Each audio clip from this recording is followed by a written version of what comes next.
jogar na Farmers League. Farmers League. Farmers League. Bom dia, o sol já nasceu lá na nossa liga. Acorda o pipoqueiro e o Betinha, e aquele bagre que não dá balinha. Levanta, que o ninja tirou todo o seu pijama, que o panterinha agora come grama, e o nosso nome já caiu na lama. Lá na Farmers League amanhã, deixa o metro e vem pra cá, que o sol raiou e agora é hora de pinar.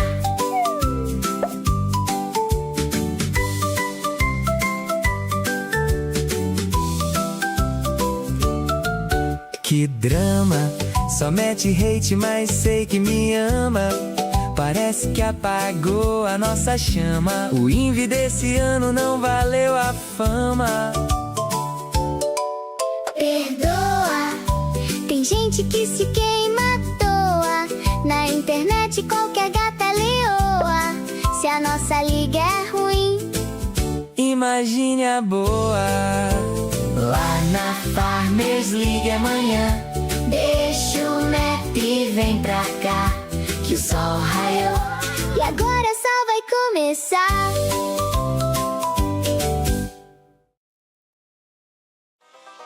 Alô, rapaziada, cheguei, mas quer dizer que essa roça vai aqui é a melhor liga do mundo?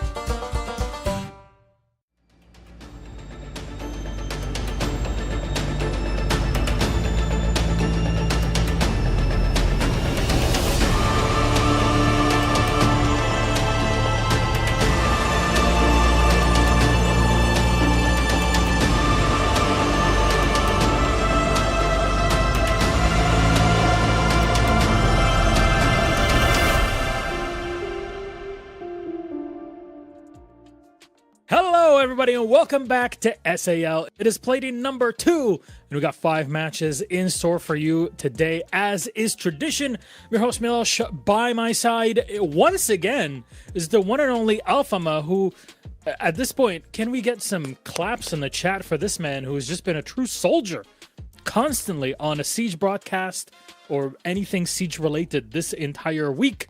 My friend, how have you been since, the 15 hours we talked to one another? I'm convinced that Blast just put me in a room somewhere in Copenhagen, so I would not be with my girlfriend, my close ones, and my cat, just so I could only work Siege for the rest of my life. Maybe I'm in jail, who knows? Maybe I'm locked inside and I cannot do anything until I've done my duty, which is covering every region from the game for the whole season. It's a golden cage that we have to just come out and say it at this point. It's actually not just Blast, it's the entire on-air crew team globally that has volunteered their own budget in order to lock you in this golden cage to talk about every single region.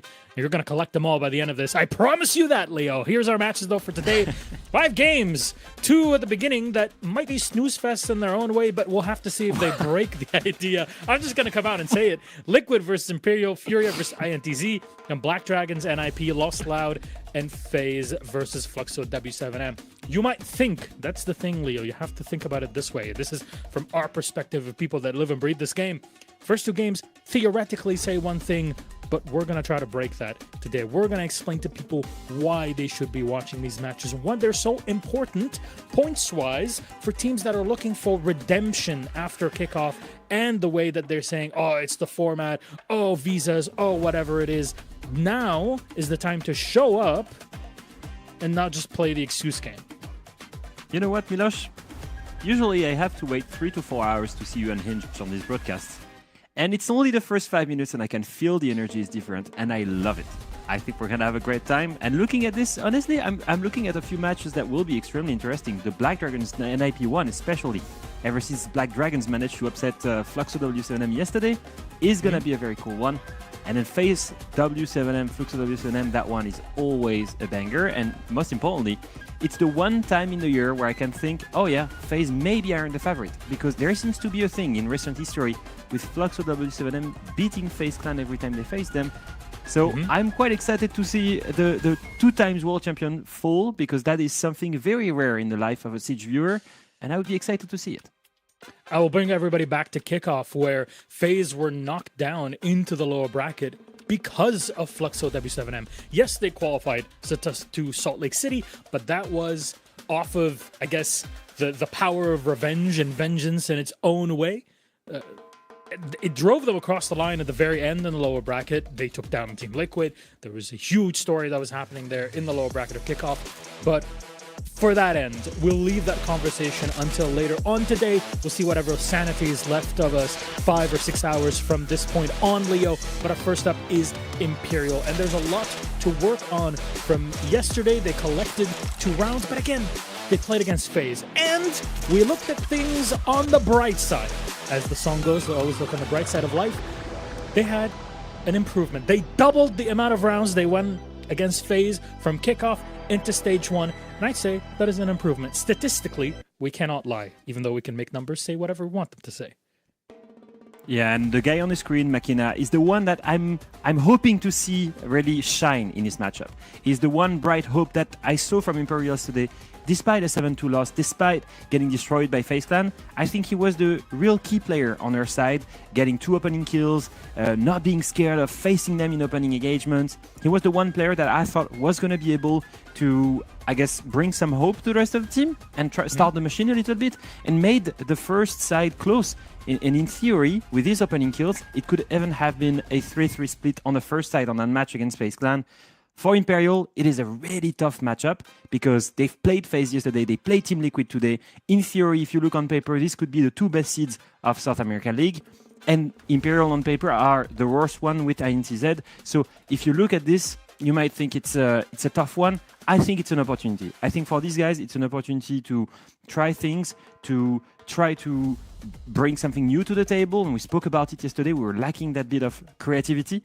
I'm hoping that maybe today, Miloš, we see that creativity, something that's a bit unpredictable from their side. Yeah, and it is to say, maybe it's best to get those 2 games against FaZe against Liquid way there at the very beginning and say, you know what, hey, first week we're going up against 2 incredibly massive big dogs, as we like to say. Put them out there. Let's just not have to deal with that anymore. Our stage can actually start from here on out, and we don't actually need to show much from what we've been preparing ahead of time. However, Team Liquid Alienware, I would say the pressure is more on them than on Imperial. They missed out on kickoff. They were so hyped up. Finally, the legacy is moving now to Team Liquid. They were Furia before. They built in around Maya. We got a set of players that are some of the best to ever do it. World champions in their own right. But we have not seen that translate, at least in the short term.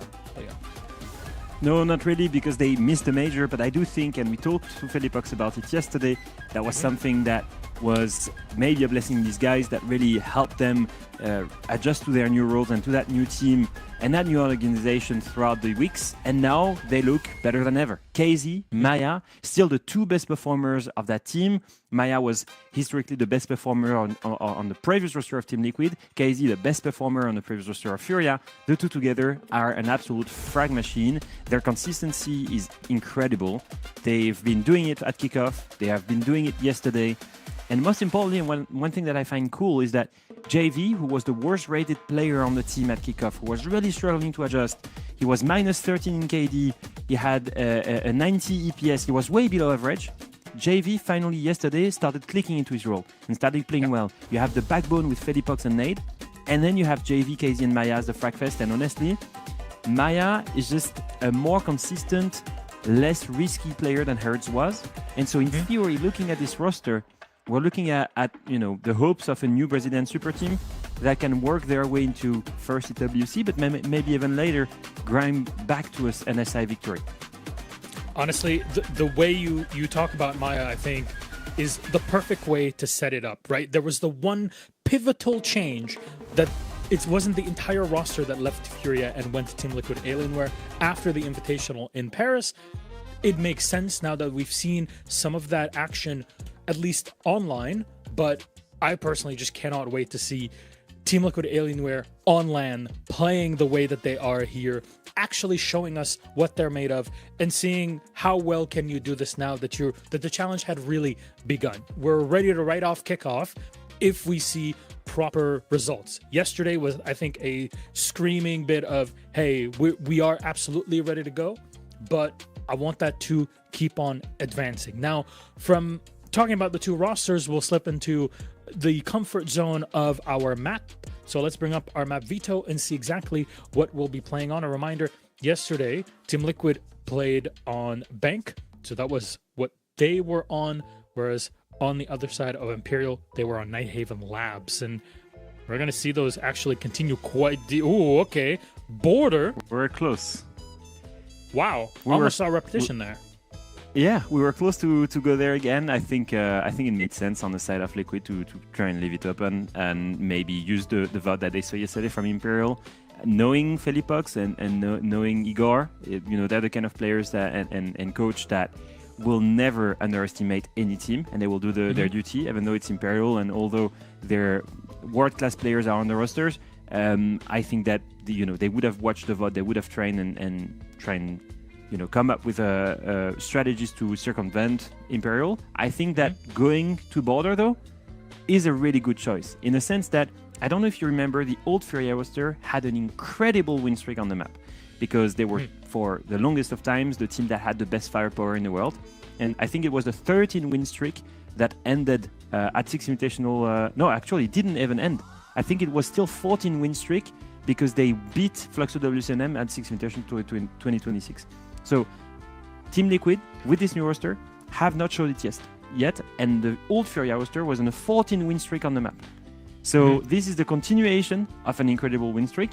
I think maybe the longest standing one from any team on any map, because Secret have lost a 17 win streak since the beginning of kickoff.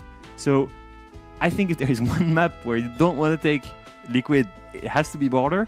But then again, it is a small map where gunfights are heavy, where chaos and unpredictable plays are ruling. And when you're a small team that are trying to upset a big one, I think it makes sense on paper. Yeah, absolutely. That's something we talked about yesterday in the game against FaZe, right? They went to Nighthaven Labs and we're thinking, oh, this is a very structured map, which means you're going to do something as Imperial to break that structure in some way, surprise them. What's the worst that can happen? You will lose. Theoretically, you're meant to lose it if you're looking at things numbers wise. You just have to do something bold, unpredictable, show that you can at least flex in that way. And like you mentioned, Leo, don't try to play standard when your opponent is known for being the kings of standard. It's something you're digging yourself into a bad hole. So the idea here that Border is the pick, cool, something to work with, either Border or Nighthaven Labs. I'm hoping that Imperial are able to do something wild, unexpected, wow us and Team Liquid, and saying, hey, even if they don't win, they're at least showing for themselves first that they can be flexible, that they can do things that are unexpected, and that's a power in its own. However, our matchup will be ready over the next couple minutes. Let's bring up our casters and say hello to them before we get our day started. Yesterday we talked to Dez and Ace. Today we have our own two beauties of Lynx and XR Troika. Hello, my friends. How are you doing? I'm good. They're starting us off easy for SAL. They're giving us a nice little, just dip down into the pool. Should be a quick one because, listen, no disrespect to Imperial, and I do agree to, I think, Leo's point earlier about Border being a chaotic map that gives teams that maybe struggle a little bit strategically a way in. The Furia, or not Furia, see, exactly, Team Liquid Alienware, so much like that old Furia roster have such firepower, this should be a team diff. This should be just a team diff. I think it should, but it's Border, isn't it? And it's always important not to, sort of count the other team out. I think it's the best of one. True. It's Border. You can just keep throwing the sort of things that we like to pull out, especially before a matchup that, whilst on paper, might look a bit one-sided. But when we get in the server, I'm sure that Imperial will give us something to shout about. Well, who's to watch for, right? We're talking about Maya a lot, but is there somebody else on the Team Liquid Alienware roster that we're looking at as, hey, this is someone that we need to show us more and more consistency to really show up here through this stage to push the team into a LAN event? I mean, I'll quibble with the wording of your question a little bit. It's not someone who we need to see consistency from. It's somebody who we've already seen consistency from and will likely continue to do it, and that's KZ. talking about Herds and like kind of the struggles we saw after that big W7M run back in 2023. He kind of struggled and was here, there, very spotty over the next couple years. JV92 having a rough stage last stage. KZ, broadly speaking, has been like the most consistent member of that like trifecta over the past few years. And even when things have been bad for Team Liquid Alienware or Furia before that, it was KZ who at least was doing the most for that team. And so I think if you want like a necessary condition to at least keep them in the conversation, KZ just still has to be the player he's been for the past like 3 years. JV92 as well, someone that you can find a lot of consistency out of, you know, over the longer course of a game. So that's someone that I'd be looking for. Absolutely, my friends. Our game is set. As you see, it is loading. So from our myopic point of view, we'll let you take over and head into it. Enjoy. There's no need to describe yourself as myopic. I mean, I feel like we all have such nuance, such rich and vibrant ideas to contribute, or at least Leo and Ghassan and Ollie do. I don't know that much about myself, Ollie, but to your point that you brought up at the end about this being, or not, well, towards the end of this overall desk, about this being a best of one, not only is it a best of one, it's an SAL best of one. And if there is any group stage that I would rather do anything but predict, it's an SAL group stage, because these best of ones really can go any which way. Yeah, it's quite funny. We've done a little fantasy between all of the sort of on-air crew members, and we've not actually done an SAL fantasy. Like, we've not actually made a league for SAL. I think it's just because nobody wants to predict it, because it's just nearly impossible. NAL, EU, AML, you know, we've got little teams going around for those, but SAL is definitely fallen by the wayside, just given how difficult it can be to predict this home region. Regardless of the performance at international events, by the way, we regularly see SAL teams making main stage, and even in some cases making finals, and in a lot of cases winning finals. But for some reason, the domestic league, it can just be a little bit of a cluster at times. And this has just got upset for me written all over it. We'll find out when we get a little bit further into the game as to how Team Liquid Alienware and Imperial are going to be bringing, what they're going to be bringing us today. At least for the meantime, Imperial are going to be starting off on that defensive side of border. Team Liquid Alienware arguably on that favored side of the attack. Definitely on that favorite side, and what we saw in the game yesterday against INTZ, favorite side for Team Liquid Alienware, 5 rounds in a row to close out the half 5-1. That was on Bank.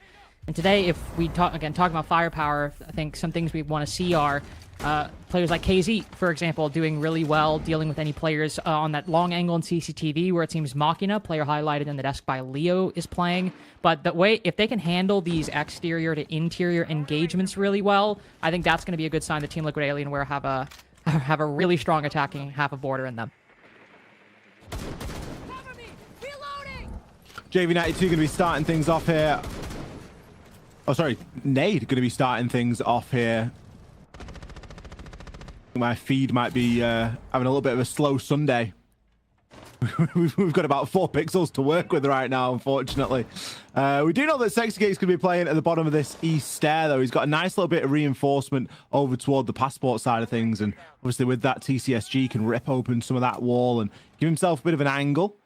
Obviously feels like he's going to get pushed from that area, and east stairs being such a key portion of the map to control for as long as possible. They've actually extended and sort of all the way along down the corridor. Few shots going to get sent in, though. No major damage at the minute. No real cause for concern.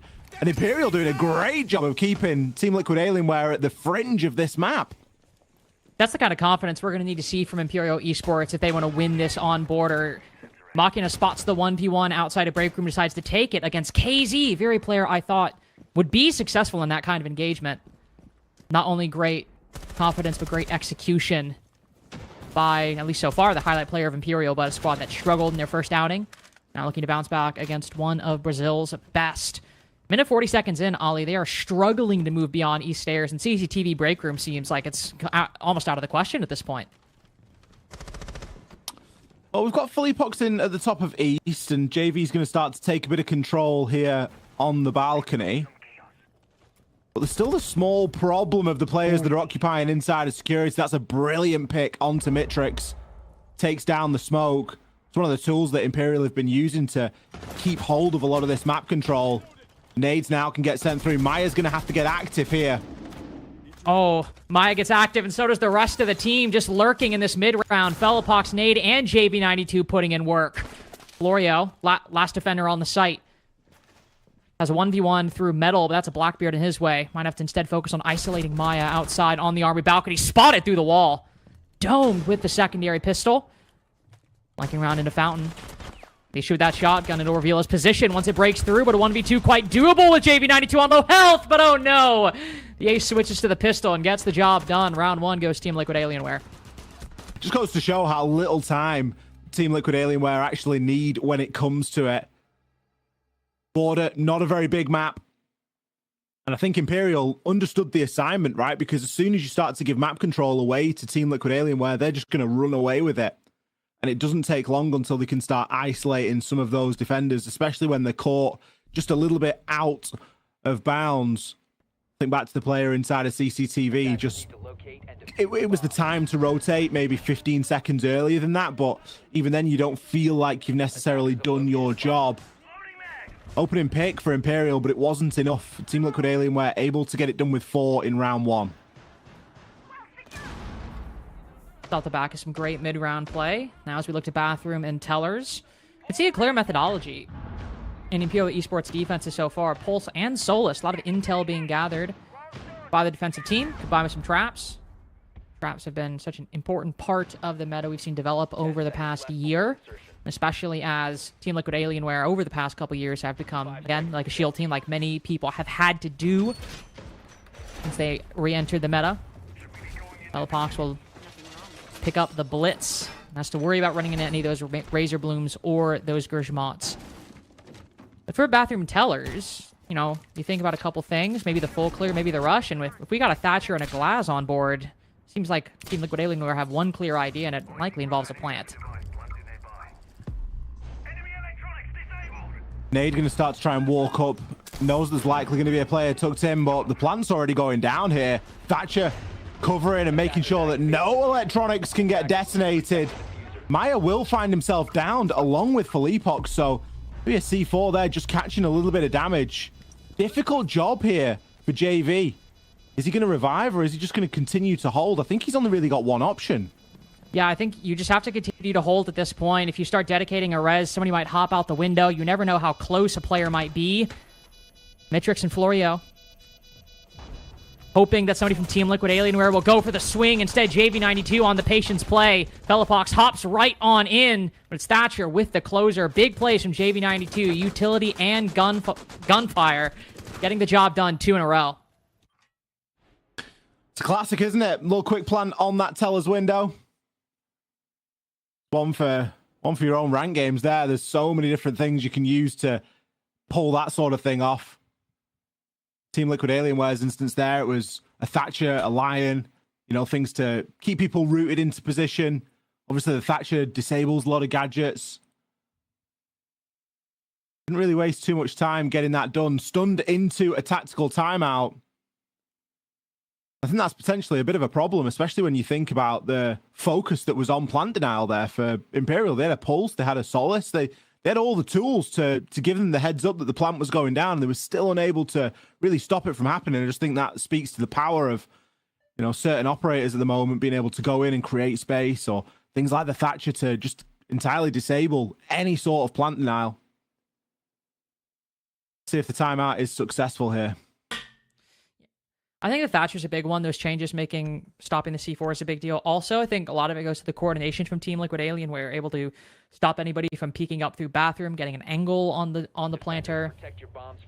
Great game plan from Team Liquid Alienware through these first couple rounds. After the tactical timeout, Imperial will opt to go back to Armory and Archives, where things started and often start for defending teams on border. Let's see what they can adjust coming out. Quite a lot of similarities, I will say, to that round 1 lineup. We still have the Solus, which has been a consistent factor. Still have the Thorn, which has been quite consistent as well. But dropping the Pulse instead, going towards the Mute, so not going full bore on the intel game like they have been through the past few rounds. I think they know that they need to bring the Mute, don't they? Lion's been ran pretty much every single round. We're going to get likely the Deimos in this round as well.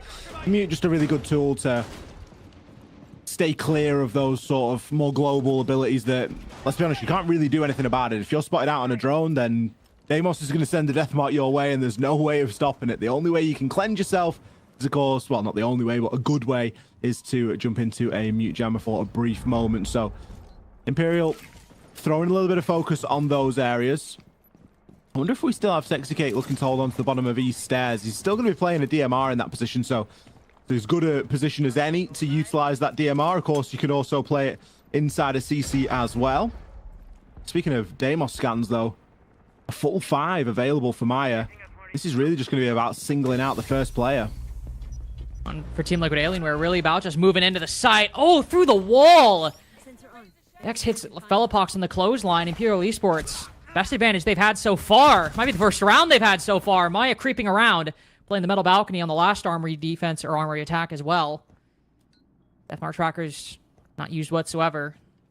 So taking this brief lull in the action to get an angle on the CC defender.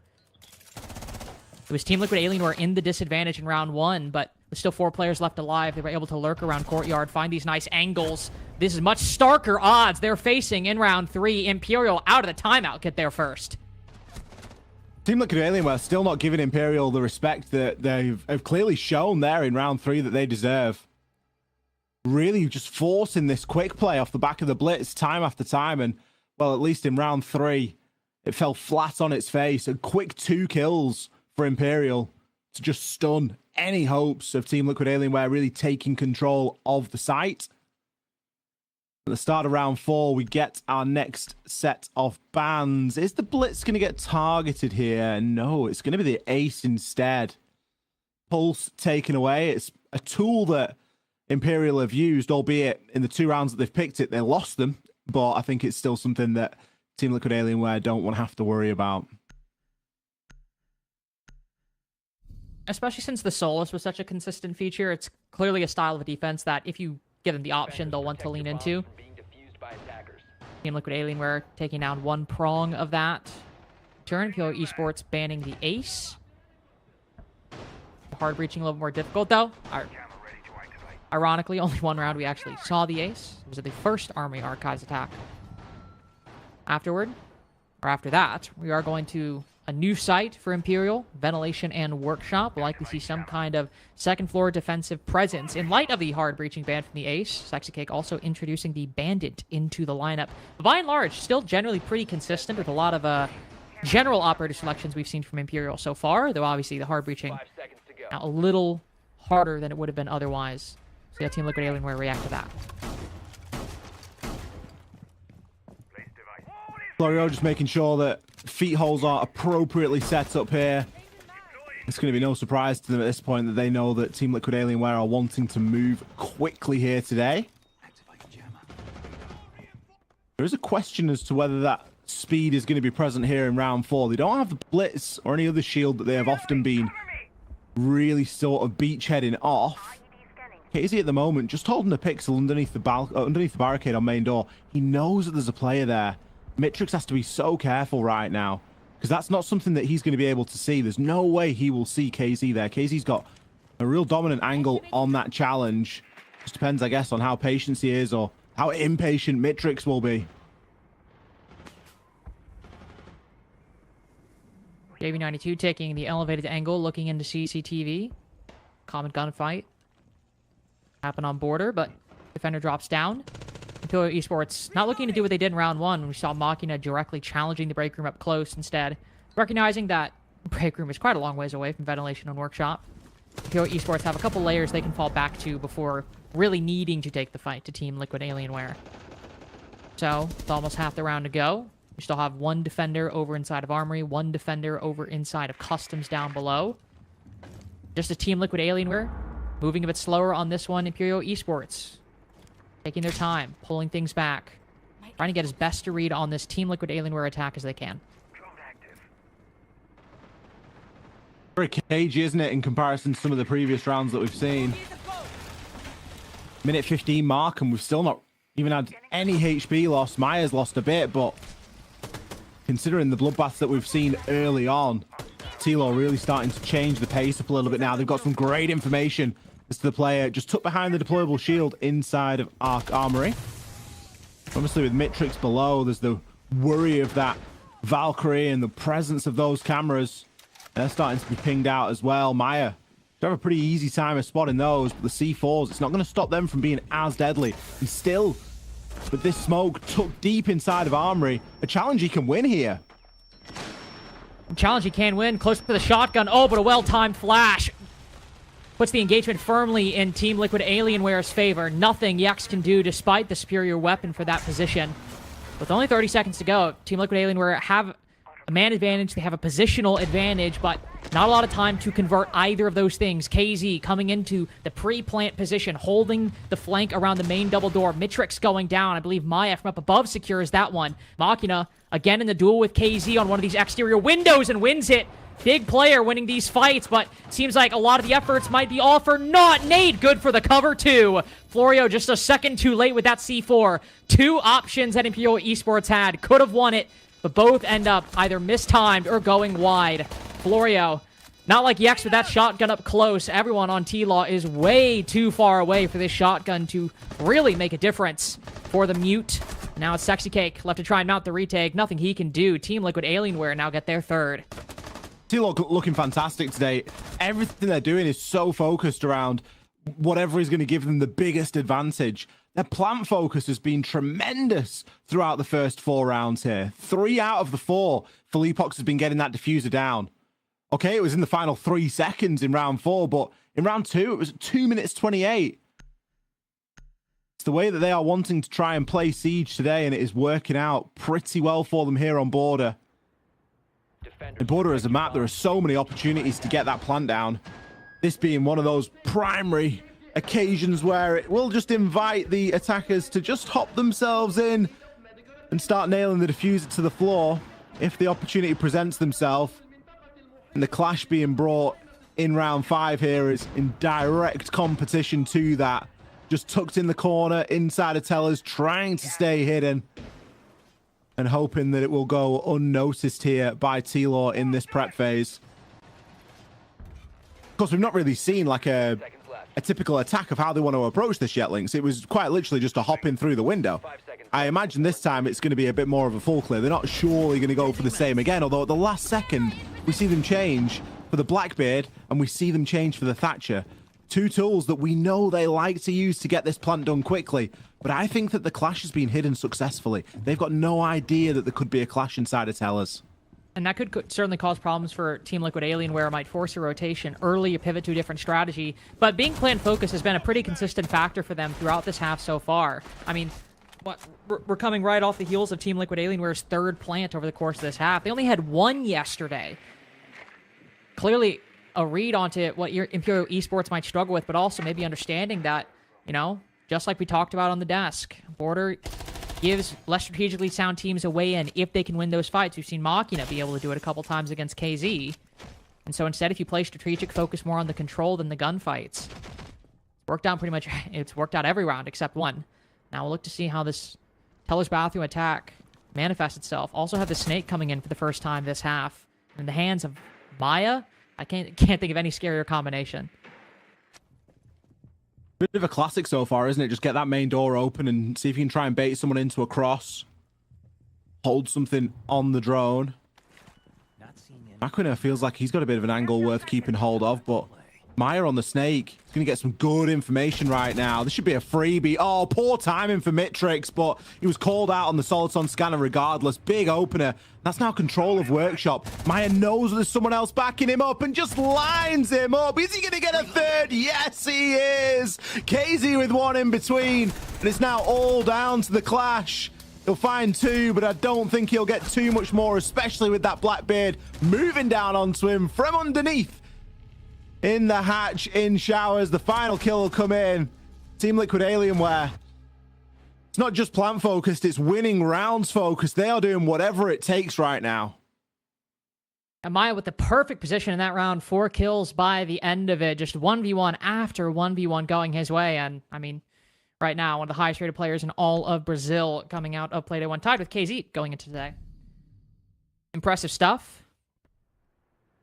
Then, of course, the exact kind of position, the exact kind of player that Solid Snake as an operator was made for. Somebody who can use that Soliton scanner, get information on these solo lurks, these solo entries around the map, and find themselves in literally the blind spot for a team's defense, and that's what it was for Imperial in that round. 4 in a row. Well, not 4 in a row, but feels that way for Team Liquid Alienware. 2 in a row, brief pause, then another 2.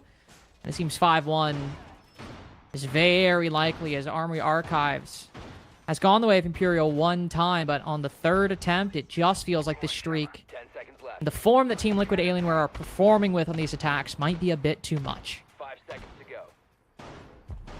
They're looking very strong, aren't they? They just look like a very well put together outfit at the moment. They can make it a 5-1 half here. It's going to give them a great boon of confidence moving on to that defensive side. I mean, do they need confidence right now? They just look like they're going through the motions, to be perfectly honest with you. Have the introduction of Nade on the Monty this time. Still feel like Imperial are trying to play aggressive. Like, I mean, there's no real option on board. You have to be aggressive. You have to be willing to take the fight to your opponent. You know that a lot of that pressure will be coming in from those catwalks. Maya just going to place out an air jab there. Give himself a bit of an early warning system. Is cautious about the potential for an east stairs run out as well. It looks like he's going to dial in and try and be the link for his team here. Pushing straight through. Thatcher going out as well. That means one thing and one thing only. Nade's getting the plant down. And this Thatcher plant combo for Team Liquid Alienware has just been perfect every single time it's used. Players have gotten down a couple times, hopping out of windows or repositioning, but right now 5v4 with barely anybody taking damage. Nade just breathing in a bit too much smoke on the way out. Fellapox covering with the glass. This is picture perfect for Team Liquid Alienware. Talk about going through the motions. They just need to wait, and this round will win. Barely any action they need to take. Fellapox, the fact that he's still in the building is frankly impressive. Getting 3 kills so far this round. Yex now looking to get it. Maybe in for ace territory. Not if Maya has anything to say about it. 2 flawless rounds yesterday. Team Liquid Alienware get their 3rd of SAL today with the best attack we've seen this half.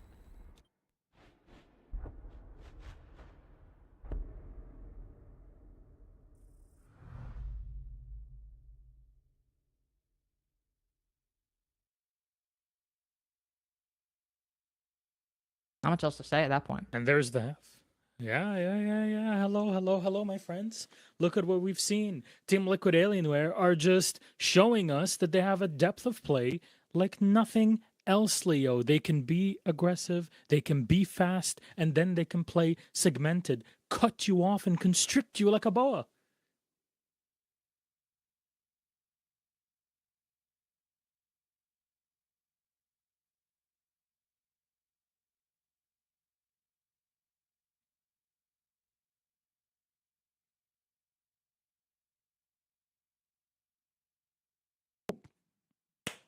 Exactly, Milosh. As you said, 2 different things. The Black on Trickster, and I think that's a fun, cool metaphor for the way that Team Liquid is playing.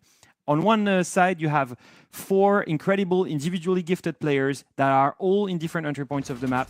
And then you have Fellapox, as you can see here, with the Blackbird, who's there to create movement using the utility, grenades, and a shield to get a free pick. And then suddenly you go from a 4v4 to a 4v1 in a span of 5 seconds. That's the beautiful part of their gameplay. Look at this now. Nade is all the way on CC balcony, baiting. And what do we see on the other side? A rush on Teller's window, everything that they need, the glass, the Thatcher, to remove the C4s. A beautiful rush, well executed. And what did we see in round 6? The exact same thing. That's the tactical depth on the side of Team Liquid. On one end, you're facing a shield and 4 incredible players who are just bullying you at every single entry point on the map. And then, from one round to another, what was a slow and what felt like a bulldozer attack is just turned into a rush strat that you are struggling to play against, because every single round, Imperial are trying to adapt. They're trying to face off these entry points, and they're just struggling because they're playing. They have to play spread out to try and face the default playstyle of Team Liquid. But when they spread out, Team Liquid can just rush. And it is just when we mentioned that border was a small map and there were things that they could abuse. Well, right now they're being abused by Team Liquid's playstyle. Absolutely, it's incredible to witness this. We're just seeing adaptation now. How does this go when you're on the attacking side for Imperial? That's the place where you might have a bit more space for creativity. We shall see. Thorn and Deimos have been banned out first. Thoughts so far before we hand it back, Leo? ban-wise. Well, the Deimos ban makes sense. I'm wondering if we're going to see a Dokkaebi ban or a Solid Snake ban, because I think that the two crowd control operators are the main things to stop the way that they're playing. We're going to see a mute ban, okay, and a Nomad ban. Okay, all right. Makes sense. I think at this point, crowd control operators will be available on the side of Imperial, and there will be a crutch if they want to, take down the aggression on the side of Team Liquid. And as we see this, Dokkaebi, Lion, and Blitz are up. Well, Leo, why don't you just continue casting then, in that case? Attackers need to locate No, we're not doing that. Anyways, we'll send it back then to Lynx and Ollie. Enjoy. Thank you very much, Gassan and Leo. 5-1 half for Team Liquid Alienware, and with how good those attacks looked, defense obviously very different beast, Ollie. But they have the momentum. They clearly have the strategic capabilities in this matchup. What can Imperial Esports do on their attack? That can be a rhetorical question if you want, by the way. The answer might be nothing. I don't know, but we'll have to see. They've got a lot to play with, really, haven't they? I think about the bans that they've given themselves. They've taken away the Thorn, which is just a massive pain point at the moment. So that's going to free them up in terms of drone work and in terms of having to, be worried about every doorway, every, fire exit sign, all those stairs signs that you can just place. But there's just so many nightmare spots. And they've got rid of the mute, which just frees the way for everything that's hanging at the moment inside of the attack. And that mainly is the Dokkaebi. So there's no real safety for these Dokkaebi calls. And that's going to be something that I want to see Mitrix take full advantage of. Bit of drone work here from Nade. He wants to try and figure out where this push is coming from. And the safety of Archives in there. We'll be able to get a reasonable read. And while there's nobody that's immediately challenging onto East Stairs, it's something that's been opened for a little bit of a later point. The larger force of this attack is going to try and get themselves established outside of CCTV, as that's likely going to be their first port of call. Usually is on border. Yeah, prepping the Candela, though. Might be trying to bait out the plant more than anything, as there's nobody really over on the east side to move in with the diffuser. Will make a lot of noise, but nothing to follow through on it. Trying to see if he can bait out any rotations, get players in front of the crosshairs of Imperial cutoff positions. But with nobody from Team Liquid Alienware biting, they'll have to look for another option. Taxi Cake. Usually the shield player on any of his teams. Taking East Stairs by himself right now. Quite a spread out attack from Imperial Esports. One player on break, a couple players over by ventilation. Taxi Cake, of course, over on East Stairs, still looking for a way in. Certainly not rushing into anything here, are they? Really taking their time about things. We saw T-Law kind of operate at a multitude of different levels, whether they wanted to move quickly or indeed whether they wanted to move slowly. But slow and steady's paying off. Brilliant opening pick onto Maya, as Maya was just getting a little bit too antsy, possibly the shield bearing him down there, and Sexy Cake really starting to pressure him. I mean, KZ here. Which gunfight does he take? He's got 4 of them to choose from. He's going to try and buy himself a little bit of time. With Fleepox coming to his aid, it removes the threat of the blitz. There's still 2 people on the door behind him and someone on break. He will find a bit of safety, though. Has made his way through. Oh, domes the player outside of break. Oh, but a huge flank by Mitrix. He's been downstairs in ventilation the entire round. Creeps up metal. T-Law just aren't ready for it. Dokkaebi call goes out. Hits Velopox, rotating back into Fountain. Nade into 1v2 as one player goes down, but a late round 3-piece from the Dokkaebi. Great use of the call, but great positioning from Mitrix. Really good positioning, and it was an attack that wouldn't have looked out of place if we'd have seen T-Law pull it off themselves in the early portion of this game when they were on attack themselves. It was very straightforward, wasn't it? It was place the blitz or place the shield player, moving through from break into CCTV, really pressure the person on CCTV door. I mean, KZ did an unbelievable job, but with the added pressure of Mitrix, and I think that's where the credit has to be given for that round. That late main stairs flank just to cut off any rotation from CC either into Fountain or through beepers back into site. It just cut the defense in half.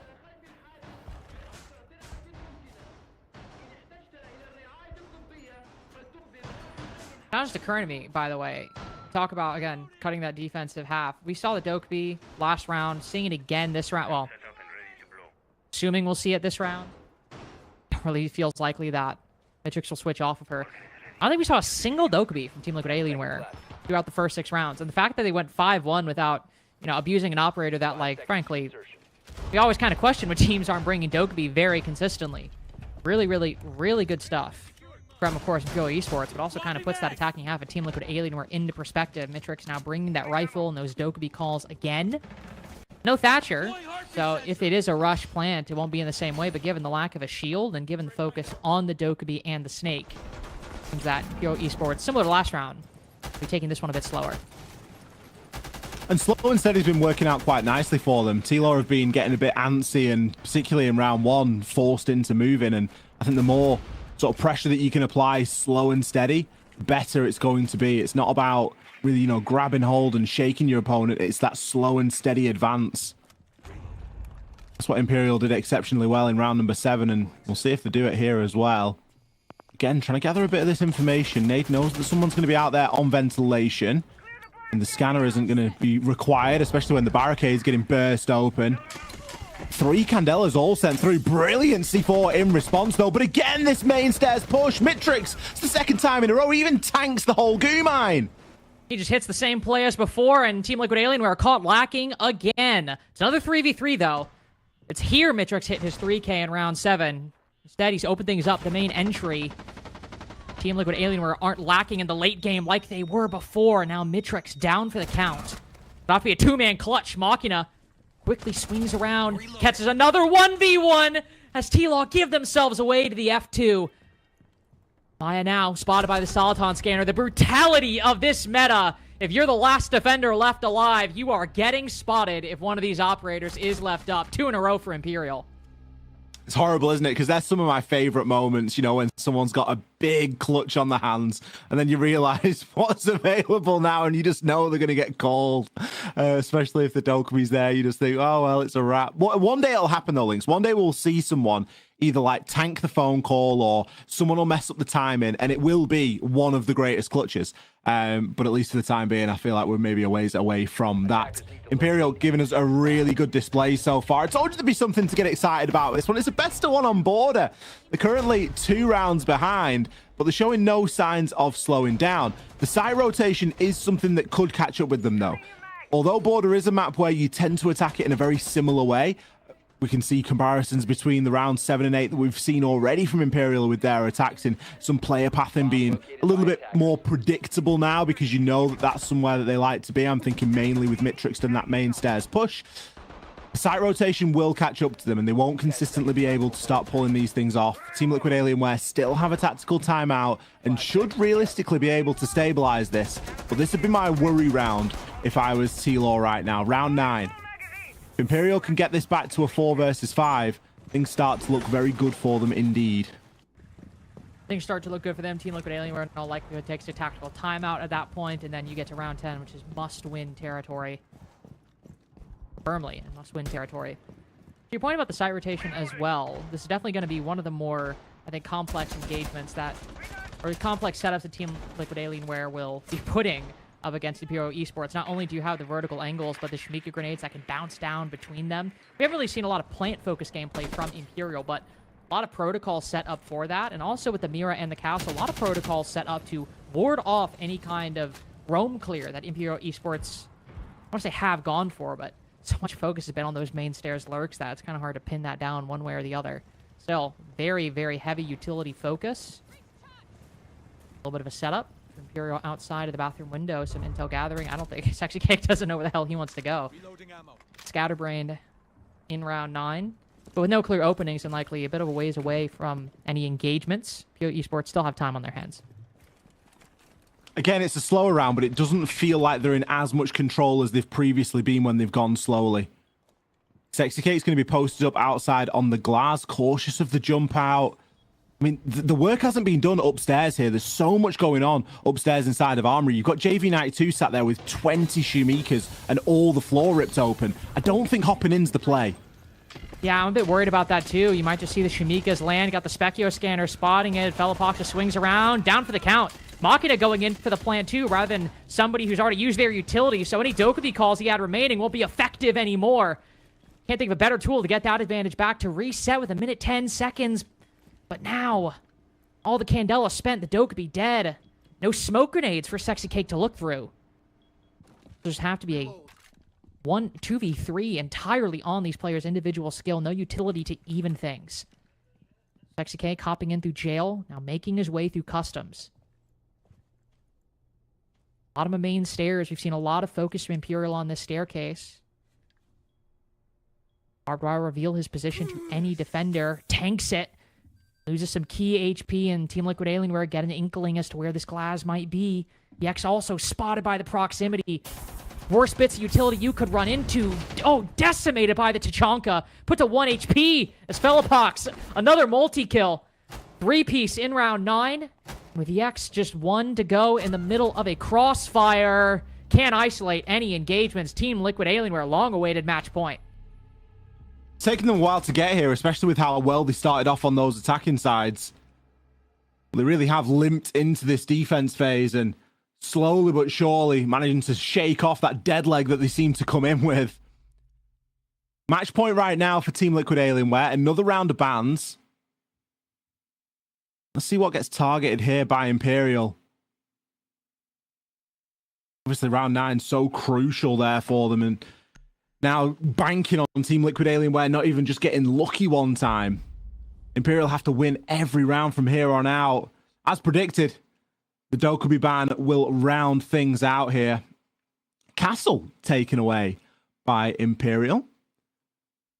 I don't really think it matters too much on the defense ban. That's more going to be a comfort thing, but Dokubi is too oppressive to ignore, especially when Mitrix has played it pretty much every single round since the side swap. Oh, into the tactical timeout as well. So despite winning the round, still happy to burn the tack here. I mean, I think it's fair. I think, as you've seen, some very good attacks from Imperial Esports. And there, I mean, I think the main issue, and maybe you disagree, Gally, the main issue in round 9 is I think they just got ahead of themselves a little bit. They had plenty of time. They had plenty of utility. Maybe just saw a gap that wasn't there.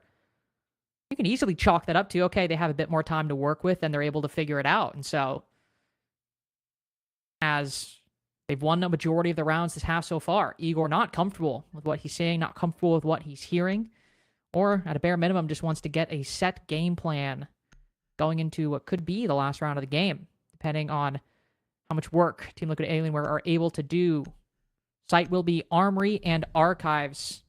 Usually not the site you'd think, Ollie, you would have a tactical timeout like that. The primary site, probably pretty well practiced. Everyone probably aware of their protocols. But whenever you see the Clash come in, I always feel like, whenever you see an operator like a Clash out of a tactical timeout, you're like, I have a feeling she got a few mentions.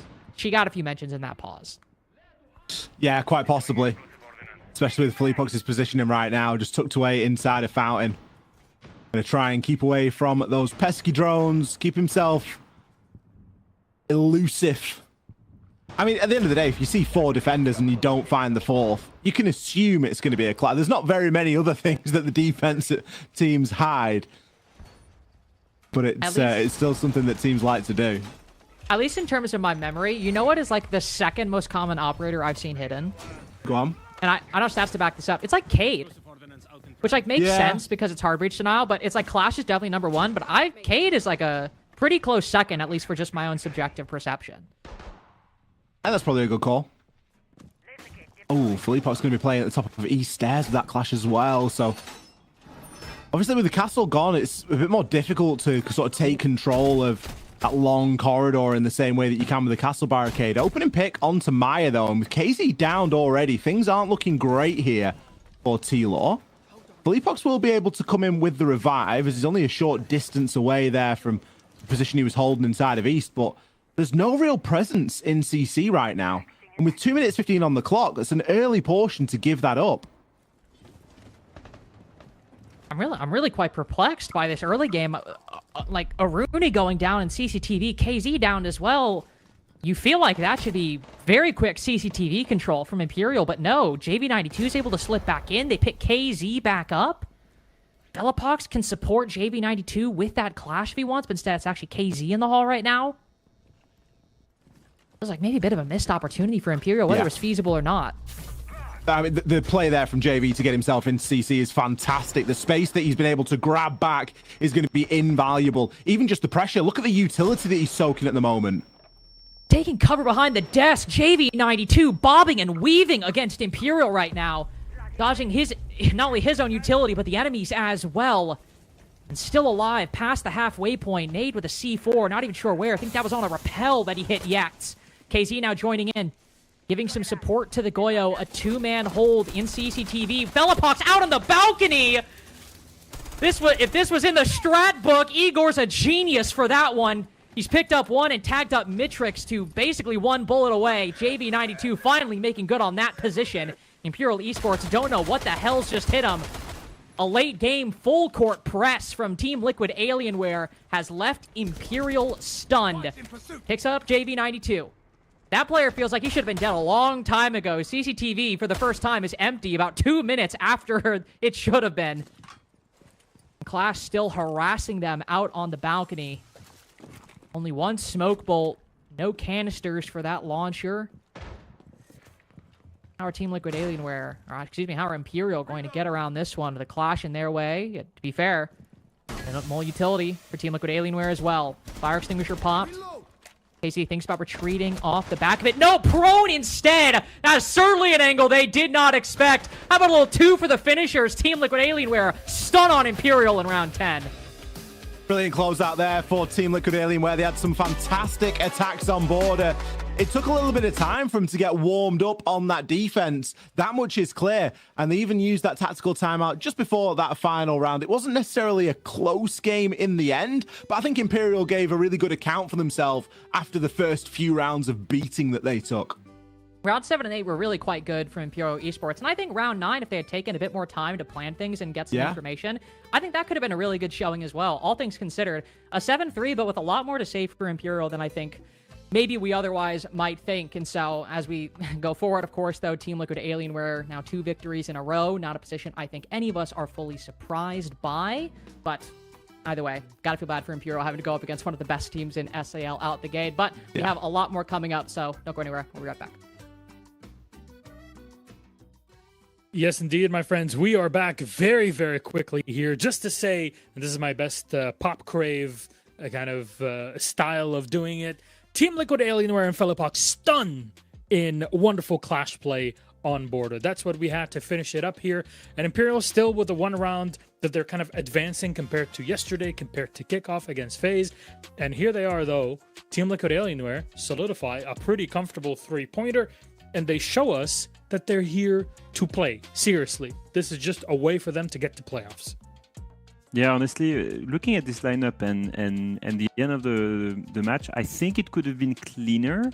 But I think that's also the kind of things that you learn with the experience of that roster. Realistically, they didn't play that many matches at kickoff, and then there was a big break, and then there is this stage. So this is exactly the kind of teams on which you wanna kind of check the couple of flows that you may have, the couple of rounds that they lost because someone was lurking up middle stairs, for example, or the couple of moments where they lost the opening engagements early in the round. Because to be fair to Imperial, they were playing well in that way. I thought they were creative in the way they were trying to get these opening engagements. It feels like very much like yesterday, Imperial is trying to play the right game, right? They're playing very slowly, methodical, and when that works, when they get the opening kill, they tend to, even despite that advantage, struggle to finish the round against some big teams. However, I think this is a positive sign on their end. You know, it's exactly like I said before, and thinking of Igor or Felipox, they're hardworking people. They won't underestimate a team like Imperial, and they put in the work. And I think also Imperial is making that statement that if you don't work hard and if you're underestimating these guys, they can come back. And yeah, it was a great showing from them. Maybe even a glimpse of hope for these guys to finally get some wins under their belt when they're going to play against a weaker opponent than Liquid or FaZe. Absolutely. You got that out of the way, though. There's something that I'm very much looking forward to is a chat with Igor. He's joining us from Team Liquid Alienware. Let's bring him up. Hello, guys. Hello, Igor. Good to see you, Mr. Igor CTG, joining us on the broadcast. Congratulations on the win. I'm going to take it from your perspective because yesterday we got to hear it from Felipox. Now you've had 2 7-3 wins. What do you feel from this point of view of coaching, of seeing things on a macro perspective needed to change in the in-between time from kickoff into stage one? So for me, the kickoff was a shorter tournament, so isn't the most important thing when you think about a long-term team, as we are planning for this roster. So we know it's bad to don't get the major spot, but at the same time we knew we are playing really really well. So we fixed some things because against facing in the match for the major sport, we lost a lot of clutches against Souls, Vita King, everyone. So it was painful, but at the same time, we could improve a lot. So right now, I think we are a better team than we were like 1-2 months ago. But at the same time, we have a lot to improve. So I am excited for the future. Yeah, I think we saw that yesterday. I thought especially one clear marker of that, Igor, was if I compared the way that JV, for example, was playing at kickoff, still finding his groove on a different role. I feel like in the first two games that we've seen, JV's really found his position now. Like he can like frag out and at the same time play a more utility-based role, maybe a little bit less aggressive than he used to be, but he's really finding that balance. Do you agree with that statement? Do you think that these 2 months working in the shadows has helped him find this new role? I think this helped, but at the same time, JV was playing really well in the scrims, in the kickoff, but during the official match, he didn't have a good stage, to be honest, but it's okay because he's a very, very good player. So we trust in him and we knew when we need, he's coming back. And right now he's playing really, really well. And we had more time to fix some things. And at the same time, they had the confidence to play in the new positions if you had, because we were like a team for 3 years and we had a change, removing Herds and put Maya in our team. So we needed to balance some things, and now I think we are playing really, really well. Yeah, honestly, like looking at these two first play days, obviously there's the question that you played against on paper weaker teams than the big ones in Brazil, but still it was it's always a trap. The quality in South America League is so good that you can never underestimate a team. Just a quick question, but that's more from I guess a viewer's perspective. I saw you guys not ban Dokaibi in this game on border, and I saw the first ban, which was a crowd control operator. I believe you banned Demos, and I was like, okay, surely the next one is going to be Dokaibi. Why didn't you ban it, and how do you guys plan on countering that operator now that it is so strong in the meta? Yeah, Dokaibi is so strong right now. To be honest, we banned Nomad because we had Case, we had Felipox, so in border we can go away in the map and play really, really aggressive. So we knew they will be like concerned about that. So, but when I saw they play, I called to Clash because we've been Nomad and now we've been Dokaibi, so we could use Clash really well in the map. So for us it was okay, but they banned Mute, so we couldn't do too much about counter-attack Dokaibi. We only accept we are fuck up and that's it. Fair enough. I mean, the ban itself didn't really fit what you guys were planning on anyways, so it makes sense. Now, Leo alluded to the fact that you played two weaker opponents in the opening weekend.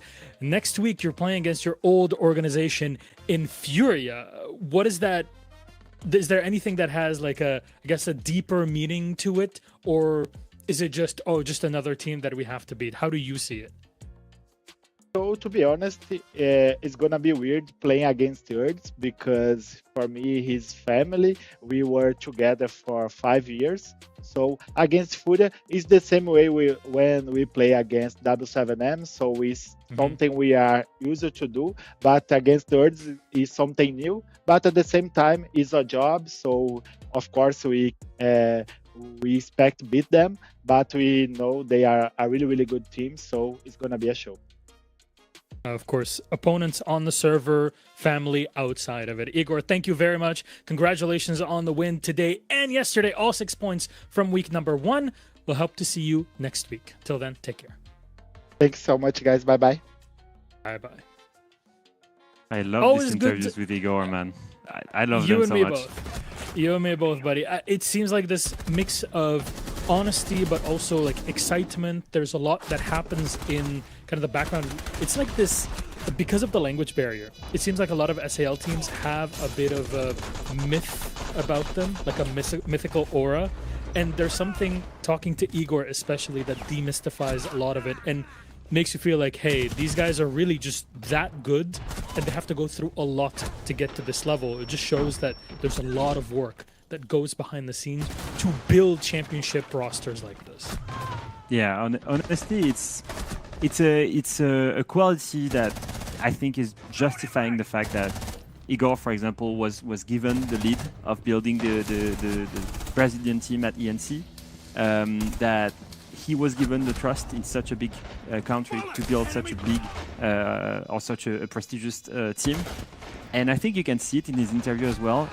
Yes, he's excited, and yes, he's always very transparent, but he's also very wise and clear on what these guys need to do, which is something I think from my previous experience is not always easy.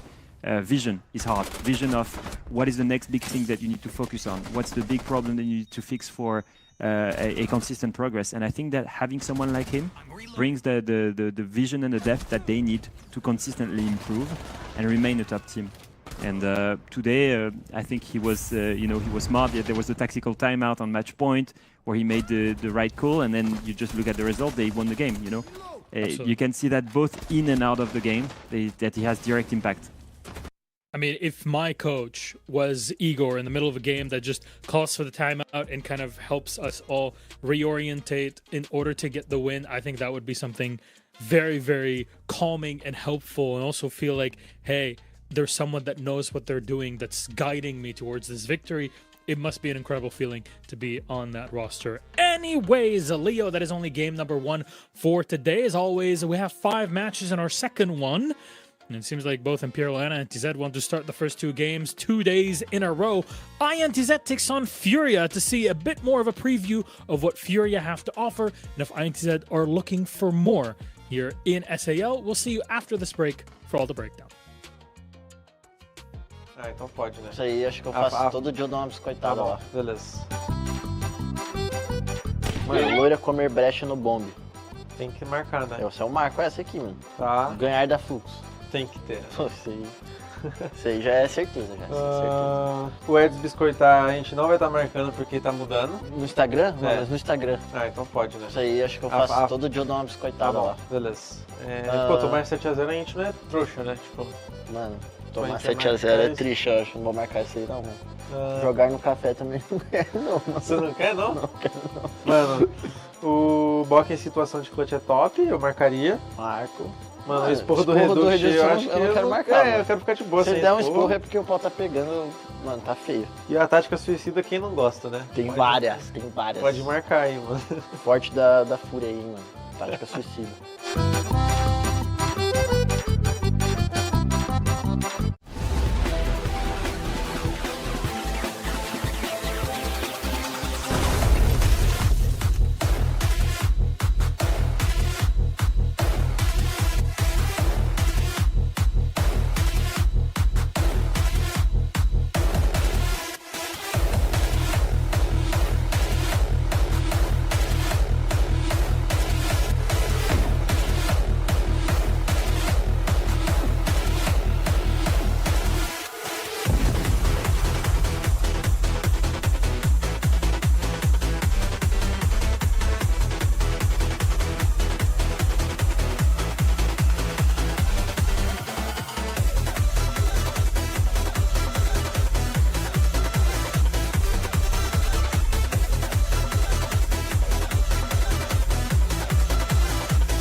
Caralho, isso aqui é pesadão, mano. Salve, rapaziada. Essa é a pescaria maldita aqui. Vamos ver o que ela reserva pra gente aí.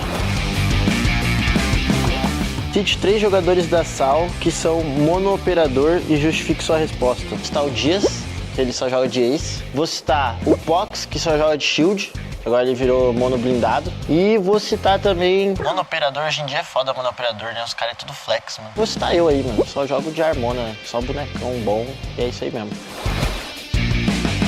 Qual o jogador da SAL mais feio de todos? Por quê? Caralho, isso aqui é pesadão, mano. Mano, um cara feio demais, mano. Nossa, tem vários caras feios, mano. Mano, eu acho que vou citar o Flastrai aí, mano. Acho que ele foi mal, o Flastrai, mas dá pra dar uma arrumada aí na lataria, mano. Não sei por que eu pensei no Flastrai, bizarro. Qual é o jogador da SAL mais burro de todos? Por quê? Caralho, burro é pesado também. Tipo, feio também é pesado, né? Eu acho que jogando assim, mano, eu acho que o Stroker, mano. Máximo respeito aí, Guardiola, você é meu parceiro, mas jogando, às vezes você é meio burro.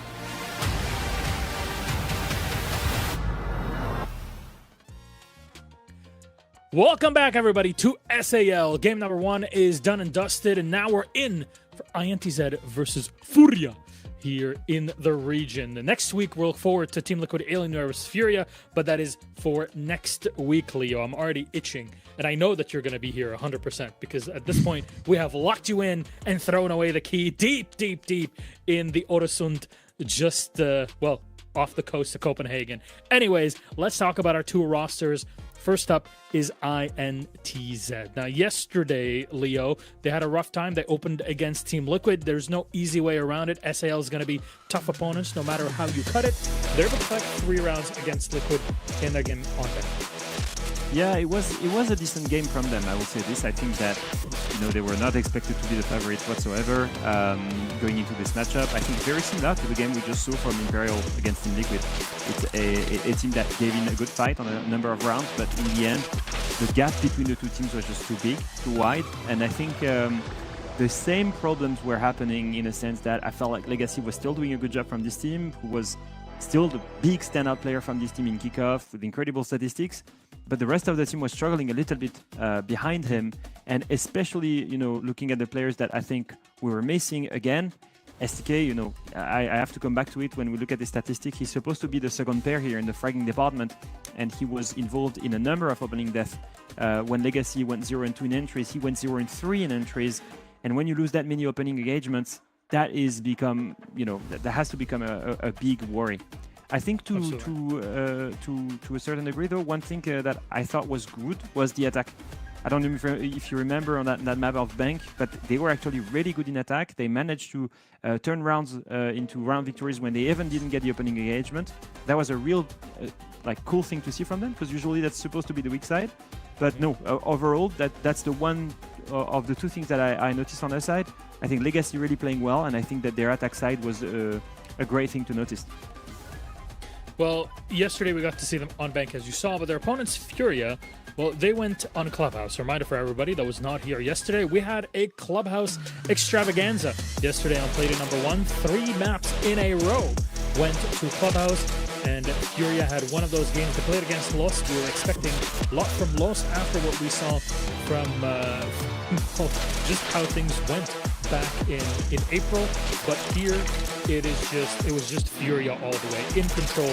DS Lucas was incredibly impressive yesterday. He was very honest with us also on how things went for Furia during kickoff and at Salt Lake City, where we were under pressure, there was paperwork that was involved, and it kind of took our motivation, it deflated us. Our motivation was kind of out of the door at that point, which is quite understandable, but now they have the chance to reset all of that and just keep it rolling.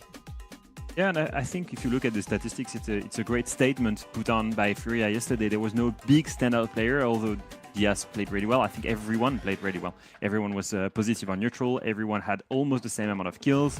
Everyone was putting in the work. And I have to agree with you in the fact that Diaz openly shared the answer to the big question that everyone was asking. Furia looked so good at kickoff. They were so dominant at kickoff. And then when reach Salt Lake City, they go 0-3 and lose to a Chinese team coming from CNL. A great team whatsoever, but also still one that was, the big first international upset. And to understand that, on one side you have Buck, it was his first big international event. On the other side, you've got passport issues, and they couldn't scream because of all of this stuff. Obviously, these are going to hinder their chances. Now is the time for redemption, proving that it was just kickoff was not a fluke of 2 weeks, but actually this team is still a very dominant team. And that starts by yesterday beating Lost quite convincingly, and today beating INTZ convincingly as well.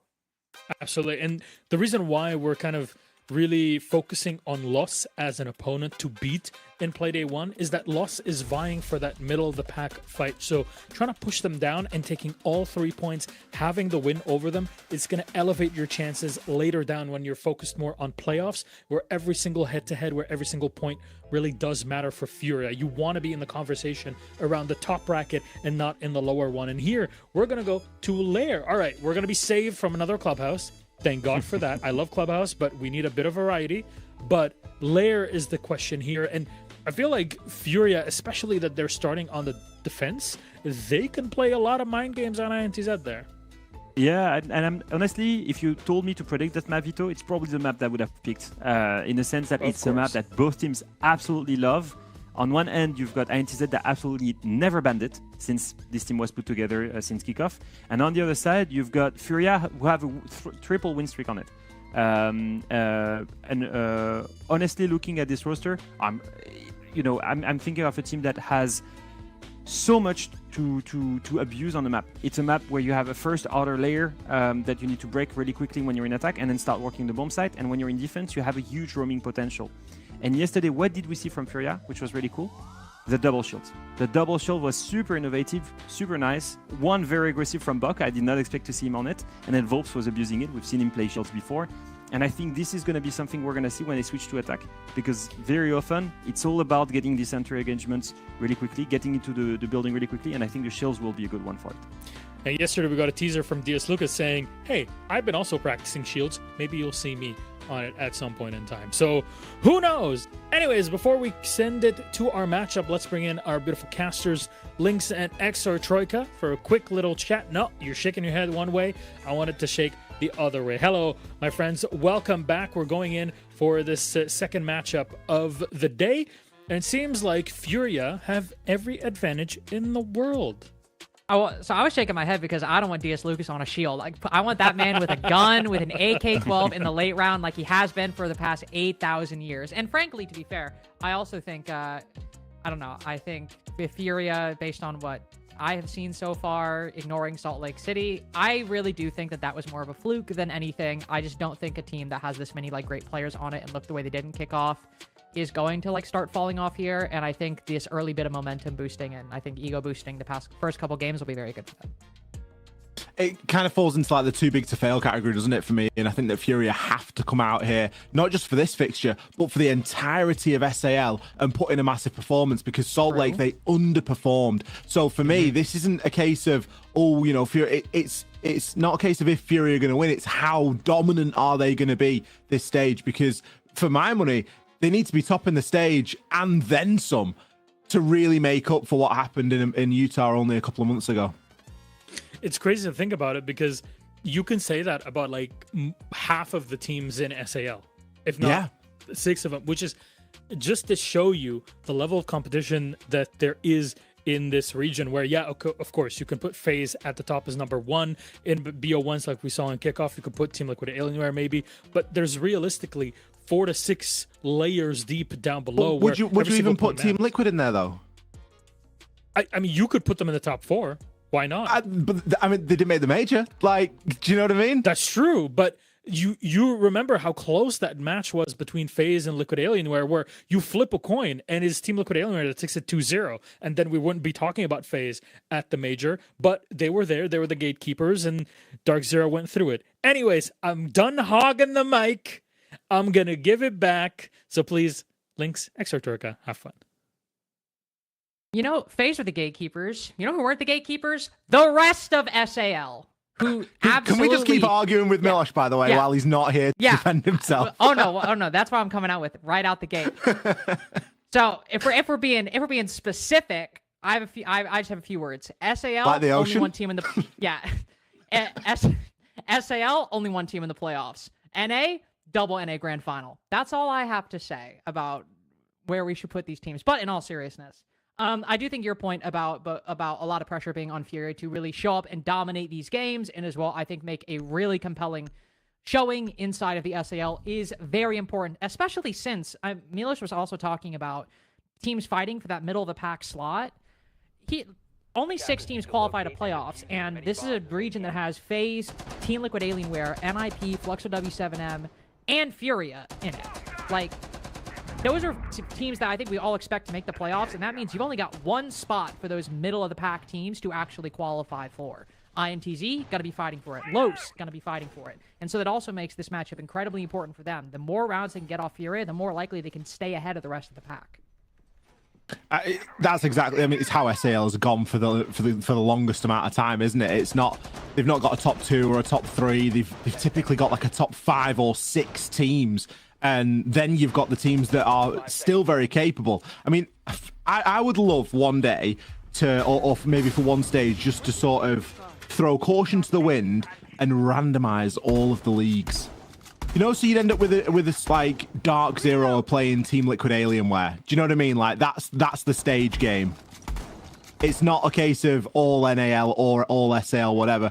We just throw them all into a pot and we just pick them out one at a time and just play them up against each other. Because I think it'd make some. Imagine INTZ against Outlast. Do you know what I mean? Like, that's what I'm here for. Can't say that, man. Can't say that to me. Then just expect me to start talking. Imagine 4Fun versus Imperial. Hey, 4Fun actually did pretty well. So did Imperial. I think it'd be a good game. We're likely never going to see it. That's fair. That's fair. I'll give you that. Minute in to round 1. Talk about the game. Zombie Clash bans, Monty Ace bans these two teams. And starting out with an ops push attacking R6 room. Common starting position for these attacks. Unfortunately, with STK going down. How the exact start you want. He was lurking around the rocket stairs, loses his 1v1 against the shotgun. Now Arthur with the gun behind him. Looking to continue beyond ops and gain some further control. Nice trade for Furia. A nice trade for INTZ, excuse me, able to find the rocket stairs defender from Furia. Now they can reset a little bit with a 4v4 and don't feel as much pressure to make a play like they would have otherwise. Yeah, the mute jammers will be down as well, so you are going to be lacking a little bit, but the utility has been placed. The pressure is instead going to come up this main stairs. Oh, Loira just lines 2 of them up there. Legacy, he starts to get involved on the action and will eventually shut Loira down, but that double kill has been a huge swing here for Furia going into what will be the final minute. Angels and Legacy both with half HP, needing to lurk and find some 1v1s, find some opportunities. Angels has an idea, but I mean, Hertz can easily call this over, and I was going to say, bait himself for DS Lucas to go for the counter swing. The goal here is just not to peek. You obviously know there are no nades present. Those launchers are only going to give you so much information. You already know the Warden's over here. If anything, he already wasn't going to swing anyway. He will, actually. Angels gets the pick there, and there's no opportunity for a trade from Furia. Bird's clearly worried about some kind of utility flying in, tries to get ahead of it. Gives INTZ an opening they did not have otherwise. With 2 air jabs as well, there is quite a clear way that INTZ could zone out this push. Potentially lock out both DS and Box Zera as they go for this plant. Angels not with the diffuser. It's Legacy's pocket. He's setting up the rest of his utility. DS with so much fire to completely block out this kind of play. Legacy ideally would go for an off spot, but both defenders are looking right at him. No way to maybe try and blind, gain a bit of an advantage. Voltaire just swings out, takes the head off the Nomad. Now Angels needs 2 1v1s to go his way. Jumps behind the desk at the wrong time. DS picks the last kill up. Furia with their first defense. Furia have done a really good job there of not overcommitting to any gunfights. really just playing that little advantage that they had based off the back of Lawyer's two-piece. INTZ with a very, predictable approach to attacking that top floor. But once all the pieces have fallen by the wayside and you've lost your main stairs presence, you've lost your guy hopping in through museum, you've lost your guy in bathroom, and you haven't even committed anyone to the Skybridge side, it is going to become very difficult. Tachanka is just too good on that top floor. And even at the end of the round, he has 5 or 6 Shumika launchers left, so still was able to zone out for a good portion of time. And it just goes to show, it forces you, when the clock's working against you as well, forces you into less than favorable plant spots, and you just give yourself up for free.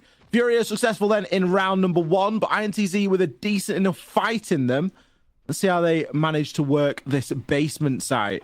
We'll be expecting a bit more soft destruction in the lineup here for INTZ.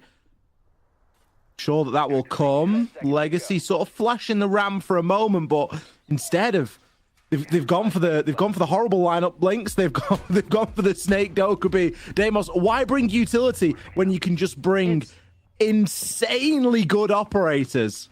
It's shameful. It's really just a shameful lineup to bring. Angels, I think, just spots Loira through the wall. Maybe, I don't know if he's going for, if the Denari was going for like a punch hole peek or whatever, but Angel spots him immediately.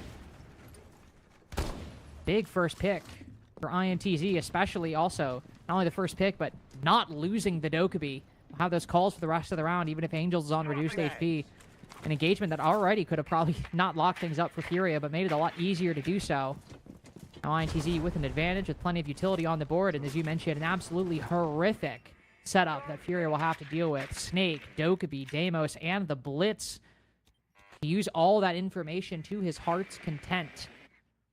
Furia hugging these mute jammers within the first minute. Yeah.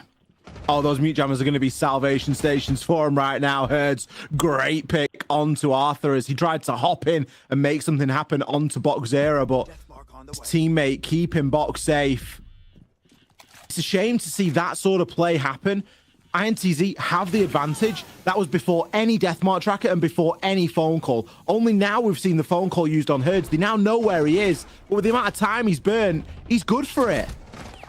Herds good for one, not the next though. It's a 2v2 right now for INTZ, but nobody on the top floor can pick STK back up. At least I think. Oh, Volps creeping around. Legacy will back out. Deimos back up. Deathmark tracker can activate. Gain a bit more information. Same with the Soliton scanner. You just feel bad for Volps in this mid round, who now has to retreat down to the middle floor and keep baiting these attackers through, gain their attention, burn some time. Seems to be what's happening, Ollie, is they're currently chasing ghosts up top. Yeah, it could be a really good example of a round where, despite the fact that you've got some fantastic tools at information gathering, players are still able to be quite slippy and get past them. Volps, he's in harm's way right now. He's just outside of reception, but it looks like INTZ are going to go for a full rotation. So if Volps can get back downstairs and assist Diaz, they're going to have a chance here. A lot depends on whether the hatch is open, and it looks like it is. He's just dropped down now into lab. So at least both defenders are now on the same level. The information is still going to be there for these attackers, though, as the death marks come out. It's still going to be there, and they're pushing laterally into the defense, so they'll have the man advantage. Unlikely that Furia will get into any off positions. Big utility play, though. Vulcan Pack stop. Volps with a big fight, too. Diaz checking his back. Huge heads-up play from one of the core anchors, not only on Furia, but in Brazil as a whole. Has completely put things in bad straits for INTZ. Legacy in a 1v2, and he just gets smacked down by Volps. Really good example there of you've got the information, but you've still got to be able to use it. Yes, Snake, Deimos, Dokubi, incredible operators, but they need to be used correctly. It isn't just good enough to pick them. You've still got to make them work and utilize that information. And for me, we saw two big errors in the way that INTZ wanted to use that. We had a blitz push-in with no info, no call, no track, no Soliton scanner. And then we had that final execute. A 3 versus 2 should be very straightforward, but you've allowed VODs to slip the net. You've allowed the Vigil to really just run a mockery on your attack because you had no presence. There was no pressure being held on those cutoffs, despite having that advantage and despite having that information. So a big, big missed opportunity there for INTZ. Not necessarily a round that Furia didn't deserve to win. I think in the moment they played it exceptionally well, but it's a round where INTZ had a big, big chance. And I don't think they're going to get those chances every round here. That's just a big concern going against a team like Furia. How often are you going to get those chances in a best of one? At least in a best of 3, you've got your pick coming up next, or you're on your pick, comfortable territory. I mean, best of one theoretically is comfortable, but there's a suffocating amount of rounds. Even just a couple mistakes can turn the tide against you. So for INTZ, need everything they can get their hands on, especially if this whole league ends up becoming a competition for 6th place among, you know, INTZ, Los, Imperial, Loud. You need anything. Even a round might be the difference maker. And in the case of Loud, rounds have often been the difference maker, separating them from that 6th place versus that 7th place spot. They know it all too well. INTZ looking to escape that fate and try and bounce back in this half as well. Stave off a flawless dealt to them by Furia. They look to attack bunks in briefing. There's a lot of early kills in this game so far, whether it be sort of kind of lucky wall bangs or just early pieces of engagement. This round it seems a little bit different. We're approaching a minute off the clock, and well, we've not really seen too much just yet. Still got players repositioning upstairs. Legacy going to be holding an angle onto Ops. Does just want to make... Oh, not onto Ops, sorry. Onto the back of green stairs. Thought he was on the Ops rappel for a moment then, but no. SDK, though, going to find his first pick onto Diaz. So, again, another occasion where Furia are going down early, and there isn't a direct response this time.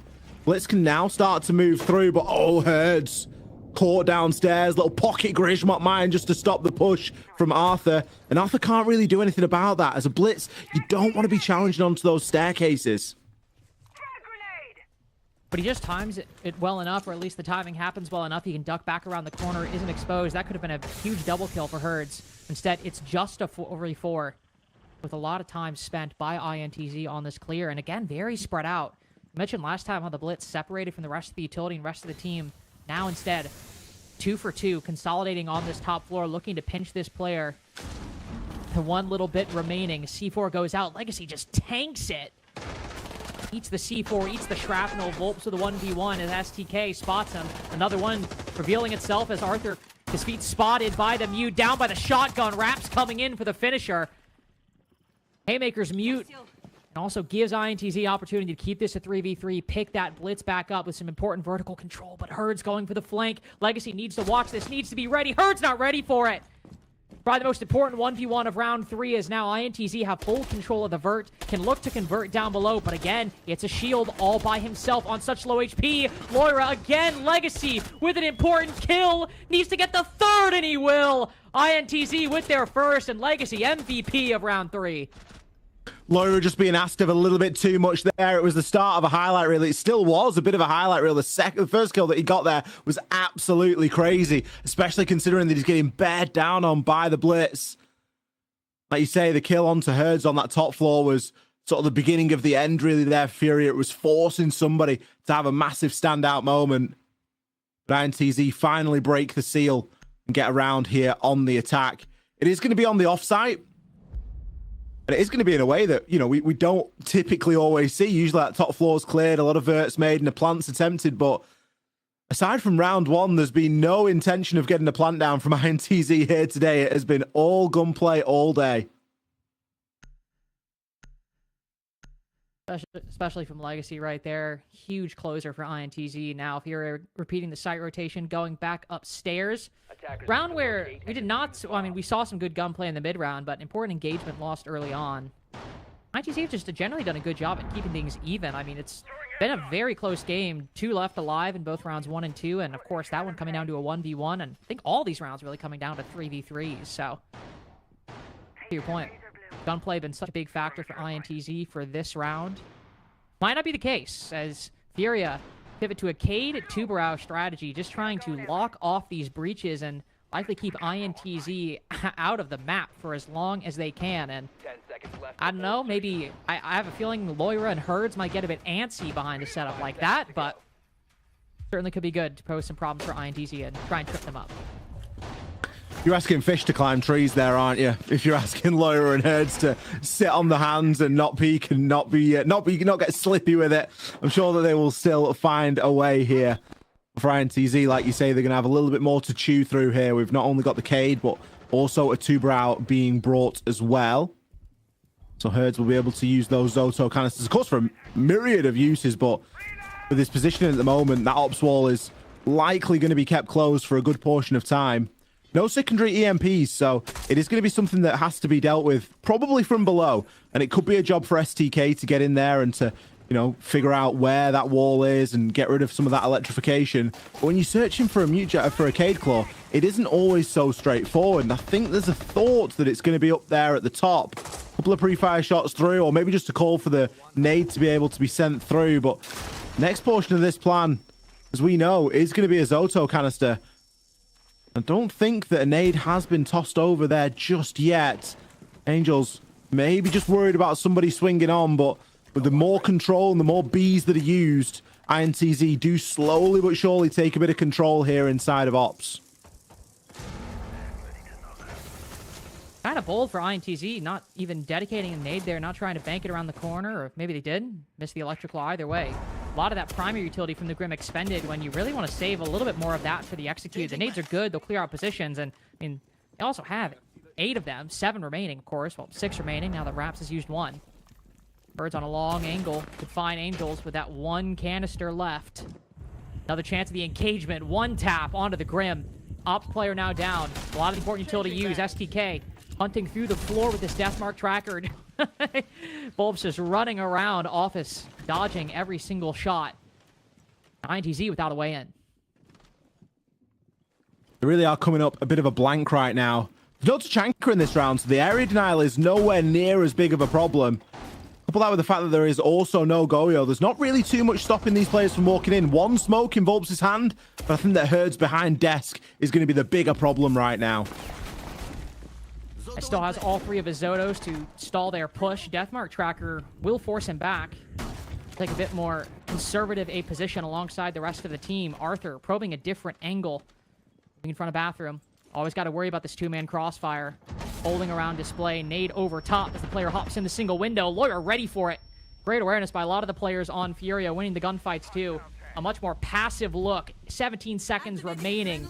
This one might end at 0-0 if Furia just want to hold these angles. Bakhtira taking a bit of initiative. We at least make it to the red zone for SDK to get his first pick to present itself, but a great double swing by Furia, recovering from that brief momentum gained by INTZ.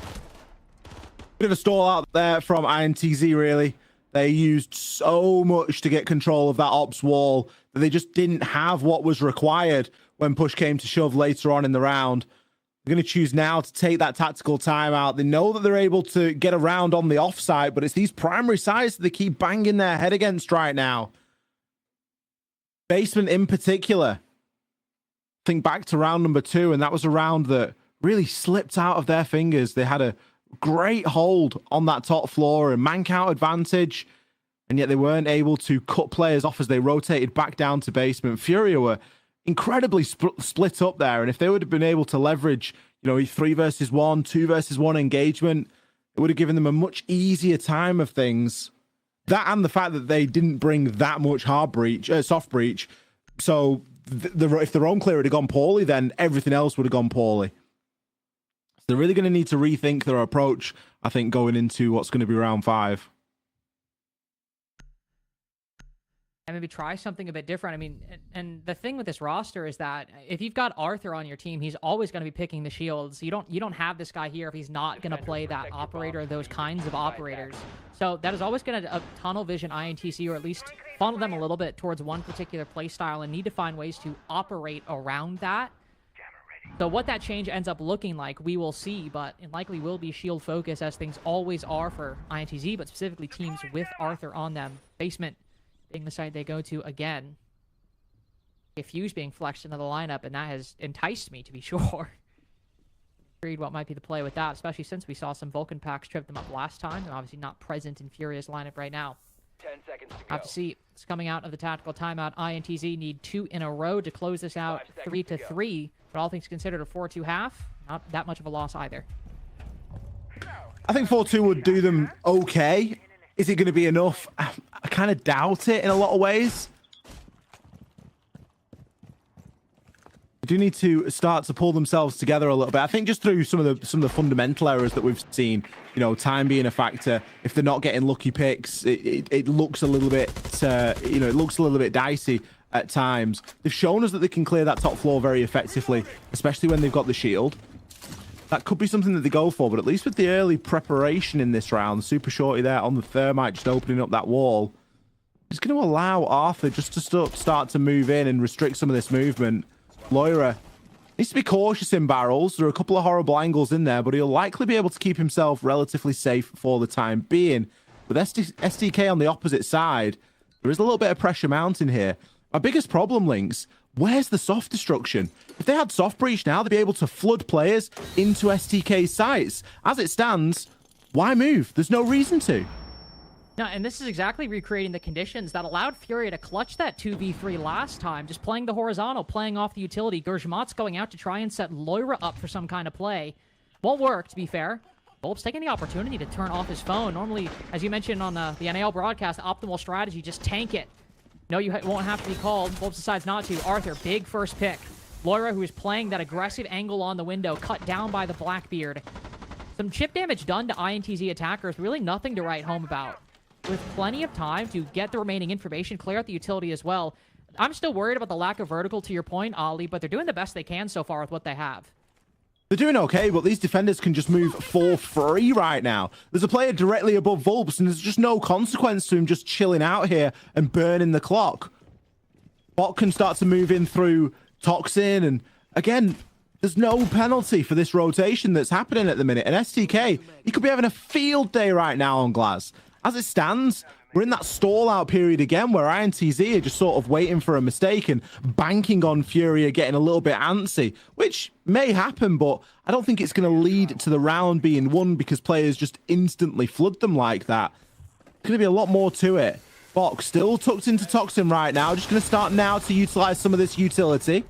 The hatch open above him is a bit of a problem, but there is nobody there directly on it, so he's safe for the time being. Still with an advantage going into the final 25 seconds. If INTZ win their gunfights, they'll be okay, but they've got to win every one. Got to win every one, especially now they're dropping it. Raps goes down. That was the player who might have pressured Herds or Box Zero on that angle. Huge fight by Legacy. Wins a lot of these clutch 1v1s. STK finally gets active on the glass. They've got 2 of them. Another 2v3, another 2v2 for Furia as DS goes big. STK only player covering. His shots have to land. A quick angle onto Diaz and on Herds as well. It was a Legacy 3K a few rounds ago. This time it's STK, the closer for INTZ. It was itching all round long for players to start moving into that scope. Finally, STK gets his reward for the patience they exuded throughout round 5. Good play from INTZ, but again, forced into winning those gunfights and going 4-4. Just as that execute was starting to happen with around 20 seconds left, it really made it anybody's round, but they were able to hold on. Furia not quite finding those pockets of safety and admittedly not really having the sufficient plant denial. I think they were maybe expecting a little bit more to go on that top floor in terms of contesting and holding up there, and the utility that they'd brought didn't really suit to that mega turtle playstyle that they ended up having to play.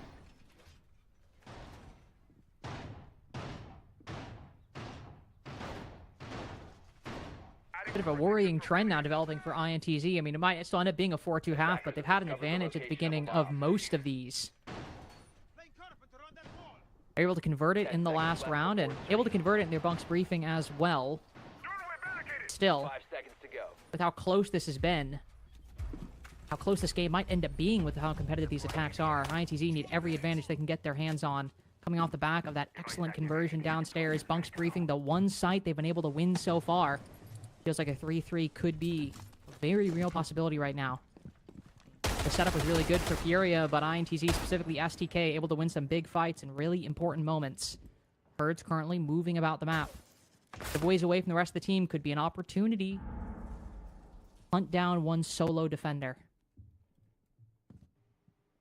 Volps just need to be cautious here. He's playing on the smoke, but again, Furia don't mind committing those kind of players to more sort of fringe locations in an attempt to use that utility to slow INTZ down, or indeed any team that they play against.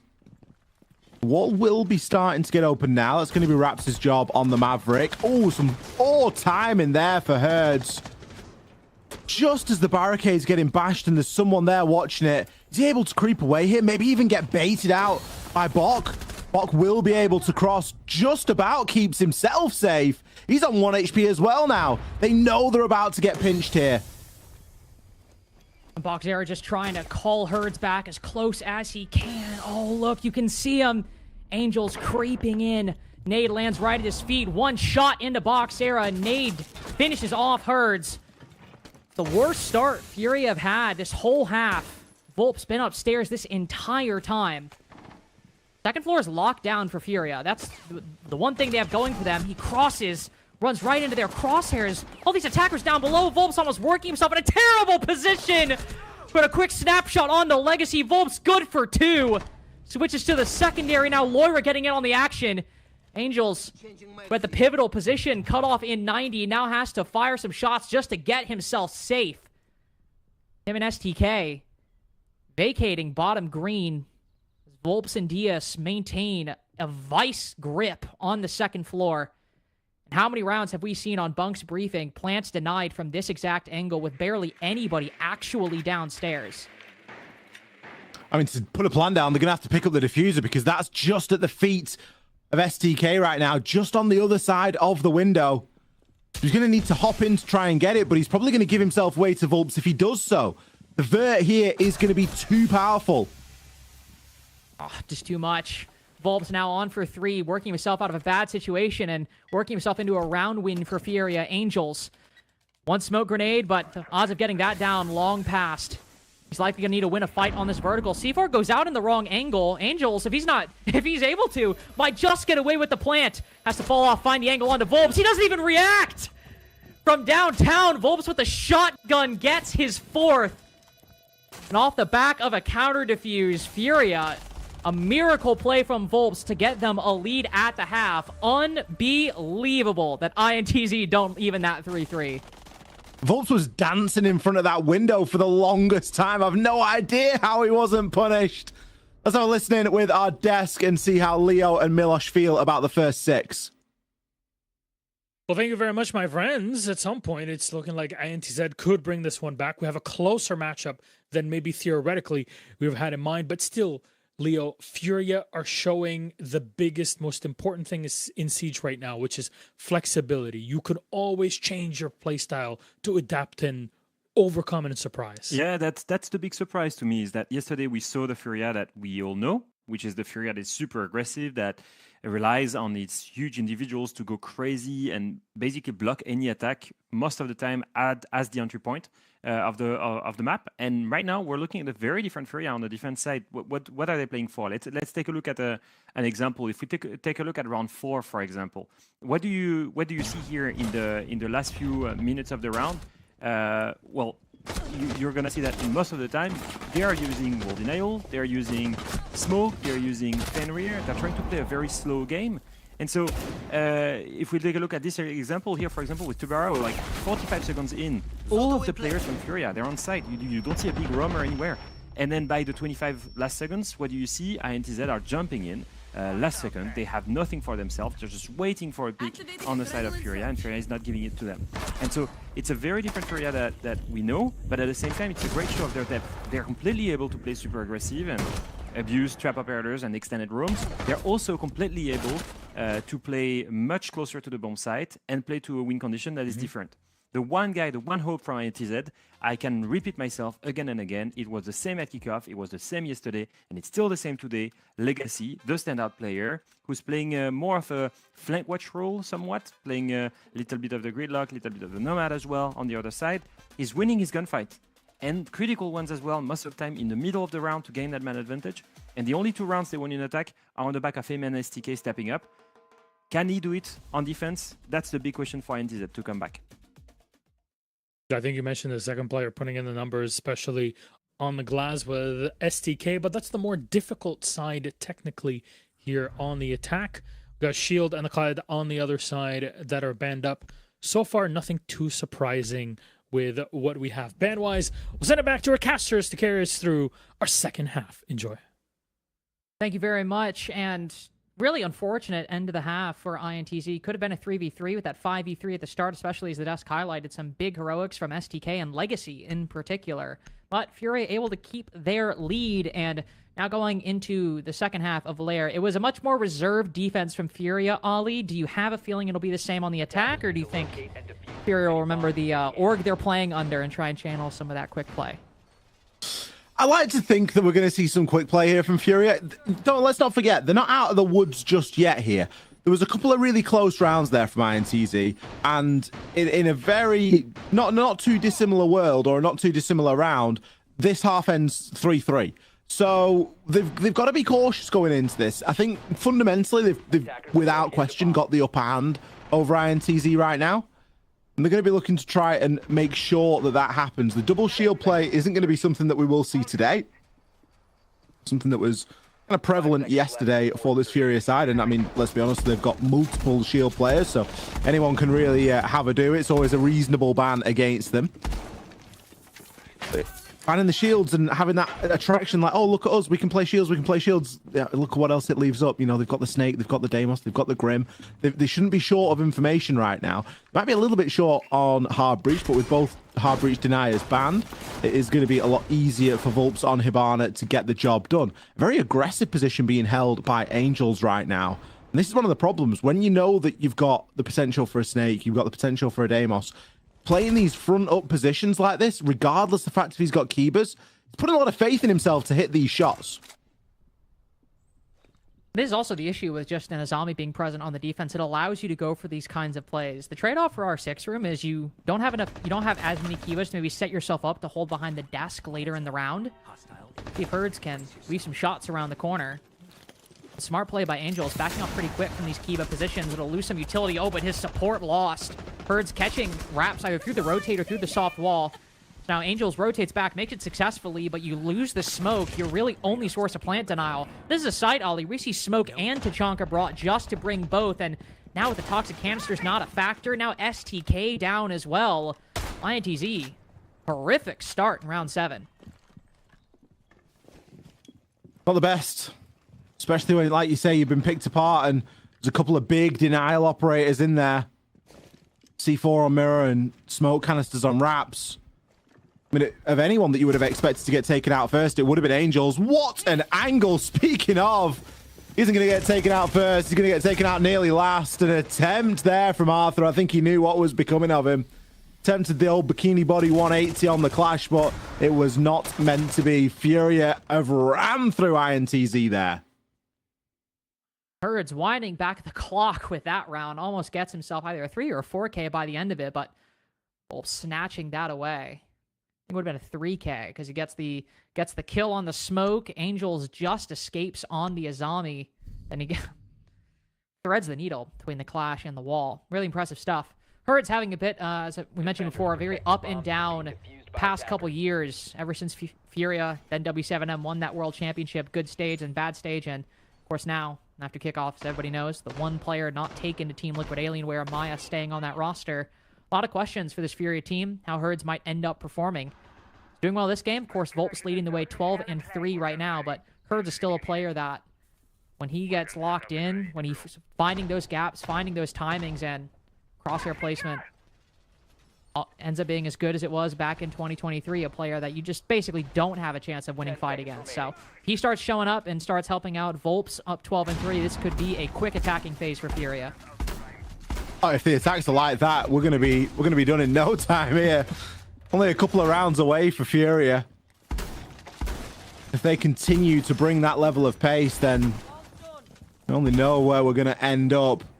Legacy is making a lot of vert here for this basement site, which is kind of ironic because when INTZ attacked it, they made none. They did not make much soft destruction at all. The focus very different on the Furia side of things. Boxera going to be bringing the ram, so he's going to want to get upstairs and start ripping open some of that floor. There's quite a bit of utility placed up here as well. We've got some barbed wire. Imagine a couple of razor blooms, a few reinforced walls. The Herds is the danger man right now as he's just crept himself into warehouse. Look at Volps' position as well, moving in through barrel. You might have players on these half stairs, but if the site's just going to get flooded, it's not going to be easy. Angels, that's not the direction he wants to be headed right now. Flushed upstairs leaves the site players a little bit light, and with the movement of Loira right now, that might be the focus. Furia, perfect opportunity spotting. Realize what's happened now that Angels is rotated up. Of course, they could end up playing retake as we saw the vertical angles created by INTZ earlier. Vulcan packs will stave off any kind of execute, give INTZ time to react. So, bit of a breather. Talk about winding back the clock. Herds bringing out the IQ. A pivotal key operator for him with this 5.52. Loira picking up the F2 from Herds last round. That's the first pick. Arthur, the only site player taken down, so this is going to be a full retake strat now from INTZ, either moving down the staircases or making use of these vertical angles. You're so spread out right now. Tepidly moving their way through the site. Volps now putting it in front of the bomb chassis. Specchio a bit late to the party. Oh, and on indestructible floors. Fortunately, too far away. No holes created. Bottom rocket as well. Great read by Volps, planning in the one spot that INTZ did not have vision. Loira on for 3. It has been a big day for Snake plays. Big day for Lurkers. Mitrix in game 1. Herds round 7. Now Loira round 8. But Raps and Angel, double Scorpions for this retake. Get INTZ's first 2 kills. Herds ready for it around the corner. Likes to keep that one closed. Now putting the pressure. Volps inside of the site. 12 and 4. Herds 8 and 6. Raps only with 4 more seconds to get this pick, and Boxera playing this perfectly. Flashbang up top. Catches off. There was a brief moment where it would have worked, but now beyond the pale. Raps gets 4, but it's all for naught. Map point for Furia. Quad kill for Raps, but it does not matter. Volps, brilliant space finding. Got himself into sight, understood the blind spot, understood the vert that was being held as well, which then is information that Loira can then work off and helps him to move through that top floor and pick up 2 kills. All round great opportunity spotting from Furia. We asked for a dominant win, and look at what they're giving us. These rounds are incredibly decisive since they've gotten onto the attack. Yeah, there were some dicey rounds on the defense, and there was a requirement to clutch out a little bit from individuals.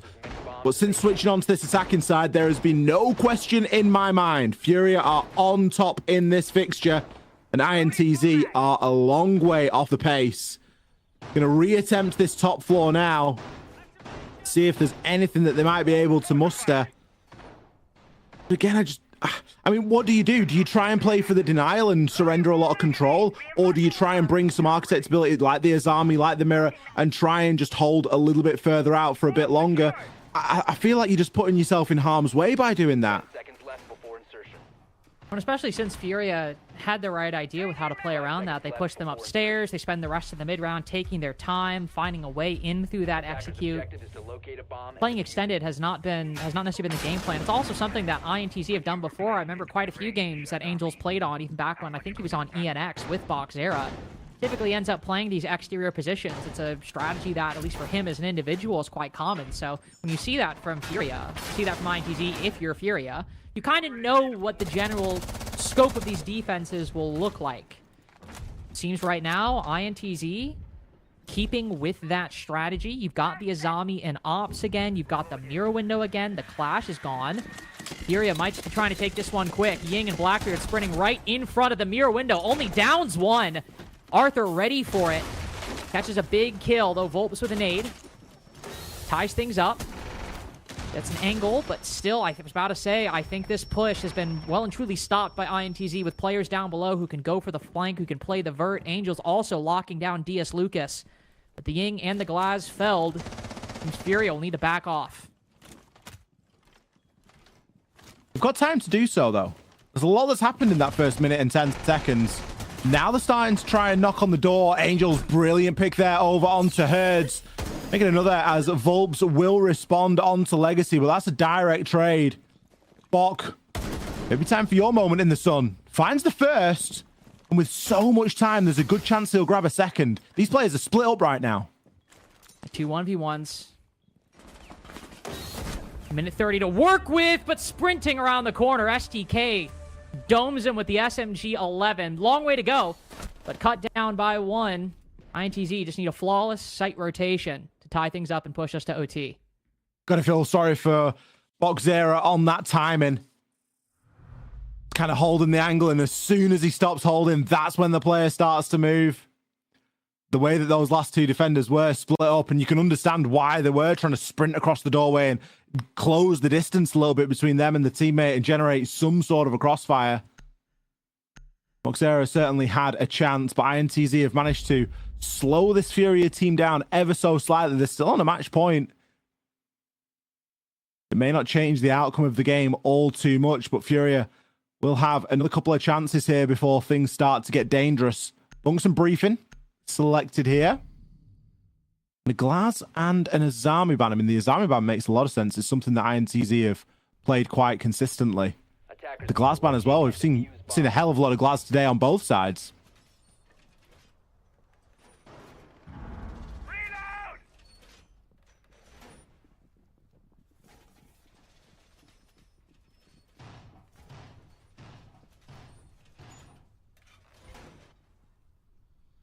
Well, the zombie band don't have the same level of roaming you had before, but the Bunks Briefing, you always know you're going to have to hold these top floor positions. Mirror Window should be able to do that quite nicely. Solus also playing for the retake, so a lot of good tools in INTZ's arsenal.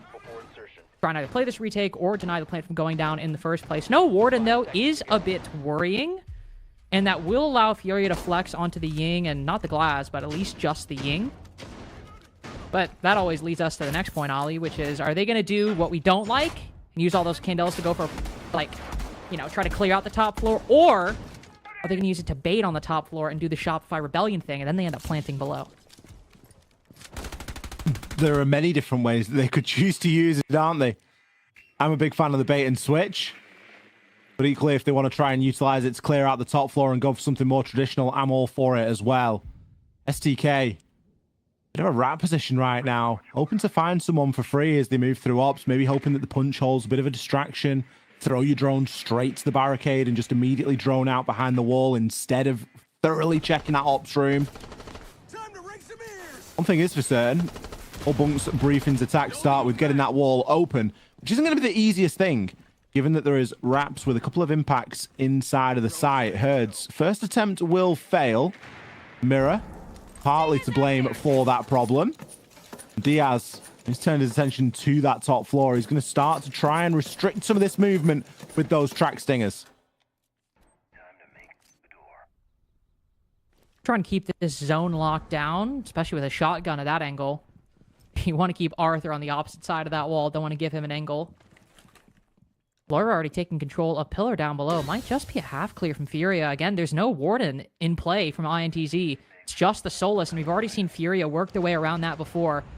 Knock the Solus out of position. 5 players up top. Full bore from INTZ into this retake, into this vertical play. Oh, and the Solus goes down first. Herds with the find. You can see Legacy recognizes it.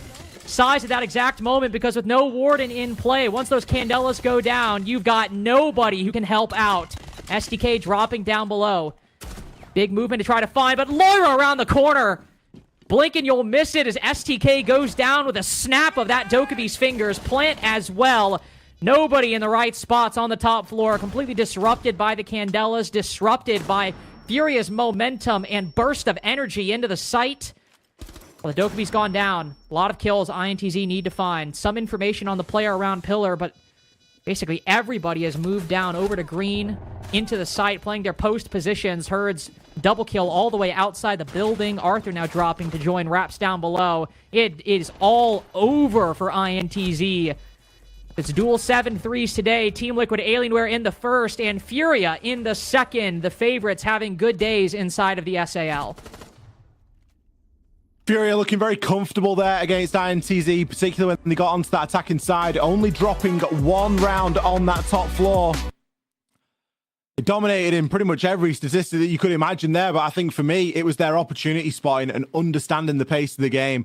They didn't just go blindly into top floor clears or direct side pushes. It was genuinely whatever would have been the best at the time. And it wasn't just that they were better in the server and winning those gunfights. It was those decisions that were really starting to back things up. That was what impressed me today. Well, we asked for dominance, and Furia gave us dominance. We'll see what Gaston and Leo have to say about it. Thank you very much, my friends. It's the way to show it, right? When you're preparing for the big game next week against Team Liquid Alienware, you want to make sure that you have that energy up to maximum. Morale is maxed out and ready, and it seems like that is indeed the case, which, if anything, sets up a really cool game for next Saturday. But regardless, Furia are showing their mettle, Leo. They're showing that they can flex no matter the moment. They can do it on defense, on attack, and that's the level that we expect them to be at. So they're back in the swing of things. Yeah, absolutely. And I think the main takeaway on my end is it's probably the play style. I think that we just saw in defense that they were able to play much slower and play for time as much as possible with wall denial, with Tubarao, with smoke, and turn attack. It's not necessarily the super chaotic, super aggressive Furia that we've seen from time to time. No, it's a team that plays with a shield, plays step by step, play for the plant. 3 plants in a span of 6 attack rounds. You know, it's an objective-oriented, methodical Furia. And honestly, if they are able to play defaults that well, and at the same time still being able to be unpredictable and aggressive, that makes them really scary for everyone facing them. Very good. It just means we get an even more exciting SAL. As always, though, and our interview is, of course, DS Lucas. Let's bring on the GOAT. Hello, DS. Thank you very much for joining us yet again. 2 days in a row. We're getting used to this. But today, yet another statement. I want to ask you mainly about the map in this series. Because, first of all, we saw you yesterday on one. Today, you have the choice between Clubhouse and Lair. Was that kind of trying to bait INTZ into either one of those two, or how was the plan there? Yeah, a little bit of that. And also, I think in the beginning of the split and in these best of ones, I think it's important to play different maps and build confidence on more than just one map. So I think that was more it. Fair enough. Yeah, I think looking at you guys play today, your playstyle was, I don't know if you heard me speak before, but your playstyle was different from the one that we're used to see from you guys, because we're used to you having some of the best gunners in the world, and so going super aggressive. Today I felt like you were much slower, and you were able to honestly execute that playstyle really well. What was that the game plan? Like, was it because of INTZ's playstyle that you played much slower? Yeah, you're spot on. We played against them last split and we lost. Our plan for this map was to play slower and basically let them kill themselves. Just play slow, punish, do our plan as slow as possible, and just. And do you think that this is I was just thinking, like, brainstorming about it. Do you think it's the right way to play against a team that is bringing a lot of crowd control barriers? Because initially, like, I don't know if you were aware, but like round 2, they had a lineup that was DokaAB, Solid Snake, Deimos, Striker, and Blitz. So like full-on crowd control, full-on looking to handle the roamers. And that's the only extension that you guys had. Do you feel like slowing down and playing closer to the bomb site when teams are bringing these kind of lineups against you is worth it? It depends on the team, to be honest. Them, I think, yes, because they were like we felt that they weren't very comfortable with the game, and we knew that coming in. So just decided to play some, and no matter the ops they brought, we knew that they were going to struggle against a slower pace and step by step kind of game style. Then all of this has been leading to the elephant in the room, or the seahorse in the room, which is your match against Team Liquid Alienware next week. We had a chat with Igor earlier on, as you've both had great success in the first 2 games here in Stage 1 of SAL. And he said, you know what, every time we face them, we're facing brothers on the other side. But in the server, their opponents were focused up against it. So he's expecting a really good game. How do you feel that match is going to go? Because you've both had this gameplay of constant flexibility, no matter the side. Yeah, I think it's going to be a very good game. It's the first time we play against them. We scrim against them a lot, and it's always to toe-to-toe. So, yeah, it's going to be a very good game. Be there. Very much looking forward to it. Diaz, thank you very much for joining us. Congratulations again on a second victory. All 6 points this week for Furia. Have a good night. Thank you. You too. There it is. We heard it from Diaz Lucas. It is all comfort here, and they're finding their own stride and their own step. Real questions on kind of dealing with crowd control operators, Leo. It's good to hear the question, but also the I guess honest answer, depending, as always, from Diaz. Yeah, I mean, the reality is, I understand his point, because if you just give too much space to a team that is bringing that lineup by playing it like a turtle, but FaZe playing that lineup, even though they're bringing operators that should not allow them to break apart a defense that's just playing a turtle, they will find a way to do it. So if you give too much space, that's always the balance, right? If you give too much space to your opponent, they will take it, and they will take it quickly, and then they can work on their execution with more time. But also at the same time, if you try to play too hard against a team that is just way too slow, then you're just losing an advantage. And I think they read this perfectly. They're playing against a team that are a bit like Imperial. It's taking them time to do basic stuff. So when a team is struggling like this to do some basic stuff, like getting into the building and room clearing the first few rooms, you know that playing with time is going to be at your advantage. What I did not expect was for them to play that way in attack as well, which I thought was a real good add-on. It's always easy in defense to play around time. When time is pressuring you in attack, for you to play slow, I think it's a cool idea to play it that way. And I think playing very default game, it was just enough for them to win that one. But once again, happily surprised about the fact that they could so easily switch their playstyle and execute this almost flawlessly. For NTZ, there needs to be some kind of change in the way they play if they want to compete with the top teams. Because I think yesterday in an interview, right, we discussed this and we had the question of there's such a huge gap between the lower tier teams in SAL and then the top teams. You can see that gap, and we could see it in the first 2 games, right? 7-3, 7-3. You can see the limit really clearly.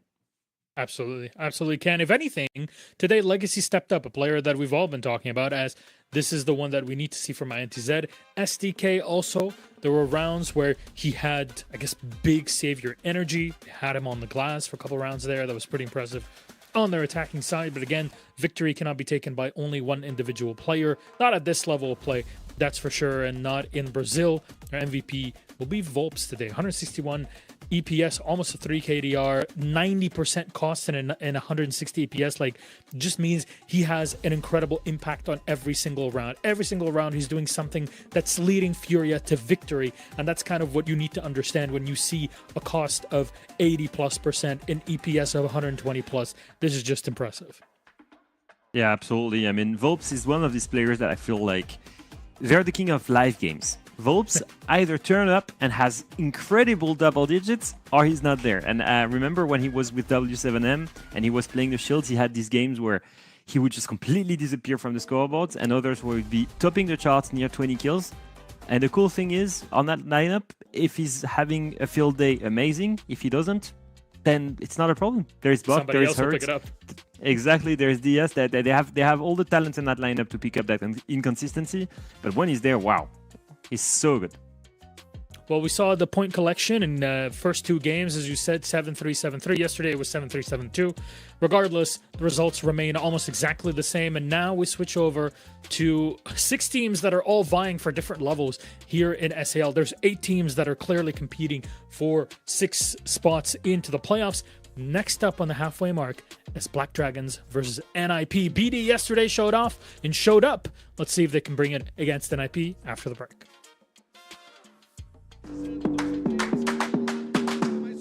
Well, my friends, it's true that the Brazilian teams didn't exactly land the best results at the last major. But hey, there's an explanation for that. Então você pega uma Luz que tinha bastante estreante, da Case, da AFA, eles não tinham jogado, era um time totalmente novo. A Fúria também, apesar de terem jogadores ali mais experientes, é um grupo totalmente novo, o Boxeira estava estreando e tudo mais, então tipo... E aí você pega a própria NiP, que é uma base já mais formada e tal, mas foi o primeiro Major do Baceto como IGL, então acho que isso acabou trazendo um peso um pouco maior, isso óbvio somado com a melhora das as outras regiões. E sobre não haver muitas mudanças pós-janela, é porque foi um campeonato muito curto, é o que a gente passou para a própria torcida da Liquid de 2 semanas, sabe? 2 semanas não pode definir um futuro de um time, então já tem que remover um jogador e tudo mais. And when results like these happen, changes usually follow. At least that's how it's supposed to work. Because out of all 10 SAL teams, only Black Dragons decided to shake things up. So, whether we plan it or not, this video has basically turned into a full-blown Black Dragons roster move special. To put things into perspective, since 2024 and counting the current lineup, no fewer than 17 players have worn the BD jersey. Doing some quick math, that's roughly one roster change every 2 months. Yeah, that's a lot. Acredito que as mudanças foram necessárias. Acho que a gente viu que a gente atingiu um teto ali como equipe, mesmo que muito cedo, né? E acho que mudança, quando é necessária, você tem que fazer. Você não pode ficar demorando tanto assim, porque a própria Team Secret fez mais de 20 mudanças na equipe até ganhar o EWC. Não é que a gente gosta, mas às vezes é necessário. As for this latest round of moves, Miracle and Lenda are out, while Guto and Romeu are in. And Gustavo Vieira is no stranger to the Dragons. He previously played for the team between 24 and 25, and even represented the organization at the Montreal Major.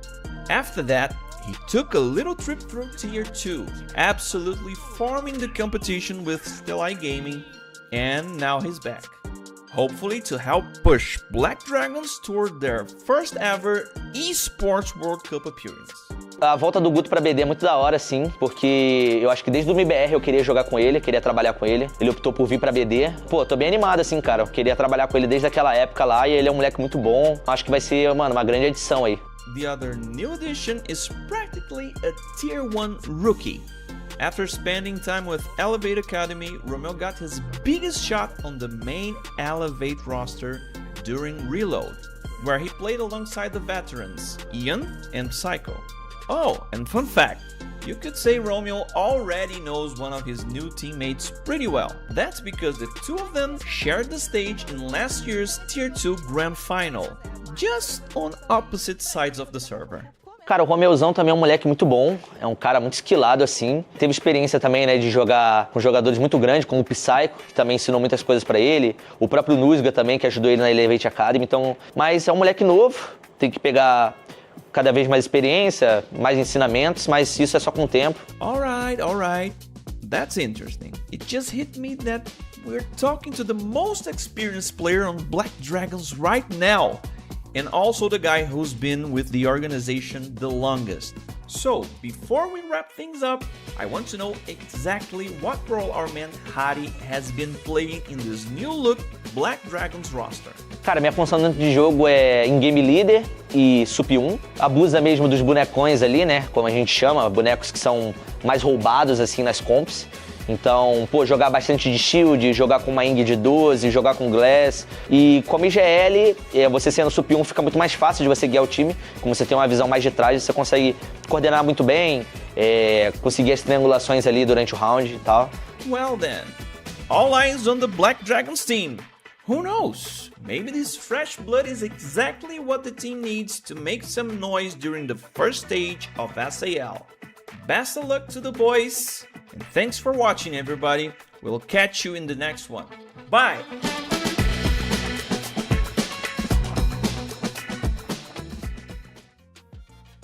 Welcome back, everybody, to SAL. We have hit the halfway mark here on the show, as the first two games ended up being 7-3, 7-3. I won't spoil to you how it went or who won. I'm just going to tell you there's a bit of a surprise in there for those who don't know. Anyways, Black Dragons versus NIP is up for us first. Black Dragons is on the chopping block. And honestly, yesterday, Leo, they were incredibly impressive. They almost took out Fluxo W7M in regulation time. No, they still won at the end of the day in overtime, 8-6, 2 points out of that matchup. I would say they should be pretty darn happy with it, being also the only team with roster changes in the entirety of SAL. It's crazy. Yeah, I think that's the big story for Milos, is that they're the only team that was willing to make a roster change, to bring in new blood. As you can see here, there's some of the new players that joined the lineup, Guto, Romeo, replacing the old guard in Miracle as the back support, and Lenda, who had just come in as a flex IGL player. It makes sense on paper to bring some firepower, but what makes sense on paper does not always make sense on server. And yesterday, though, we saw the proof. They had 4 different match points. It took them the 4th one to make it, eventually losing a point to Fluxo W7M, but taking away 2 points. And the man on the screen was the man of the hour, Guto, 18 kills, 11 deaths.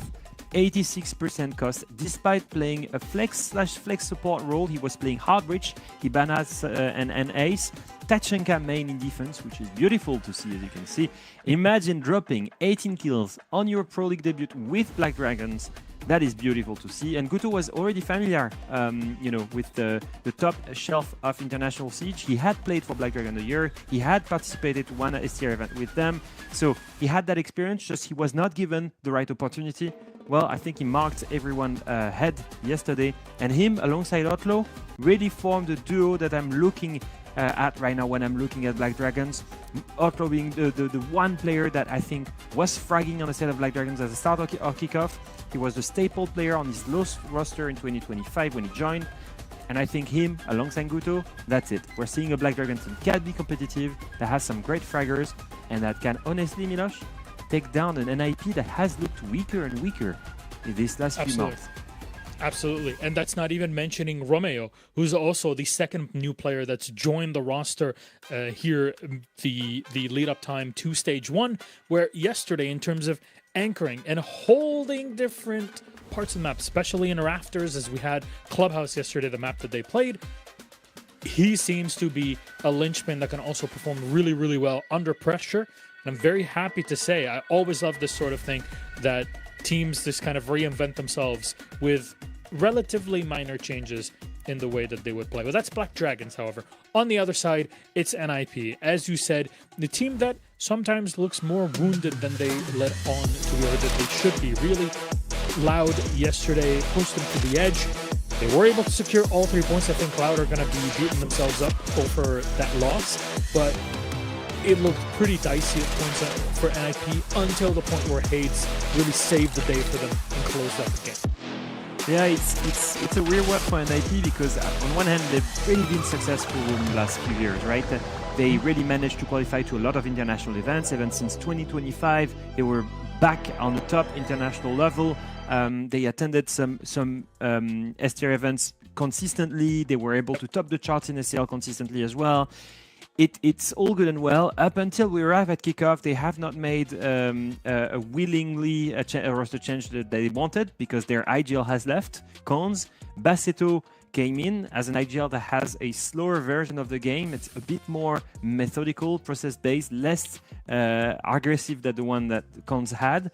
And yet they surprised everyone at kickoff. They made it. They qualified to Salt Lake City. And I think ever since then, we've seen the ceiling with that roster, struggling in Salt Lake City, losing quite a lot of matches, barely able to win one game against another South American team. And when we look at them playing yesterday, it should not have been that close. They struggled to beat Loud, the one team that got grouped, despite Loud not having made a single roster change. And it was a very, very narrow victory, 7-5. So they're looking at redemption today. And it's unfortunate for them. They're going and stumbling in front of Black Dragons, a team that right now has the power and has the momentum of having taken down Fluxo WSNM, and that's a big one. It's big. I will put the pressure on NIP in this. Should they lose all 3 points today, I think they're not going to be very happy with it. That'll give big advantage to Black Dragons. They want to hold on to the top 6, and NIP are also in the fight for 5th and 6th here within SAL. So it's very important that every single point will count in this matchup. And NIP's performance yesterday, at least they'll be happy with all 3 points, but they don't want things to slip away from them so quickly. Though, Leo, that's the setup for both of our teams, but our veto is ready. Let's see what we get on with what map they have in store for us. I'll remind you, yesterday, these two teams, they went up, they played. NIP was on Clubhouse, and of course, Black Dragons was on Clubhouse as well. We had the extravaganza, and thank God we're not going to see it again today, but it'll be Cafe, a turtle map, if any. Yeah, and honestly, at first, you told me, a few months ago, back in September, October, I would have told you that would be amazing for NIP. I thought that was really their best map. They used to abuse it.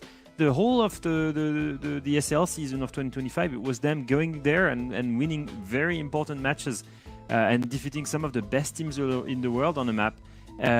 In fact, they almost had a stellar run on the map in stage 1, beating W7M, Furia, Black Dragons, Los, and Liquid on the map. But if I look at more recent history, it's been a struggle for these guys. They've lost it again and again and again, and that was SSI, that was at kickoff as well against Furia.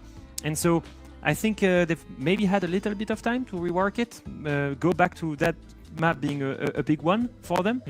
I look at Black Dragons and I don't know, honestly. I feel like they've hit the reset button with this roster. I don't even know if I can really judge the statistics on the map from the previous kickoff play days. So they're picking into the unknown, and that's always going to be the strength of a team like Black Dragons, who've made big roster changes.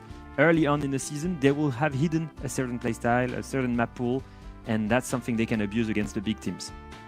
I think it's a very fair assessment, which is why it gets scarier for NIP. BDs are on defense. You don't really have much to work with data-wise or VOD-wise to see what to expect with two new players in Romeo and Guto on the team. We saw their impact yesterday. Who knows what that can prove in for today. So question marks, those are the ones. Those are the big questions that we're looking to answer in the second playday. We'll see if NIP can prove themselves in this position. Maybe Black Dragons, maybe their performance yesterday was just a flash in the pan, and today is just going to be a disciplinary action, really, from NIP to show them who's boss. Who knows? But that's the beauty of watching SAL and seeing what we get out of it. Let's bring in our casters, have a quick little chat before we get into it. My friends, you guys got to see a lot of NIP over kickoff in Salt Lake City. What's your take on the team? How do you feel they had to switch up and fix, really, going into stage 1? Taking the first half of that, NIP kind of remind me a lot of SSG, not in their play style, but in that SSG had and Leo, I know you've talked about this before, had a very hard international ceiling for a long time of really struggling to make it beyond top 8. And I'm starting to feel that way about NIP. They perform quite well domestically, and it always feels like I'm saying, and this will be the international event where they really show up.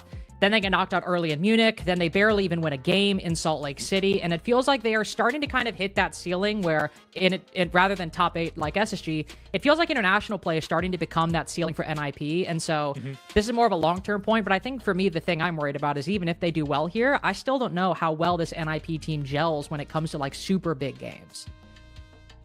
Yeah, I mean, for big games, I would agree. And I think that they need more reps in that sort of international setting. Some teams do just take a little bit longer to get up to speed. I think domestically, it's a team that excites me. I think they've got a lot of, the tools that you need now to be successful in the modern era of Siege. It was kind of just international teams that really stymied them at Salt Lake. They were able to get the win over Furia, who we've just seen be exceptional against INTZ. So it is that team that's, you sort of sit there and scratch your head a little bit, don't you? You're like, hang on a minute, they can be really good against Furia, but then, they go and they'll lose, against almost lesser international opponents. So, yeah, for me, it's a difficult one.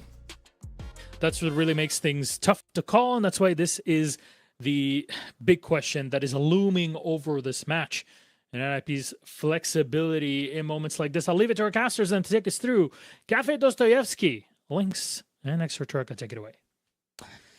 And I kind of want to pick up right where, again, Leo left off, talking about how this is literally, there are two teams that, for, whether it's accurate or not, that will always have Cafe linked in my brain together, and that's Virtus Pro and NIP. To be fair, maybe that's because at the first international tournament I casted Copenhagen, they played each other on that map. But those are two maps that for those two teams, even though they might not be in the pool like they once were, they go together in my brain. And even though we have an NIP Black Dragons game in which this feels like a really good NIP map, I can't also but come and feel a little bit, of course, worried, but to turn the attention more on Black Dragons, really excited, Ali, by what we might see on this roster. The duo of Outlaw and Gudo, especially for what we saw yesterday, is really exciting. And again, the only team in SAL to make some changes kind of puts a lot of spotlight on them for this project to work out. Let's see if it works out for them here today then. I do agree though. Cafe is a map that I kind of inherently just link to SAL in general. I don't know particularly why. I don't know if it is hotly contested or if there have just been some good games or if it's just it's something that used to happen. But it's something that I do think of and think of this region as a little bit of a joint thought. And we'll see if it's a thought that gets developed on today or if this becomes a memorable fixture, which it very well may be, because I feel like they occupy a very similar position in the leaderboard. And we're expecting them to be fairly well shoulder to shoulder when push comes to shove. So Black Dragons have consistently been that organization that has been the thorn in the sort of 5th, 6th, 7th place teams in this league. Very often throwing a bit of a spanner in the works when it comes down to qualifications. Regardless of who's been playing on it as an org, that is just what they have been known for in Brazil for the longest of time. Let's see how they do here against NIP. They're going to be starting off downstairs, which I am more than happy for. Top floor on this map for defenders is not a great one. So it is already boding well for the defensive start here for Black Dragons. Nice little bit of drone information there from Pino. Goldie but an oldie. Little drone that goes straight into the site. A little bit of a sandbag in front of it, so you've got to navigate around that, but it gives you a good read as to who and what is going on there. Rare will be tasked with playing inside of the site, which is a bit of an unusual position for the Azami to play. Usually it'd be a little bit more on the fringe of the bomb site and looking to sort of fortify some of those locations, like whether that be Bakery or whether it be VIP and Christmas. Instead, he's going to be a little bit more tucked in this time. Well, one reason that might be, we actually saw Rare hiding the Azami, I think. Ooh, tucked behind one of the stoves during the prep phase, maybe trying to keep those Kibas hidden for the late game, letting them all generate right now. Mr. Outlaw trying to get the first pick. It's actually Gudo to close that out. Snake is the first one down. Fancy in particular often is one of the highlight players on NIP that the focus inevitably comes to. For that operator to go down early. Great start for Black Dragons. As NIP, with half the round to go, quite spread out without a clear way in. The coach at lurk doesn't work. We've got players holding cutoffs down below, but instead we actually got verticality being opened up on the top floor, boogie drones being used. So this is really just players holding flank as the rest of the utility is activated on the top floor. Mr. Outlaw moving himself into coat check right now. His top floor presence is going to continue to amplify right now. It's Bassetto. There's no real reason why he can't continue to play these vertical angles. He's already used all of his boogie drones, so he's got a great line there just onto the door of prep, but it's going to be Mr. Outlaw taking Pino down. These players have found areas of solace in and around the site with a C4 and a Toxic Babe forcing Wizard out. NIP haven't really got a foothold right now. No, the only thing that's gone well is Bassetto placing down these boogie drones, and that's about the easiest step to accomplish when you're attacking Kitchen from this second floor. 30 seconds to go, and NIP are exactly where they've been this entire round, at doorways, holding angles without a clear way in. Great pre-fire, great utility onto Swag. So NIP activates something, but that's required a third of the remaining time, and we've just reached the halfway point. Black Dragons all shoulder to shoulder next to each other. Can get these trades. They've given up a lot of the site.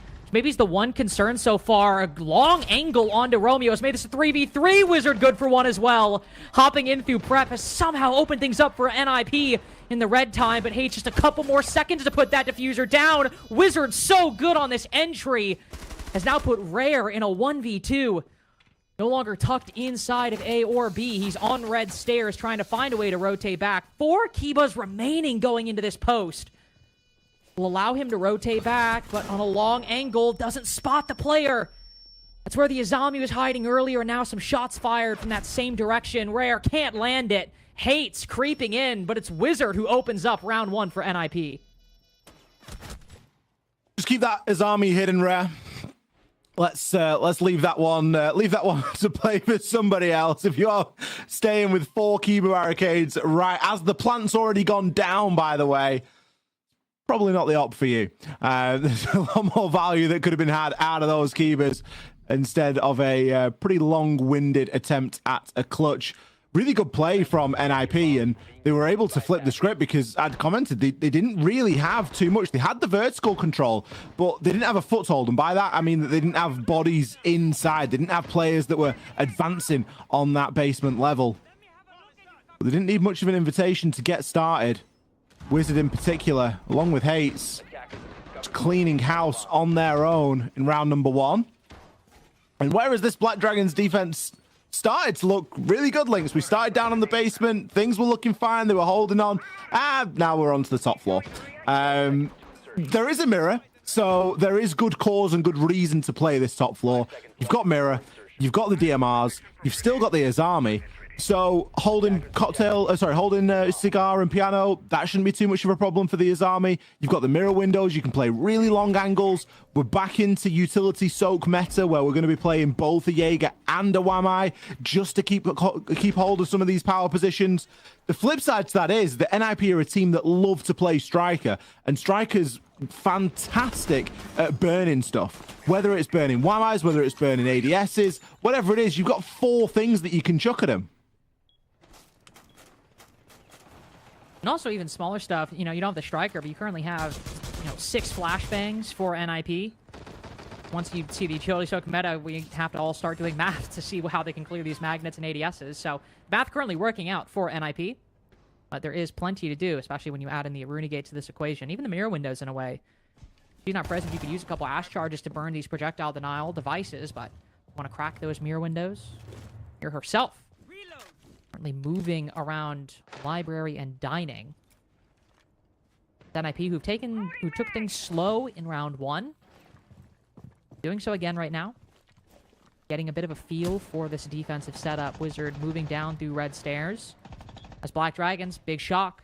When you have the lineup they have, you don't really need to push all that much. You can hold these passive angles and wait for NIP to come to you. Wizards holding a little bit of a passive angle inside of shop right now. Oh, he's just going to be allowed to cross. There's a bit of a wiggle peak there. I believe from Romeo on the cocktail side. Continue to hold this angle. I don't believe that anyone knows he's there. That's a great pick. Seto on the upside down repel and Pino adding on to it. It has gotten responded though. It's one of the advantages of those mirror windows. You can continue to peek off around them, and Rare will trade that out.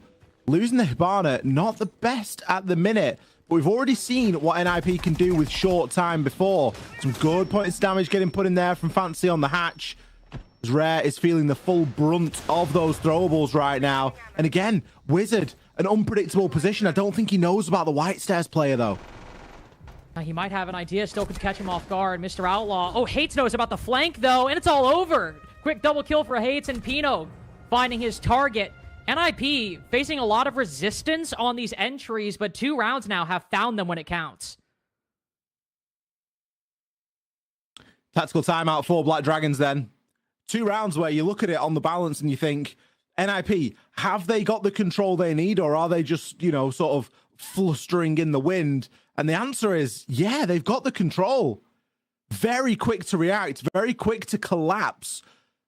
That 3-2-1 that they're able to pull out in both rounds 1 and rounds 2, just devastating. I think Wizard's positioning in that last round in particular, Lynx, for me, was just fantastic. Got himself into Cigar Shop and was never really known fully by the side of Black Dragons until it felt like it was just too late. Yeah, just able to creep his way in there, which, we saw something pretty similar in the previous round from NIP with that push in through prep. They've been working these mid rounds, about as well as they could, especially when they are facing some, not issues in the early game, but issues like actually taking it to Black Dragons, who have put up a decent fight, of course, bloodying NIP quite heavily in the first round, and then it being a very difficult struggle to actually push up Whitehall in the middle of round 2. So being able to work themselves into positions like that, unknown to Black Dragons, is really quite important. And going back down to Kitchen now, as we've seen a tactical timeout, Black Dragons hitting the pause button, they'll go back to Kitchen, what we saw in the first round. It's a complete, well, it might not be, but it seems like it might be a completely different setup, Ollie, is whenever you see Castle or an Architect Operator introduced, it, fundamentally and kind of intrinsically changes the landscape of the defense.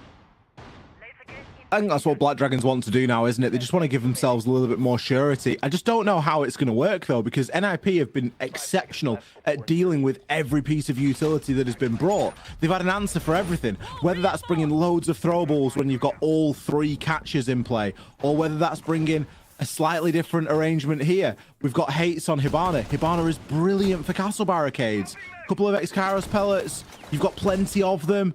You're able to deal with them very easily, and you can still get a bit of breach work done. So I'm not too sure at the moment for this Black Dragons team, because everything that they're trying being countered by NIP quite nicely.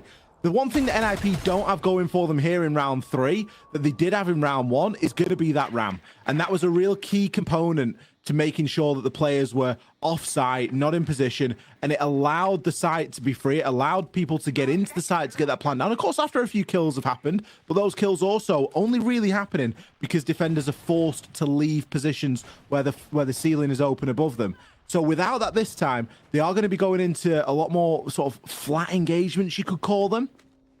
And we'll have to see how they try and face up there. They've got the Capital that's going to, of course, help them in that endeavor, but it isn't going to be the fix-all. Shots ring out outside of Small Bake. The swag cut down at the rotate. NIP, their second round in a row with the advantage. Seto, player who used to really struggle on the opening duels, he was permanently stuck on shields when he was on Loud, and often putting some abysmal numbers up in the opening duels, dying to C4s when that team went for a plant. And this time, 2-0 right now, both times onto swag as well. Doing quite nicely for NIP in these past couple rounds, especially looking to recover from that slow start in round 1. Utility going out, Rare blinded in Bakery. Likely the next player that NIP have their sights set on. Not only because of the forward positioning, but also because of this utility he has with the Yokais. Only piece missing is a breach onto this single reinforcement behind him. But as long as that's solid, he can play here and then maybe duck for cover behind the rotate.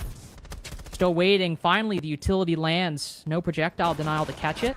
He'll force the Echo out and right into Wizard's crosshairs. An excellent cross set up by Baseto and Wizard. NIP lose a body, but still maintain the lead.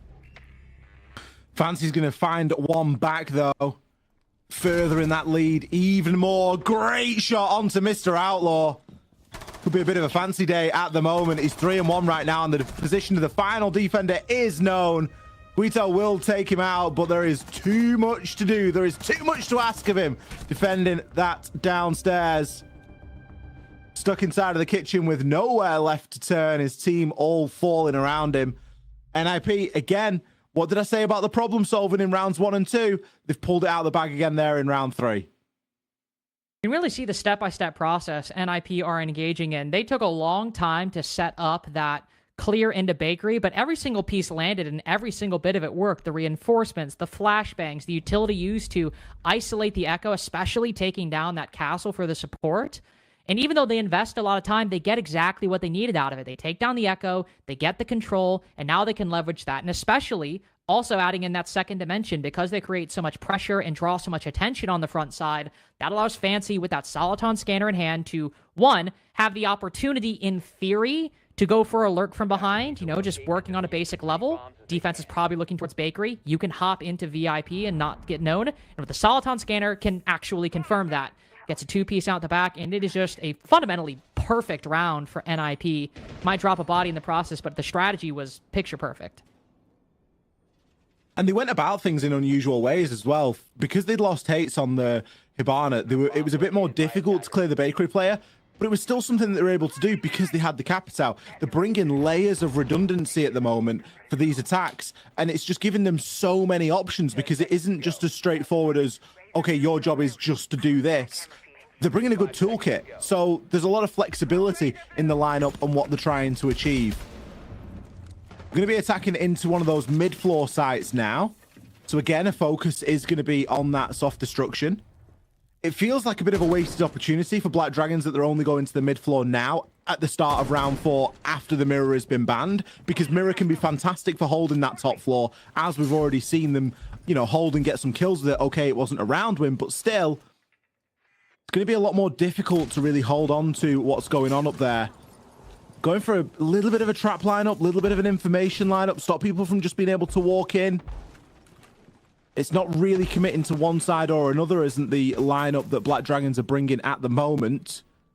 But lineup for NIP is fairly clear.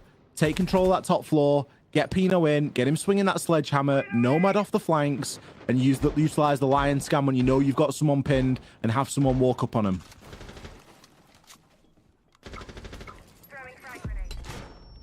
Couple nades fly on a cocktail. E1D, exactly as you said, meant to freeze those defenders in place. Nades to land at their feet. Fancy at the same time pushes in through snow door. Lights up Mr. Outlaw, but the Jaeger gets away.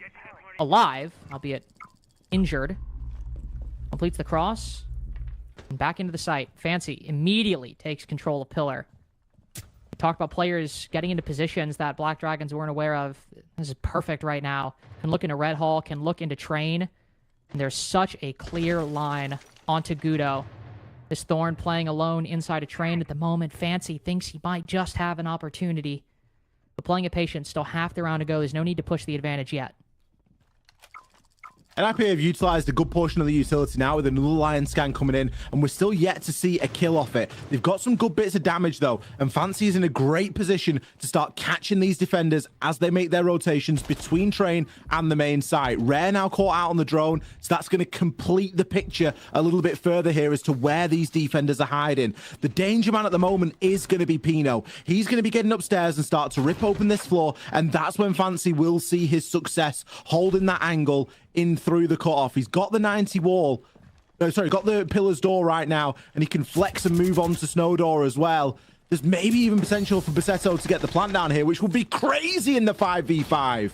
And just making his way through, Pino on the cover picks up the first quick rotation off spot for Bassetto. Knowing he might be pre-fired through the bookcase, you can see the two-man retake by Black Dragons completely falls apart. Mr. Outlaw down, Swag on the floor, Gudo retaking Pillar. Unfortunately, miles away, with very little time to spare and no support to speak of. 4 in a row for NIP. We're wondering this might be a big game, but so far it's our third shutout of the day. Black Dragons just look so scared at the moment. They're scared to make a play. They're scared to do anything. NIP, yeah, they're being aggressive. Yes, they're being oppressive with their lineups, but it's not that bad. Like, it's not like they're running Dokkaebi every round and running a Deimos and all that sort of stuff. They're literally just playing Lion. It's straightforward. It's as easy as you like. Big Guito tucked into Trains for the longest time there. Scared, terrified to make one step, to make one movement. Black Dragons need to get a handle of this, and they need to do it quickly. Cafe attacks are not meant to come this easily, and at the moment, NIP are just racking them up for fun. And they're getting better as time goes on. Round 1 was the most difficult round for NIP. That was a 3v5. It was facilitated by a massive 3k from Wizard entering in through prep. Rounds 2 and 3, 3 people left alive. Maintain an advantage is when they start get the opening picks. They're converting them successfully. And then in round 4, we are now 2 rounds after the tactical timeout. In round 4, 4 people left alive. Sure, it's a late round, but Bassetto plants, falls off, new spot. Plan completely works as NIP cut off Black Dragons as they try to go for the rotate or try to go for the retake. And when they rotate, are just immediately felled. NIP are just getting better as these attacks have gone on. And I mean, you don't need me to tell you that that's the opposite trend Black Dragons need right now. As you said, these attacks, even if it's attacker-sided, should not be coming this easily and should not be improving, with Black Dragons seemingly having less and less answers as the half goes on. Not really how the game's going to go, is it? You're going to get more and more answers as the game goes on, as you see more rounds, as you understand how they're playing or how your opponent is playing on any given day. And in the minute, it just looks like Black Dragons are regressing a little bit too much. We've also lost a player, hence what we are seeing on our screens at the moment. Hopefully we can get them back in, up and running nice and quickly. Looks like it's rare. You can always tell by how the reflection in the player's face sort of frantically changes as they try to load the game, tab out, check the team speak, check the get back online, whatever it might be. Well, hopefully we can get Rare back into the lobby shortly and get this game back underway. A break in momentum, maybe not going to be the worst thing at the moment for Black Dragons. They've had the timeout. They can't use this as a tactical timeout. This is technical, but it will at least give them time to gather their thoughts individually. And it might do something to knock NIP off the pace, but something tells me it's going to take a little bit more than a couple of minute tech pause to really knock them off the boil today, because they are firing. Hates, he's looking fantastic. He's had like double kills in a lot of the rounds that we've seen so far. It always seems to be Hates popping up on your screen with a couple of kills here. It was Wizard, 3 kills in the first round. Aside from that, the load has been fairly equally spread. But as you say, Lynx, these attacks have just got better and better and better. Round 5, it was a flawless. And to your point, Hates has also, I mean, just had double kills in literally every round except 2. And by 2, I mean round 2, not 2 rounds. He has had 2 kills in every round except the second. And so really great stuff in rounds 1, 3, and 4. Beautiful stuff from Hates. And so, as we continue, there we go. Now the Rare's back in the lobby. We can lock in, look towards Cocktail for Black Dragon's second attempt of this site. It was a bit of a tricky one, but still was the start of this NIP streak. And you mentioned momentum coming out of the tactical timeout, but I think that the worrying thing for NIP is despite maintaining a 4-round streak, it hasn't felt streaky. It hasn't felt like they're playing hot or with momentum. It has felt very tactical. It's felt very strategic, fundamentally sound, but also built on such a solid foundation that it's not the kind of thing that I think a break really shakes. It's not like you have some actually massive performances or a hot streak or just vibes. It really feels like a very intentional play style and intentional victory from NIP so far, and I think that takes actual counterplay, not just momentum breaking for Black Dragons. There needs to be a counter, doesn't there? Unfortunately, there's not too much that you can do. One thing they could have done is they could have played a mute, because whereas all NIP have been playing up until this point has been the Lion, and it's been so effective for them, now Haste is going to be on the Dokkaebi. It's going to be even more oppressive, even more difficult. Going to be starting off his path in here on the roof. Get those hatches open nice and early. Oh, Mr. Outlaw lurking downstairs. He's already placed his deployable shield, and he does have a C4, so if there's any information, he might be able to make something happen with that when attacking this top floor, but he's way out of bounds right now. Going to be this rappel play that really starts to define the round. None of that long-range DMR that we saw previously for this site either. So you're going to be fixed on trying to make sure these engagements are a little bit shorter range. Maybe not give yourself as much exposure to the players out there on rappel, because as we've seen, we know NIP very adept at that rappel play. And also very good at doing it together. For the time being, one of the slower rounds we've seen, Lynx, it just feels like they're getting themselves set up, starting to chip away at some of that utility, starting to get some of these walls open, and really not overthinking this or rushing into it too quickly. Which has felt like it's been the modus operandi for NIP so far. Not necessarily slow, but being very deliberate about their pacing. We'll see how careful and considerate they are. Player flanking up red stairs. Call goes out. Does not hit the sentry, currently sitting at bottom red. Now moving up the stairs. We do have some flank watch, have some air jabs. The first kill instead on Hates. Ends up dying to the Dokkaebi call as he's lit up by shots. Hates seeing somebody hop down right window. And I think the nice thing here, he just realized that means it's a 2v5 on site. NIP hit the go button off the back of it. Immediately swing, recognizing that Swag stuck in garage. Flawless for NIP. The attacks just keep getting better and better for Ninjas in Pajamas. It's unfortunate for Black Dragons, isn't it? Because the idea was pretty good there. Get somebody downstairs, flank Wizard inside of Cigar Shop, and try and make something happen there. They knew that Wizard was going to drop. They didn't want to challenge him too oppressively because they knew they'd be vulnerable from places like Reading Room Door. They'd be vulnerable from Piano. So let's play the flank game. Let's try and make something happen there. Wizard plays that position very much on his own. He's looking for support from Cigar. He's not necessarily getting support from either New Hatch or Red Hatch. So it's fair to assume that a flank is going to be on there. but it was just so unfortunate how it all plays out. The Dokkaebi call used to perfection. It's this coordination, it's this teamwork that we're seeing. When you can see it like oozing out of your screen, it must be electric in the server because there's nothing going unnoticed by these guys. Everything they're doing is to assist one of their teammates. And I mean, if it's not evident in the scoreline at the top of the screen, given that they're 5-0, it's evident at the bottom when you look at the player cards. Hates 8-2. Wizard hasn't died yet. Got 8 kills.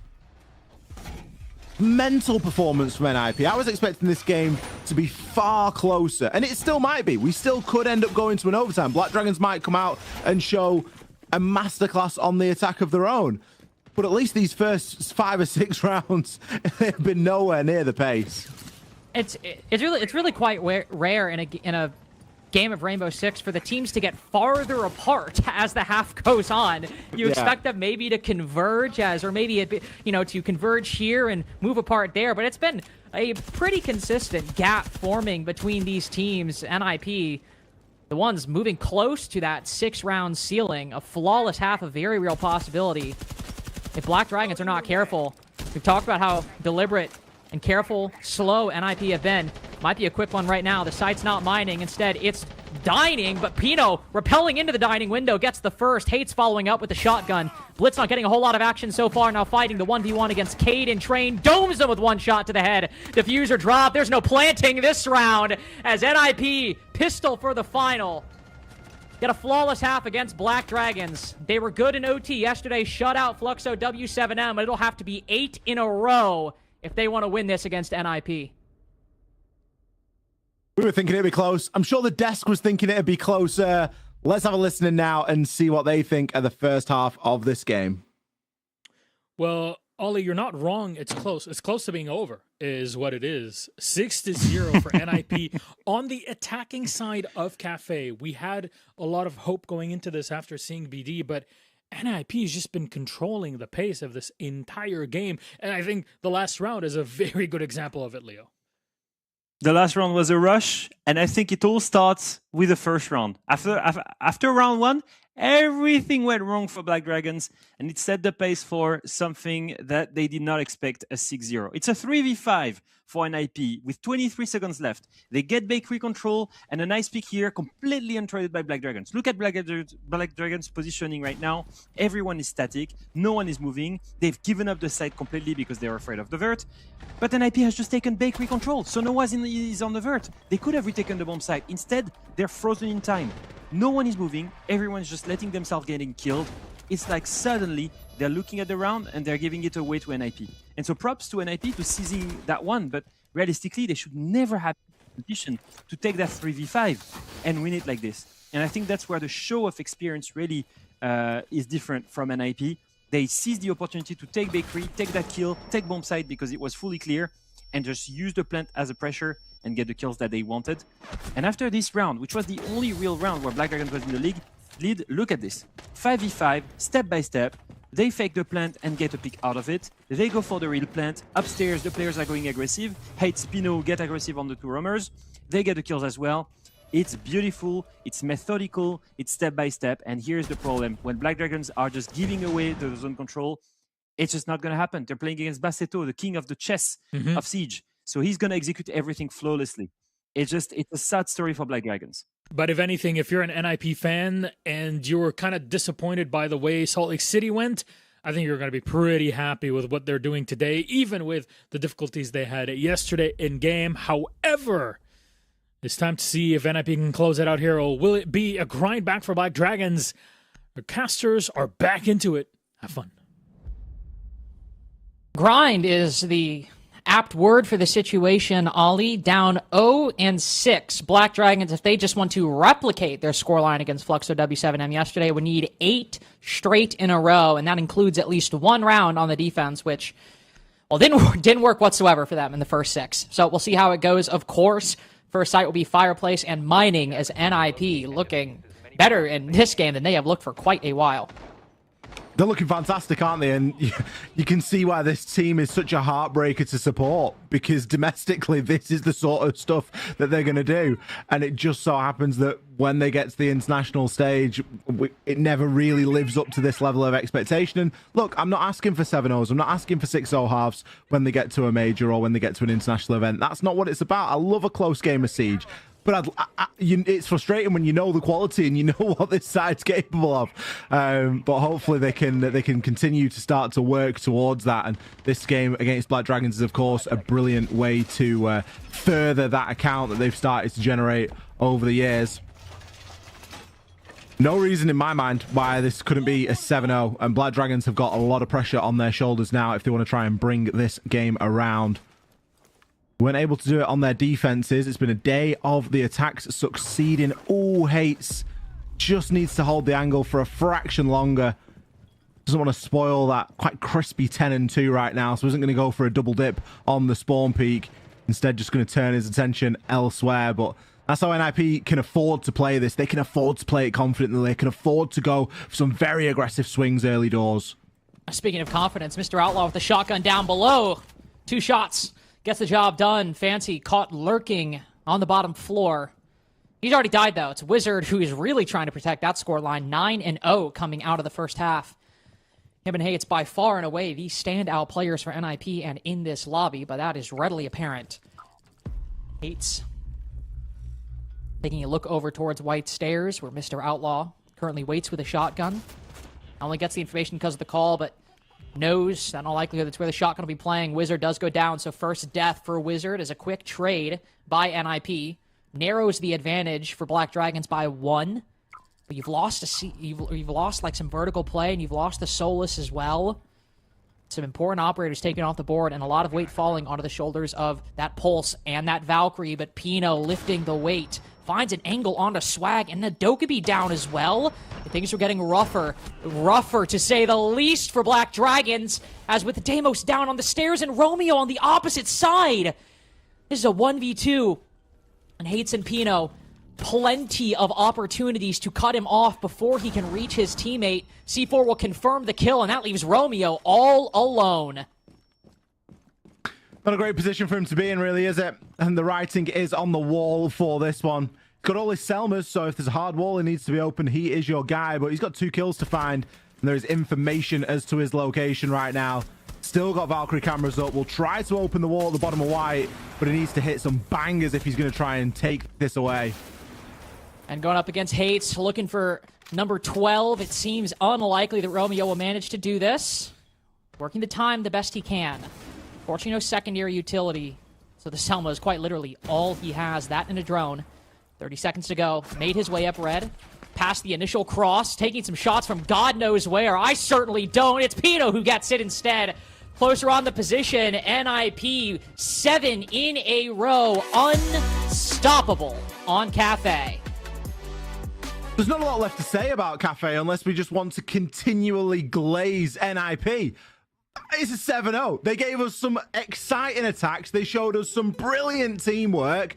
And the only defensive round we saw, well, it was just the only defensive round we saw. It was very hit or miss. It would be remiss to judge either team off that one round. What we got to go off is that first half. And for me, it looked electric. It's a team that I am very fond of watching here in SAL. And I hope that they continue to give us performances like that. For Black Dragons, it feels like it's back to the drawing board for them. They had a decent enough game yesterday, but this, it's nowhere near where they need to be or where we expect them to be here inside of SAL. We're going to tune back in with our desk as they're going to have an interview lined up with NIP.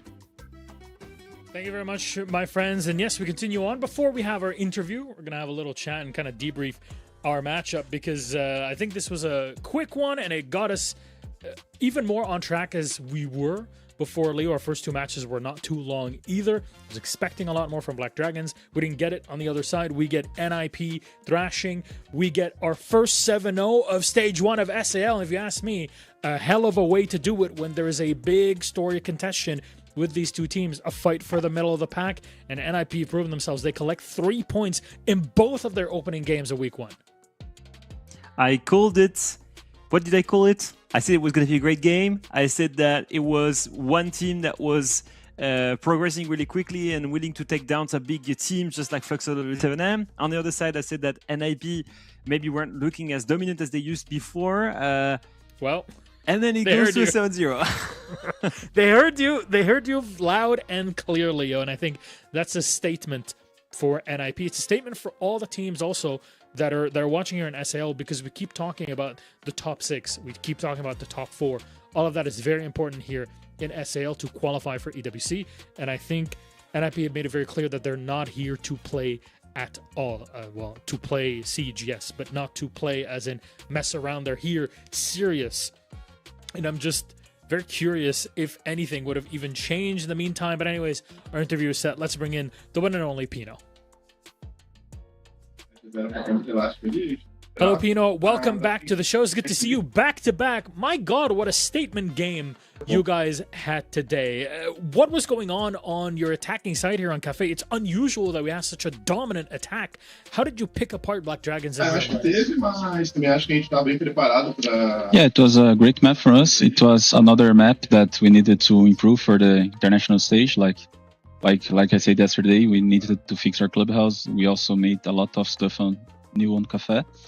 Like we've always been good on Cafe here on Brazil, but when we got to the international stage, we had some difficulties. Like we lost to Team Heretics on SI 7-1, so we needed to improve those maps to be strong outside of Brazil. So yeah, it pays well for us. We played very well today, and I think that the most part was Black Dragons didn't change much from their strats from last stage. I think they played the same stuff they played last stage. They played today, so it was easy for us to make the reads. Pino, well, I'm curious. Do you think it's mostly the innovation that made you so strong today, or is there something else compared to yesterday where you did improve your clubhouse, but it was a bit of a closer game? Today you were like super dominant. Do you think there was also something else in the team, like some confidence, some momentum of maybe winning that first 3v5 in the first round that really kicked off everything? I think the main difference between today and yesterday was yesterday we were a little anxious because the first match of the tournament, 1 month without playing any official. And today we are a lot calmer. We are listening each other very well, and I think that's the main part. And our communication is the key for this stage. We had a lot of conversations to fix that. Like we usually lose some rounds because our comms were not good. We're trying to make a focus on that to this stage, and it's playing well on the screens, and in the tournaments today it showed well as well. Well, that's the first 2 games. I guess you've shown us today also that you have this incredible flexibility, new strategies and all. Very quickly, on next week, you play FaZe at the very end. Do you think you're ready for this face-off, that you're ready to prove that you can take down a team as dominant as FaZe? Yeah, for us, we think that they are the most challenged team to beat here on our region. Like they play so perfect. They have so many adaptations between the rounds. Like they play the same way every round, but every round they change a little bit. Like they have some on their splits they can count the play to the other side. Like someone find a gap, and so it's really difficult. It's a thing that we can't. They punish a lot of our mistakes. Like we can't do even the small mistakes we do. They punish us. So. Yeah, it's going to be a great one. It's always a great one against them. I think that the last games we played really well against them, and looking forward. If we beat them, maybe we can go for the first place like we did last year. That would be pretty huge if you ask me. Pino, thank you very much for joining us. I'll let you go rest up, and we'll hope to see you next week. Have a good night. Thank you so much. Goodbye. Goodbye, Pino. And there it is. Statement game from NIP, if I've ever seen one. Despite the best efforts of the 2 newcomers of Romeo and Guto, it was not enough really in general for BD. Outclassed in this game as NIP, we just heard it from Pino, Leo, that they just changed things up. They knew that they needed to upgrade their game plans and to really shift up their gameplay on specifically Cafe and Clubhouse. And whilst yesterday there were some shaky nerves, we mentioned it, today it was all clean. Yeah, I think it's the main thing is we discussed it during the map veto, right? We said it used to be a staple map for NIP. They loved Cafe, and then something happened. In the last few months, they lost it a lot. Lost it twice at Six Invitational, including a huge loss to Team Heretics, which was not even a tier 1 team in EML. And then they lost it again in April. So they needed to rework it. And it's beautiful to see that these guys, they didn't take the loss at Salt Lake City with a grain of salt. They came back, they put a lot of work in, they reworked entirely the clubhouse. We've just seen that they reworked entirely the cafe. We just saw the result of that, a clear 7-0. And now I'm just wondering, what else do they have in the bag? What else have they prepared and reworked? Because right now it seems to pay off. And I'm curious to see if maybe we're going to see some of that innovation against FaZe Clan. Again, Hates dropping like incredible numbers. 2 times MVP for NIP. Really impressive. Back-to-back MVP, as you say, 177 on the EPS, 100% cost. The man is putting in numbers in every game. For those out there that aren't sure how to kind of tell if a player is really doing well or what their contributions are, I invite you to look at both the cost, the kills, just overall objective, survival and trades rating that we have, and then the EPS, the expected player score. 100 means that you're contributing very normally, I guess. And every single round, you're doing something that contributes to a victory or even towards bringing your team closer to victory. Cost tells you that you are absolutely performing in every round, that you're getting kills or you're focused on the objective. Those two put together, when they're around an 80+% on the cost and 100+ on the EPS, shows that you are a big reason of why every round is won, and Hates is just up there 11-2 on the KDR. Impressive. No two ways around it. 2-time MVP in this first week. NIP are feeling good. We'll see how they fare against FaZe next week. I think it's going to be the big challenge that they are waiting for. Pino has said it himself. It definitely would be a statement should they beat FaZe in that, or at least give them a hell of a run. However, 3 games in, we still have 2 more to go. Let's take a break, and when we get back, we'll continue on with our matches. It's the World Cup, baby! Okay, take it easy. We are trying not to get the video copyright struck here. Anyway, we are here to talk about a World Cup. Just not that one. We're talking about the Nations Cup, or in its full name, the Esports World Cup of Nations. First things first, let's go over the basics. For Rainbow Six Siege, the tournament will take place from November 18th to November 22nd. 24 national teams will compete, including both invited squads and qualified teams. With one spot, the so-called Solidarity slot still up for grabs. The teams will be divided into 4 groups of 6. They will face off in a single round robin of the best-of-1 matches, with the top 4 teams from each group advancing to a single elimination playoff bracket. From round 16 onward, matches will be best of 3, except for the grand finals, which will be played as a best of 5. Pretty easy to follow so far, right? Well, here's where things get interesting. Because if you got national teams, you've gotta have a call-up, a roster announcement. So let's take a look at Team Brazil. We have Vita King from FaZe Clan Support, Palo from Fluxo W7M, Handy, FaZe Clan, JV92, Team Liquid, Cyber, FaZe Clan, Loira, Furia, and last but not least, KZ from Team Liquid. And the masterminds responsible for selecting these 7 absolute demons were our coaching staff, Igor CTG, Rafael, and Eudinho. Now, instead of us doing all the talking, let's hear directly from the people involved and find out how this roster came together. Professor Igor, take it away. Então, de uma forma resumida, basicamente o processo da seleção foi, eles selecionaram um manager, que foi o Eudinho. Depois de algumas conversas e tudo mais entre eles, eles acabaram me entrevistando e eu fui o selecionado para ser o treinador principal da seleção brasileira. Eu já tinha bem claro para mim, caso eu fosse selecionado, que a pessoa que eu queria estar ali comigo era o Rafael, porque, sendo sincero, pelo histórico recente, acho que é o que mais merecia. Basicamente, a gente tinha uma lista bem grande de jogadores bons, que a gente tinha que conseguir enxugar a lista para 7 bastante nomes, né? Foi bem difícil de conseguir reduzir essa lista, para ser sincero. Tinha pessoas que estavam em uma fase muito boa, tinha pessoas que tinham uma história muito boa no R6, tem pessoas que estavam com um momento muito bom, então reduzir a lista foi um trabalho bem complicado, então a gente acabou fazendo entrevista com alguns jogadores. O sistema, né, que eles apresentaram para mim, eu tinha que montar uma line com 5 jogadores e 2 reservas. Eu acho que eles fizeram um formato ali de 15 jogadores e cada um montou sua line. Eu dei a entrevista deitado na cama e a galera tudo no PC com a webcam. Fizeram umas perguntas lá, aparentemente eu respondi o que eles queriam. Well, there you have it. But of course, no call-up is complete without a little controversy. And in this case, it seems like the fans weren't exactly thrilled about the absence of Siege's resident Giga Chad. Sobre a seleção, acho que eu fiquei chateado, mas mais comigo mesmo. Seleção é momento e realmente eu não tô no meu melhor momento da minha carreira. Mas fiquei muito feliz pelo Loira, que é do meu time aí, foi chamado. Eu vou torcer pelo Brasil, sem dúvida alguma. Tenho certeza que ele tá muito bem representado. Seguir trabalhando aí para quem sabe no futuro poder representar essa camisa aí. A gente vai avaliar como eles vão estar jogando nos respectivos times, como vai funcionar o encaixe dentro da seleção e tudo mais, para aí sim a gente montar a lineup titular. Fair enough.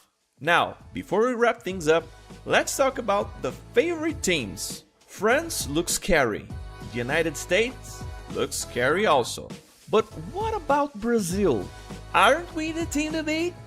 Olha, estamos trabalhando para que seja, mas obviamente vai ser um campeonato bem difícil, existem outras boas seleções, mas a gente sabe que a gente está levando todo um peso de uma nação e o favoritismo. Existem bons times e é a nossa preparação que tem que fazer a diferença, né? Eu acho que o Brasil tem grande chance de ganhar, sim, e tem boas seleções também para competir, mas eu acho que a gente vai estar bem sólido, a gente tem bastante tempo para se preparar e já estamos nos preparando, então a torcida pode esperar aí que nada mais, nada menos que um baita show aí do Brasil. O Brasil tem grande chance de ganhar, né? Eu diria que hoje em dia, a gente comparado, assim, o roster, fala, né? Que é a line-up do Brasil, é comparado ao roster da França do futebol.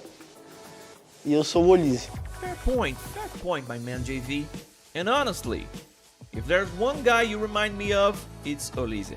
Because man, that French dude is an absolute pain in the bottom. Start getting your watch parties ready, figure out where you're watching the games, and while we're waiting for the ENC to kick off, I guess we'll have to settle for that one little tournament called the FIFA World Cup. And of course, keep hanging out with us here on SAL. Thanks for watching, everybody. We'll see you next time.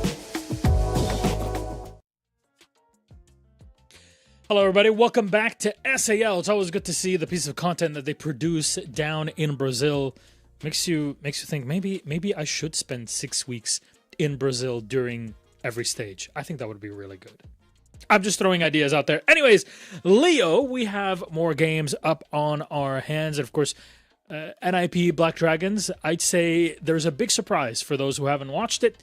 Make sure to go back through it. Ross versus Loud, however, is up next for us. Let's talk about Los, our first team in this matchup. Yesterday, we were expecting them to play it up against Furia, but they folded under not a lot of pressure, really. Not a lot of pressure. I don't know. I feel like Furia. I think Furia is, a decent amount of pressure. I think for many pro teams. I think in general, I think Lost was trying to play the right way, right? They played a clubhouse game where Nux was playing a shield every single round, as you can see on your screen, and they tried to use the classic way of playing the game, right? Bring the right soft breachers, using the green, using the hard breachers, the range hard breachers as well to try and get multiple pressure points on the side of Furia. Realistically, though, they could not contend with the firepower on the other side. Most of the time, they would lose the opening engagement, and even when they didn't, Furia could still manage to pull the round away from them. And so realistically, it was more a TDM game than usual for a clubhouse game that is supposed to be more strategic. I don't think it's necessarily a show of weakness. I think in general this roster still has it in them. Perez is an incredible player. He dropped 25 kills the last time I saw him play on Consulate. Dark was always a standout player in my opinion. Dafo is quite consistent. Dash has had an incredible year the year before with Wildcard on international stages. So looking at this roster, it makes sense on paper. However, this is the real test, right? out. They're playing against a weaker opponent, an opponent that has lost their game also yesterday. So it's redemption time for these guys. Time to. It was just a matter of facing a big team, and today it's about facing Loud. Absolutely. And Loud on the other side, yesterday, they lost to NIP in a way that I think, and I said it before, they're going to beat themselves up over it, because the first half in Clubhouse looked clean, right? 3-3 at the half, they're doing well. They got 3 rounds on attack against NIP. Great. So second half, they should just be able to close it out, or maybe would go to overtime in this, but they couldn't. They were so close to taking it to OT, at least, which would have given up a point even had they lost, but they couldn't get any points out of that matchup. And today they're looking to recover, get all 3 points out of this match, and push loss a bit down into that in the standings. Yeah, and I think realistically, if I have to compare both teams and their losses yesterday, I feel like Loud was the better team in general. I think that Loud, had a really good game plan against NIP. You said it best; they were able to pull out 3 attack wins against NIP in defense on Clubhouse. And then you look at the players on the side of Loud, and you think, at kickoff, it was mainly the Resets and Gabu show. Most importantly, Gabu, the new rookie who made his professional debut this year in SAL, and who played really well, honestly, still very consistent. And on the other side, Stamp, who's finally stepping up. Stamp, who was also brought on the Loud roster, was also supposed to bring that a breath of fresh air and supposed to be a bit aggressive. Yesterday, he delivered. He was involved in 5 opening engagements. He won 3 opening kills for his team. That in a single game is very important. And I think in general, we started to see these players that were maybe a little bit on the back line, Reset and Gabu, really step up and have more confidence. And it's the same story for Flash 3. So if they can continue, prove the same momentum, or actually continue have that same momentum today against Loss, I think it will be against a weaker opponent, and they have real good chances at taking points away here. And this is very important for Loud, as they want to crack into that top 6. Really, the opportunity has been there. We talked about it yesterday, and I think it's going to be a topic of conversation throughout this entire stage of how Loud was first created heading into Reload last year. And the one time we're thinking, oh, they're representing this huge organization in Brazil and South America. They did pretty okay for being a brand new roster. Then things did not work out. A lot of changes over the year, and they're still yet to find their footing as a roster within the highly competitive region of SAL. And I'm wondering if this finally will be the moment for it. Regardless, Resets, I mean, bringing in players that have the experience, like Live and Resets, who played competitively for years beforehand, was a great choice. It's just, I believe, a matter of time before we get to see them perform better and better. But today, it's got to happen against their opponents here in Loss, just because there is an opening, right? And you don't want to let that slip. It's pressure on both teams, no matter how you look at it. Our map veto is in and ready. Leo, can you guide us through it? Yeah, I'm just thinking that both of these teams actually are going to go back to Clubhouse, the one map that they lost yesterday. I can understand why. On one end, Loud, I think, made it very close with NIP. They can be proud of their attacks. It was just a couple of things to fix, and they could have won it. On the side of Los, I also understand it. It's one of these things when you play a professional game on a map and you're disappointed about your loss. I can tell you that the night just after you lost that game, you're going to get in with all of your guys, and you're going to rewatch that VOD, and you're going to make sure that you're not making the same mistakes. And I can bet you that Lost did exactly that as soon as they lost against Furia. They took a 1 hour break, they went back, they checked the VOD, and they made sure that next time they play this strategy, this is what we need to do. Next time this happens, this is our reaction. And I think that you learn a lot more when you lose these kind of games. And so to see them play Clubhouse again, I'm not surprised. They also had a VOD to watch from Loud playing it. It makes sense. Both teams want to show that they had it in themselves, that it was just a matter of a couple of mistakes being fixed for them to take the victory yesterday. They can prove that they can do it now. They absolutely can. They absolutely can. There's the opportunity to get it done on Cloud, though that does mean that there will be a lot to look at, really, for both in this case, and maybe a bit more on Loud in their matchup, just because they got so close and the way that they lost against NIP. But still, question looming in the air of this might just be the most even map that they could go on based off of what we saw yesterday, the who will triumph, and in what fashion. I don't think winning is the only thing that I'm looking at. Maybe I'm being too harsh, but I want to see, how do you win? Are we seeing clean rounds? Are we hearing clean communication? Is everybody just ready and set? Is timing correctly? Do you have your 3-2-1s in order? Those basics, Clubhouse is a great map to test them on. Yesterday there were some faults. Today we'll see if, as you said, Leo, they finished up the game, took a little break, and immediately fell back and prepped themselves for this matchup. Though let's bring in Lynx and Extra Turka to have a quick little chat before a game comes in. Yesterday, my friends, as we saw, Loud got close to taking the win on Clubhouse. What do you think about, for both of these teams, really going back to the same map that they both played yesterday so quickly? Thoughts? I mean, it's just different preference for different teams, right? I think some people kind of want to focus more on like trying to surprise other teams, try and, really focus on like their own game in terms of like widening their map pool or, counter-striding a team on a specific map. And in this case, I think falling a bit more to the latter, but also it's Clubhouse, right? Like if you're trying to be comfortable in an early best of one, especially if, both of these teams feeling a bit uncertain in their history of SAL, I think it makes sense to me. And also, I'm kind of partial. I love Clubhouse, so I'm not really complaining. I'm actually quite content with what's going on right now.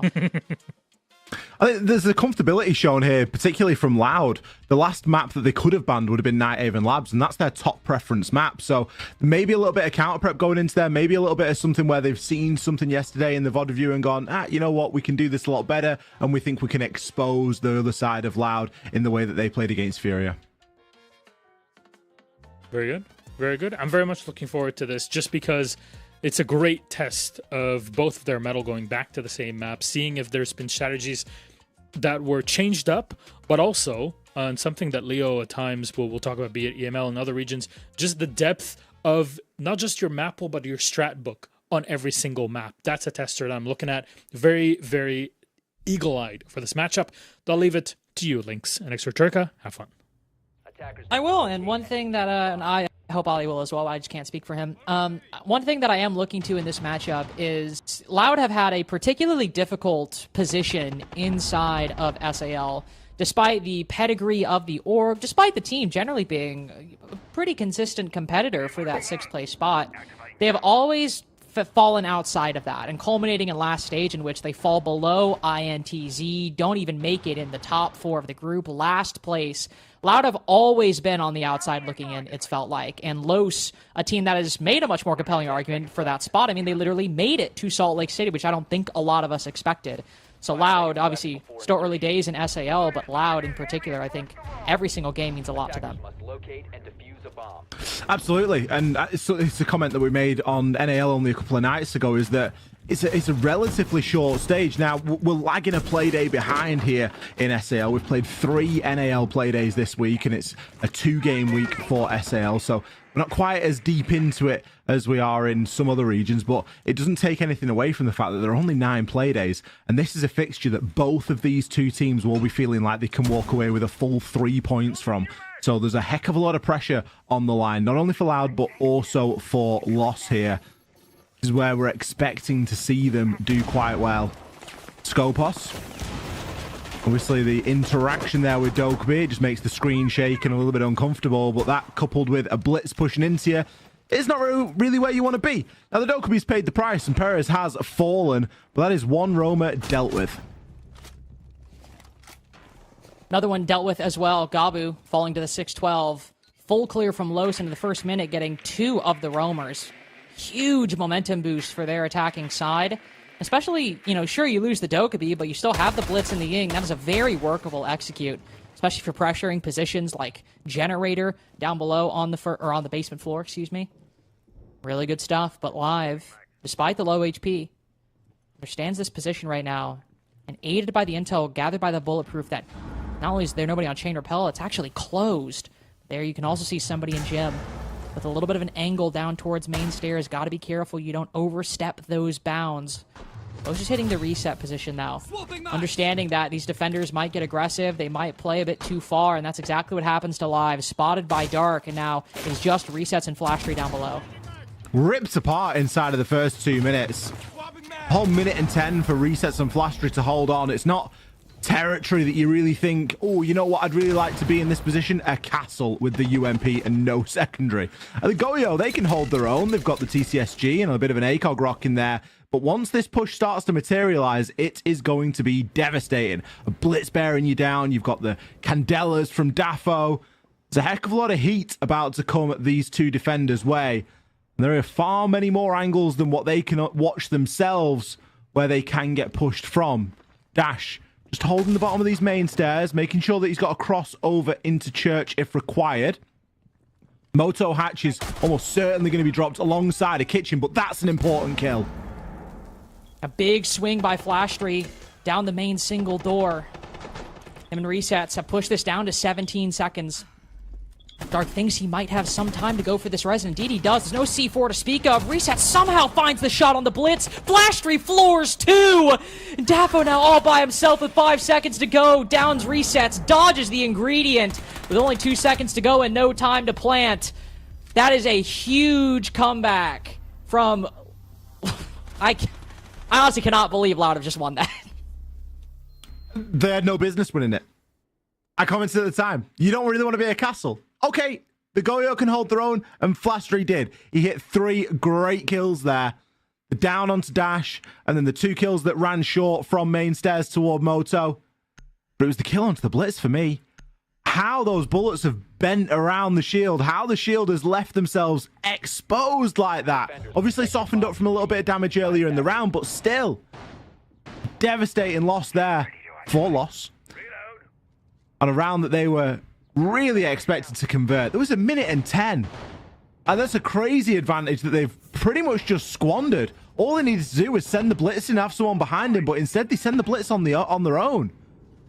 Moto Hatch was the player there. The bottom of main stairs, 2 hotly contested. Kitchen Hatch open, by the way, and Flastry just playing underneath of it. Crazy work. Crazy work. Attackers have located a bomb. Lowe's making the most of it now. Loud getting around that they had no business winning. Move on to CCTV Cash, the victors of this early game of Clubhouse. Shield back in the lineup for Los. Need to be careful where they put it. Similar to Arthur, albeit to a lesser extent, Nux frequently on these shields for the teams that he's on, Los being no exception. This will be something that Loud are prepared for and ready for, but it's also, given the position we're in, you're always generally going to have a Thorn in the lineup or some trap operator at least, if not 1, maybe 2. In this case, just the 1, as there are other necessary tools to bring not only on CCTV Cash, but on these defenses as a whole. The Mute, in case you have any intel ops in the team, which you probably will. And then, of course, the Azami to hold down Rafters. A couple must picks when they're available when you're defending this site, and a lot of them are present for Loud at the moment.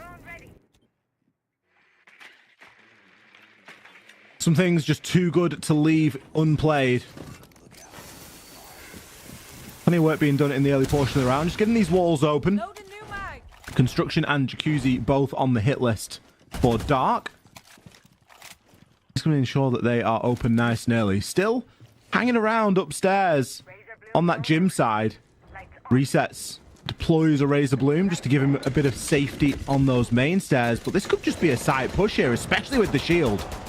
And just pushed straight on through. It's not live down first. Instead, Flastry on Rafters finds the second. Stemp doesn't even react. So focused on the breach. He gets the kill in the process. That's given Los the angle they needed to move in. Dash holding cutoff. Not the position you often see the Ying in. Live and Resets fight back, though. And no clear lead to reach, just move past the halfway point. But as I was about to say, with Live so low, could be an easy one for Los to pick up. Get his Dark down. Dafo around the corner puts him to 1. But Los keep a hold of things. Tie game early. Los could be up 2-0, but they put their first on the board. The crosshair placement was fantastic there, but the SMG-11 has just sold him a little bit on a slightly awkward engagement. Super low HP isn't helping the matter there. But Loud managed to hold on. Lost there, really putting the pedal to the metal and just saying, you know what? We're just going to push the site. We know that you've got this off-site hold. We know that you've got a couple of guys over inside of bedroom. We're kind of happy just to play in through construction. We don't really see that push very often, Lynx. It's not something that's in the wheelhouse for that attack.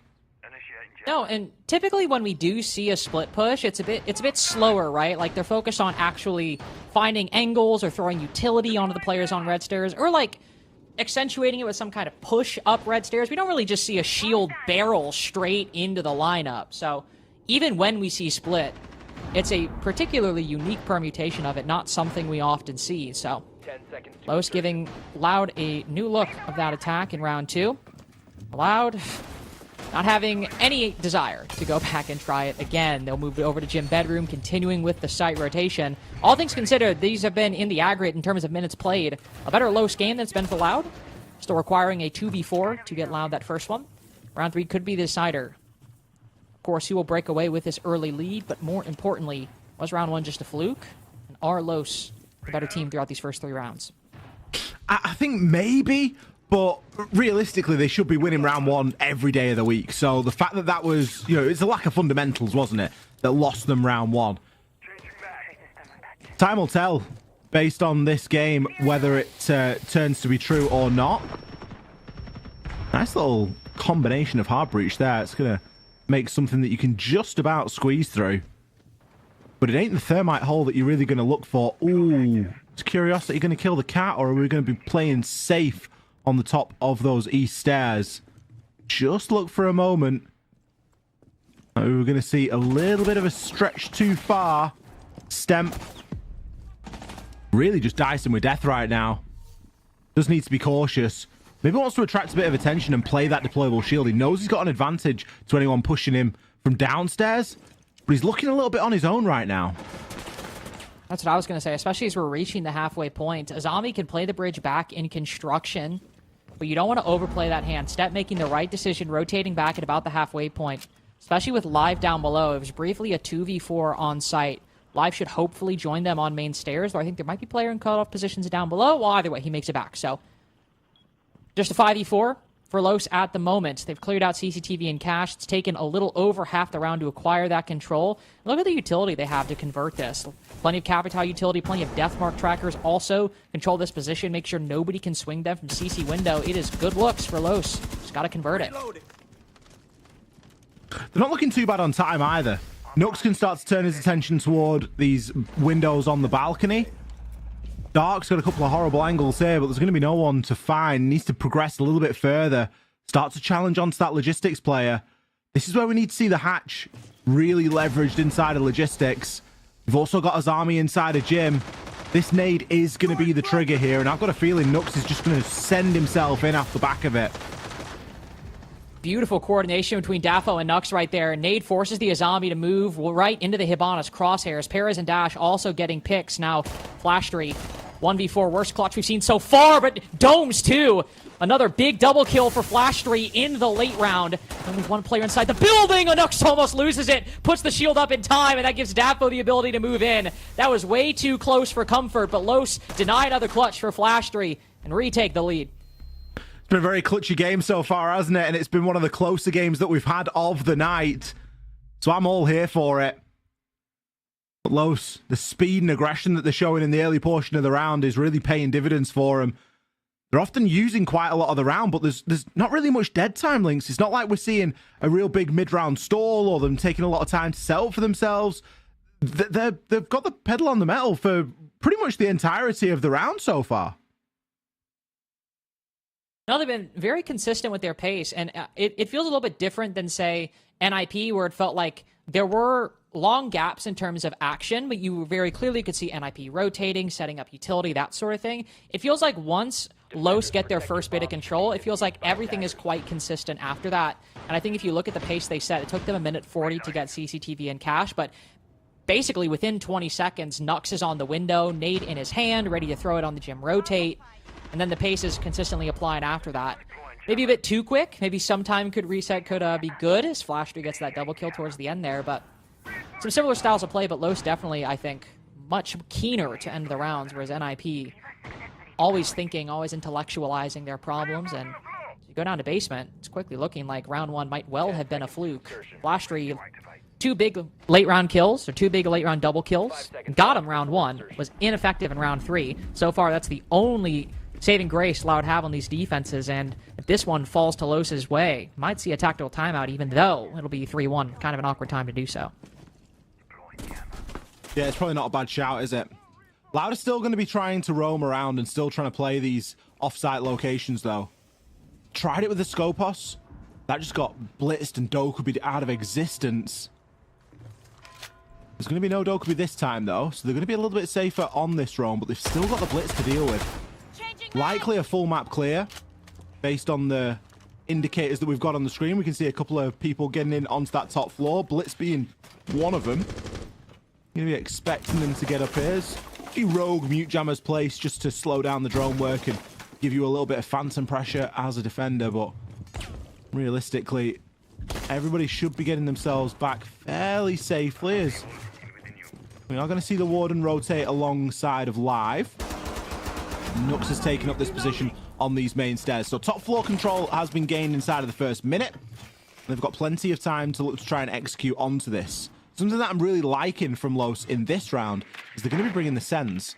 So we've not really seen too much plant focus so far, but you don't really bring a Sense unless you're going to be trying to plant, unless you want to, you know, use those ROU projectors to cut off a load of visibility and get something going on down behind it. Util exchange on that kitchen hatch could be cause for concern, though, although Dash has plenty of Excaros pellets left. That's C4. That isn't going to help matters at all for Lost, though, as they lose their soft breach. Great example. The classic reason why you usually don't bring Sledge when you're doing vertical play on basement. Much easier to track than a Buck or a Ram. Not to say Dark making a bad decision. It's just I haven't seen a vertical C4 on the vertical player in quite a while. Kind of reminds you Sledge a bit more measured, a bit more consistent, and therefore a bit easier to predict. And defenders are down below with a C4. Big pick for Loud, not only getting the advantage, but also denying some vertical control. 2 Candelas taught by Magnets as well. That's an even bigger moment for Loud, denying some important utility. Nux still able to find his way in, but the blue player glows down. It's a flawless for Loud. Best round we've seen so far. 2v4, more icing on the cake than actual necessary ingredient for that basement defense earlier. I mean, I just don't know who's better right now, and that's the way that it should be. It's 2-2. There's nothing separating these two teams. We've seen cracking rounds out of both of them. We've seen clutch rounds out of both of them. A flawless for Loud there defending the basement. They were just happy to stand firm. Great opening pick with the C4, like you say. It's not something that gets forgotten about, but C4s often try and go off camera information or guarantees, but there's nothing wrong with just having a gut feeling and thinking, well, you know, that's a Sledge above me. I'm going to go for it and getting the job done. Very risky from Lost to bring that as their sole soft breach, especially when they're trying to get a plank going down under the cover of the smoke and the ROU projectors. Loud have done a really good job of stabilizing and getting themselves back in this game, getting it all nice and level. And at this point, you start to think, well, like, whose game is it really? Loud was successful last time they attacked this site, but again, it come down to a 1v1 links. There's nothing separating them at the minute. Sure, it did come down to a 1v1. Become a very close game. Los not running away with it. A lot of it did come down to that split push, though, and as we see Nux moving back to the shield, curious if we're going to see it again. One important thing to note so far, Yingban not coming through for Loud after the last round. It's been a pretty consistent fixture of these Los attacks. I think just the gym bedroom one where we didn't see it, but the Candelas plus the shield have basically been brought every other time on every other site. So it'll still be a factor for Los, and clearly something that Loud are expecting and ready for. The possibility they could go for a split take as well is, look at the utility. Los do have the capabilities to clear out that Azami on Rafters. They've got the flashes, they've got the nades. Not going to do the air jab track stinger extravaganza we saw in the NAL the other night, which was ridiculous. But still could do it. But the thing about the modern version of the CCTV attack, teams try to be a little more flexible early on. Don't pigeonhole themselves too early. Ooh. Putting himself in harm's way. Daffo isn't going to land a single shot there, but there's opportunity to do so. Has got that construction wall opened. Of course, we saw Blitz barreling through that last time. The shield in this instance is going to be Blackbeard, and it's going to be Nux. He's over on the jacuzzi side of things. Just looking to burn a little bit of utility. Sends the nade in. by all measures and metrics, it is a slower round than what we have seen so far. Live, good aggressive position for anyone that's trying to walk in on him through construction. Dash, I think he knows that somebody's still hanging around, whether they're in showers, whether they're in bedroom. He doesn't want to go alone. Needs the Blackbeard to go first. Needs that way clearing. And just face checking these angles. Gabu not directly challenging. Prone behind the bed. Resets might try to grab a lot of the attention. Set up the mute perfectly for this lurk. You can just see the Blackbeard getting cut off from the SMG-11. Gabu speaks it into existence. One bullet to the head, but Los make up for that loss with 3 separate kills. 4 kills, in fact. Step now swinging out the CC window. Can't get an angle on Dark. Just a UMP. And 3 bodies to find. Can't even get the first. It is neck and neck between these two. Los just 1 round ahead. I get the feeling that neither of these two teams know what's actually good for them, and they're just purely going off the pace of the game at the minute, because you've still got resets hanging around in Logi, you've still got mute led down prone inside a bedroom, and at that point in the round, you're better off trying to get a retreat off. Obviously, it's too late at that point. Once attackers are in and you're in those righty positions, if you move, you're dead. Obviously, we see 1 kill, but that's all you should ever really get there. You should only ever get 1. Reset's a little bit slow on the uptake as well. I think he could have had a better angle, maybe given his position inside of logistics, to sort of cut those players off at the top of those main stairs as they were coming in, because I don't think that he was truly known until he sort of got turned on later on into the round. Lost going to get a brief lead for the time being, but I have to stress it is only brief, because as we've seen, there isn't a lot separating these two teams at the moment. Gym and Bedroom is where we will go for our final round of regulation defense for Loud. And they are going to be bringing out some new toys. This time, the Clash. Live, is he hiding it? I think he probably is. He's tucked inside of logistics at the moment. Just letting his team do the appropriate site setup. And he can come out just towards the end of that prep phase and finish off anything that needs doing. But with this positioning, and given that he's playing the Clash, you better believe that he's going to be over in this CCTV side of things, alongside a Cash. We sometimes see a deployable shield played there, but a Clash, well, that's a little bit better. And the Kibas can function a comparable role to the shield as well, just setting up some positions, albeit maybe not on red stairs, but inside a cache itself, and so kind of recreate something similar in the aggregate. Clash giving a lot of flexibility, also a direct counter to Nux that he'll have to worry about coming a bit late in this half, but still be quite deadly if Los aren't careful. Nate goes in, actually tags up Live quite a bit. We'll have to rotate back into Cache. Los setting up. Some kind of 3-2-1 being formed between the attacking team, it seems. Exactly what it is, not sure, as it is dead silent on Clubhouse at the moment. Everyone's standing still, waiting for some kind of inevitable play. Deathmark tracker goes out, but not going to find anything just yet. It's eerie, isn't it? It shouldn't be silent between these two teams at the halfway point in the round. They've been running headlong into one another all this time. You get a couple of moments of silence or quiet time and you start to think, this doesn't really feel right. I'm a bit unnerved at what's going on. Live has played quite well, by all accounts. He's got himself into a good position, can just hold there in toward construction.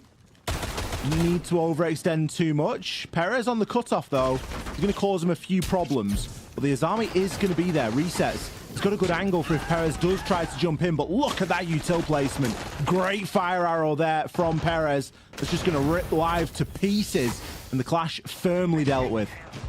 Again, more step-by-step problem solving from Lowe's. Exactly the position and against the operator we needed to see. Could easily have been rotating around Logi, sitting behind the weight rack, and maybe taking a bit of the weight off the Azami shoulders, but now a lot of pressure put on those Kibas. A lot of pressure put on Loud as well, who can't just plug a hole by calling the Clash over and shocking or planting her shield or what have you. A lot more active utility usage now. Smoke canisters going out as Resets gets the first kill. Dathlo, who's been good on this metal balcony so far, 8-2 as well. Best player for Los. Won't be a factor for the rest of this attack. Another Deathmark tracker, spotting the Azami, and big shock behind the weight machine. Will maybe stave off a swing, though. Might be enough to give them a way in. Dash around the corner, finds his man. Flash shot in the back, and now this is an angle that Los can work with. from behind. He's creeping through, but they're ready for it. And a big play by Loud. Triple for resets.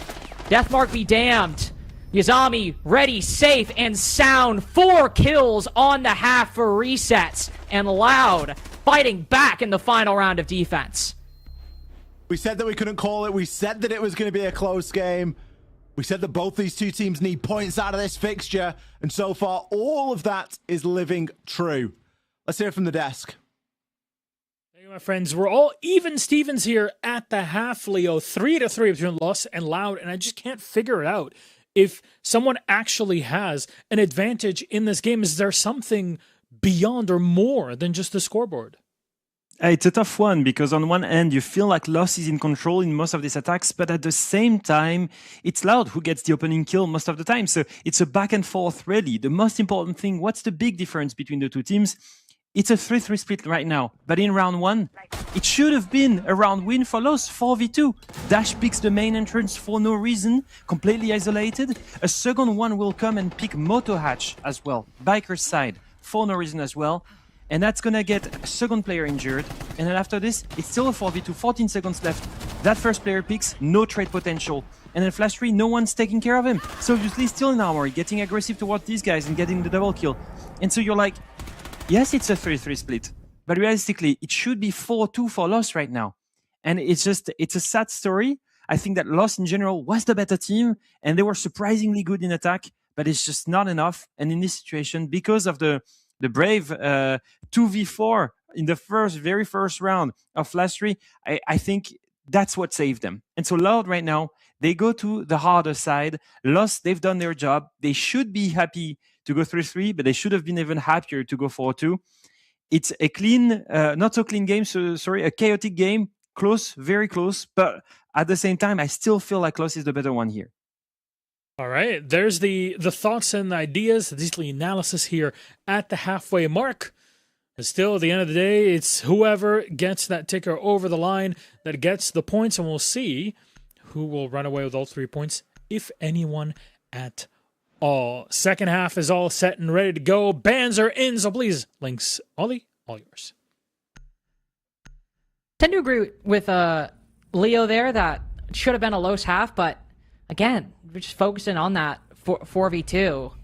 It's really, and it's the nature of best of one, but really just that one round where I feel like there was something left on the table. I think both teams have fought excellently throughout this game so far, and now in a position where Loud, who, well, both these teams playing Clubhouse yesterday, but neither of them coming away the victors. Loud had a really close one, 7-5 against NIP. Los, bit more one-sided, 7-3 against Furia. Loud with the momentum booster at the half, now looking to try and be on the right side of a 12-round game. Thermite and Capital taken out, and double hard breach denial on the flip side as well. The Cade and the Bandit both removed. Seen a lot more Thermite ban on this map of Clubhouse. We've got a Thermite ban later on in the game, or in this game, should I say, in the first half. The Capital, we've already seen the power. Loss have made that abundantly clear, and they don't really want to go up against it. We started off their campaign here down on the basement, and this is a bit of a roamy lineup if ever you have seen one. It's got a bit of balance though. We can't get too ahead of ourselves. We've got the Goyo and the smoke for a bit of denial, but the Scopos, and we've got those Denari trips alongside the Thorn. Obviously Thorn's super flexible. You can play it as an Anki, you can play it as a roamer. It really doesn't matter too much. There's no Dokkaebi to deal with this roam, but we do have Snake, so it's going to be a similar combination. Got that Snake and Blackbeard probably working together.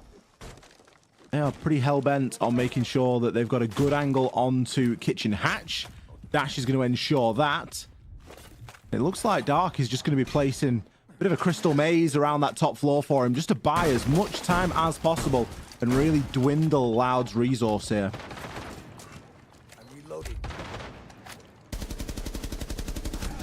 Ooh, Daffo. I was about to say, speaking of dwindling resources, it won't be the Vulcan packs taken down, but most valuable of them, manpower for Los, dealt an early blow. And it gets even worse. Perez shot from where? Is he swinging main stairs or cut off? Dash is down too? I don't even know how Loud are finding these kills, and I don't think Los do either. Completely surprised. Dash, I think, going to pick up Perez or find an angle on main stairs. But within the first minute, Los have basically been dealt a lethal blow. Dark, he thinks he might get the job done. With 2 players upstairs, Ollie, I don't know how good you are at math, but that means there is at most 1 on the site. No, it's all fine, because this is exactly how Loud won. They only had a couple of players on the site, but they were able to get all the kills. They're just going to hope that Loud are going to squander all this time right now, and Lost will be just fine. You think?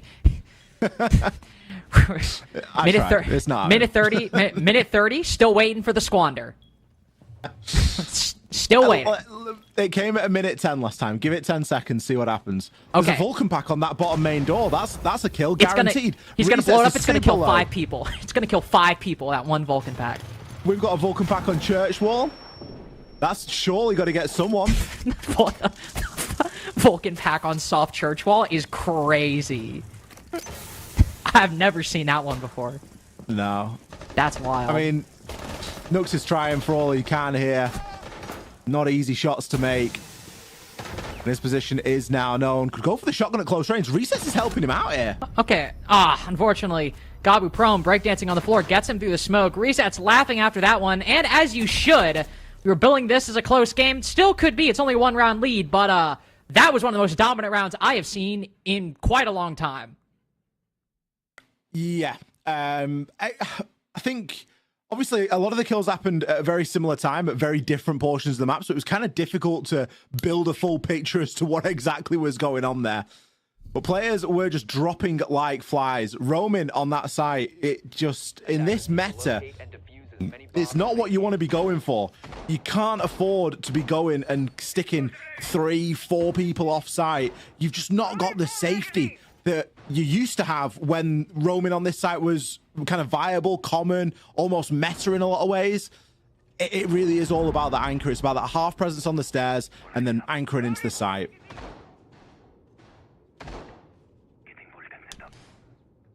Wow. A crazy performance from Loud in round 1. And moving off the basement, turning towards CCTV and Cash. Goyo, another fixture. Also, want to shout out Leo with some mid-game analysis. Talking about the Goyo on the wall for an anti-rush setup. Lovely.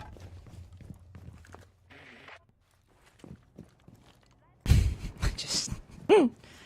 I don't know why. Just thinking about 2-3 players getting caught on main stairs window on a basement realm is not something you see all that often.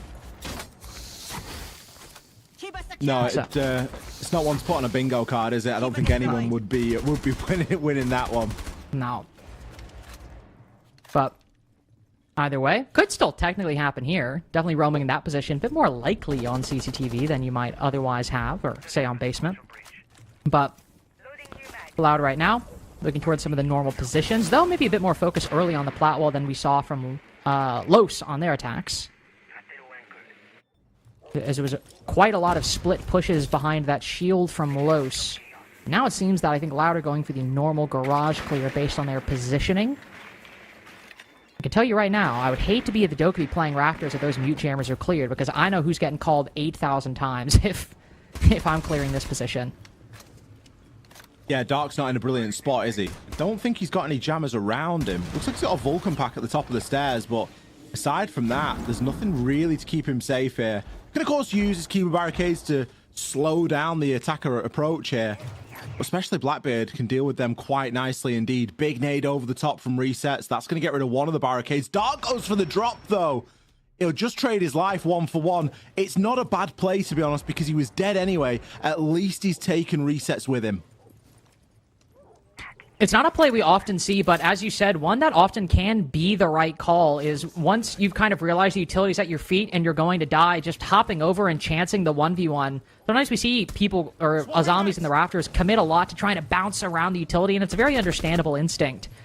But sometimes that going for that 1-for-1 is quite good, and in this case, you know, Striker might not be the operator you want to take down, but you've at least gone for a 1v1 when otherwise it would have been a guaranteed, uncontested 5v4 for Loud. With only 50 seconds to go, they don't have a whole lot of time to recover from this. Perez is all the way in freezer right now, though. Might be running back up to join the team on main stairs. Look at this nasty angle he's got all the way from kitchen, but the Dokkaebi call diverting a lot of his attention. It allows Loud to push in. Doesn't cross through or across Lounge. Instead, Live and Flashery both making their way up red. Wallbang headshot into Cash. Nux taken down. Gabu good for 2.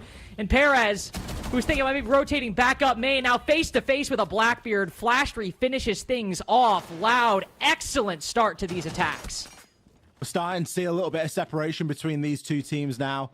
Loud are edging a lead over Loss at the moment. The attacks have been far better.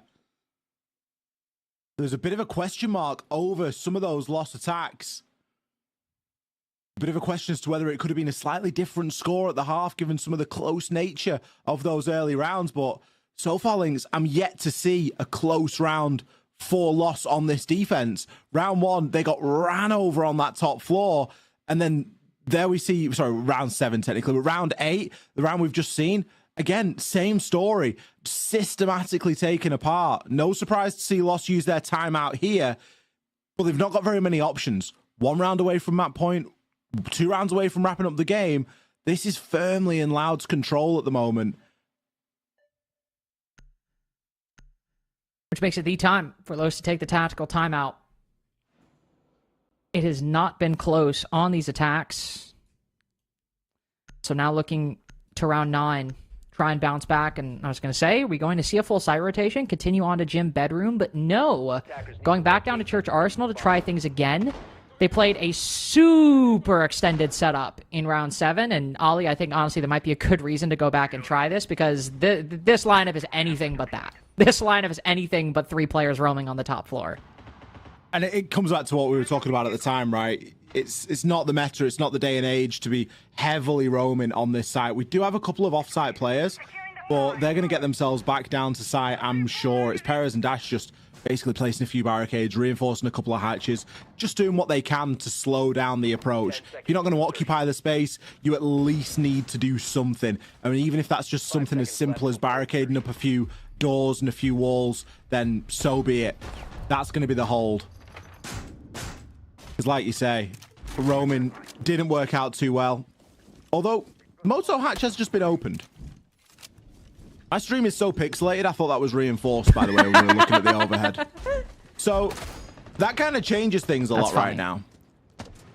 Now, you would play this with a castle if you were going to try and hold in upstairs, but maybe they're just not going to commit to it for too long. Maybe it's just a bit of, like, sort of just accepting in the fact that, look, Cade's banned, you've got Hibana, you're going to get the hatches open regardless. So, we'll open it, play here for a little bit, and we'll just drop at some point.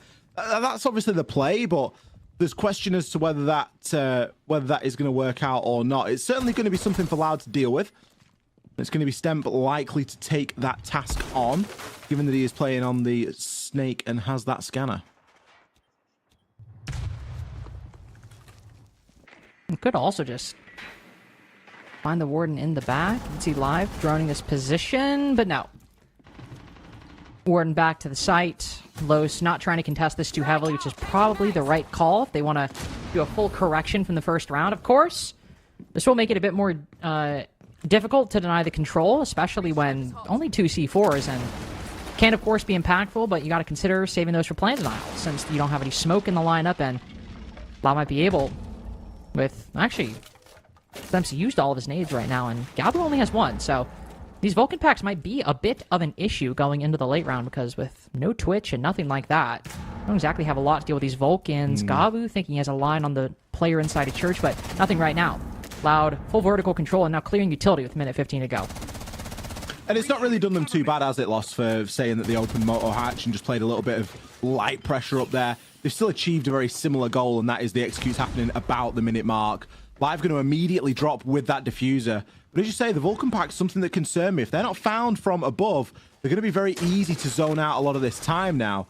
Live will start to make a bit of progress here, but things better of it. That mirror window, that's going to cause quite a few problems. He can call that out and flush the player off it. Maybe even start to utilize that for a plan, but there's still 2 players dug into Church. Two players dug in. It's the Mira and the Azami. I can't think of in terms of just utility, a worse setup to run into with low time. If you really want this to end in church, the Kivas are still fully alive. Para's just swinging around. Live goes 1-for-1 well after Los have taken the advantage. And resets now. Nothing much to do. Gotta somehow find an angle between the wall and the Kiva, or on this long angle down main. Neither will result in a kill. Los bouncing back quite well after the timeout. The utility doing the talking in round 9. It really did. All they needed to do was just stay on the site. Like, they barely needed to move their feet. They had a little bit of presence in the mid floor. But aside from that, I just don't know if Loud had run out of drones, but every corner they turned, it was like they were seeing it for the first time ever. We saw Live try to drop the shield, and he did actually catch the player that was just looking the other way and just gone, you know what, I've seen this Monty distraction tactic before. I'm not going to look at you. I'm going to look at the doorway you just come from, because that's where I'm going to get swung from. And Live was just like, oh, fair enough. I'll drop the shield. I'll dome you. But immediately paid the price for it. A lot of it came down to the throwables, something that you mentioned, Lynx, where you've not got the sufficient utility just to shift players. Nades are so good at just moving players when you've got them in a tough spot. You don't need to be bringing a whole operator to do it like Capital. I mean, Capital's banned in this, so you can't bring it anyway. But Nades can be a really good tool to make that happen as well. But there was just no real reason for people to move off that church wall. No real reason for people to move off Deep Armory. And to say that Loud were entering that on a very good footing with a chance at having someone on main stairs, someone on kitchen hatch, someone on moto, someone on blue and generator, which just got totally overlooked, by the way.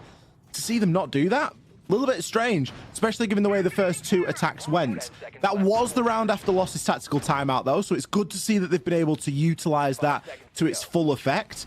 We like to see teams that get the round after the round they take the timeout, but they're going to have to do it again if they want to level this game up. Well, they'll have to do it on Gym and Bedroom, which we've not seen them defend so far. It's been 2 basement rounds and a CCTV round, so this will be new territory for both Los and Loud. A lot of the tools that Los have, quite good for the job. Azami being very, very impactful, and also surviving the ban phase from Loud. Instead, it's Miro who they choose to focus. I think either of those are perfectly valid bans. Dark. Moving around Oil Pit with a C4.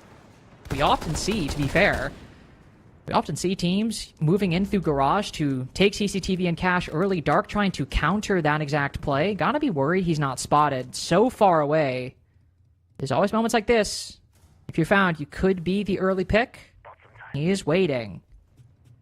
Placid, but quite stationary, down beneath Oil Pit. Sees the player up top rafters. Los trying to bait Loud in to set Dark up. But nobody from Loud biting just yet. Bit of a concern. And now Flash 3 moving in. This is what we needed to see. Oh, but it gets stuck! That is brutal for Dark. Stuck on the lip of Oil Pit. And now just trying to retreat down. Rotating back to the site and cut off by Gabu. An unbelievable fumble of a first half as Dark arguably robbed of a kill. Is slideshow. I've hit refresh. I'm back. Stemp can start to move through this mid floor now. Of course, playing on the Deimos with a couple of players to track. There's a good chance at banging someone through the floor. That's really what I'd be looking to try and take advantage of now. There's a worry about information lingering around from Dark's cameras. He's still got one down in bar, so Stemp's location will be known at the moment. It'll be caught out on that camera, and players will be acting accordingly with that info. Bees, what's a carry Kiva barricade? You could peek from either side of these Daffo, and he's going to choose quite a nasty angle. There's no way anyone's pre-firing that one. C4 sent out of the window, isn't going to land, but Dash will eventually make good on that info on Dark's Valkyrie camera and take Stemp down. And Paris also getting away, dodging back into bathroom. Nothing going Loud's way right now. Live moving in for the plant. Has to fall off for some reason. In the weight machine, likely hot congestion as finally one player goes down. Dash with a quick second. Los with a big lead. Loud looking for another angle. Flash 3's been so good in a couple of these late rounds on the attacking side. Can he do the same? Looking to cover resets on this Dokeby is an important bit of utility. Couple calls left. There's Flash 3 when we need him, but down goes Doke. It's not all left up to the Hibana.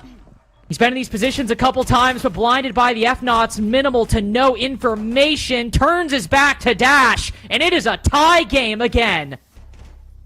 I'll be honest, after the first couple of rounds on Loud's attacks, I wasn't sure that this game would get back to being tied. But the timeout has been magical for Loss. They've come out off the back of it. They've won both rounds preceding it. And now we get flipped. Loud's turn to take a timeout. Loud's turn to try and stabilize themselves here in a game that has never really been clear in which way it's going to fall. Loud for a brief time looked like they were going to run away with things, but Loss have replied and replied quite nicely. Picking up a win downstairs in church, picking up a win upstairs in gym and bedroom. It's a better day at the office on Clubhouse here than what we saw from Loss yesterday. And for Loud, I mean, have they reached their limit? Have they reached that 5th round? They got 5 yesterday against NIP. They're going to have to do better today if they want to walk away with points. We'll need to lock in for these next 2. Not getting a single one from yesterday's game against NIP, and given how close that was and how dominant NIP were today, quite a meaningful 12 rounds for the little VOD we have for both these teams so far. Both these teams now in the same position. They want that full 3. Especially if this ends up being a competition for 6th place. I mentioned earlier, Loud have very often in SAL stages in 2025 been on the wrong side of the group stage or even the wrong side of a tie break. They have consistently been outside. Meanwhile, Los have found ways in, making it into playoffs, making it to Salt Lake City.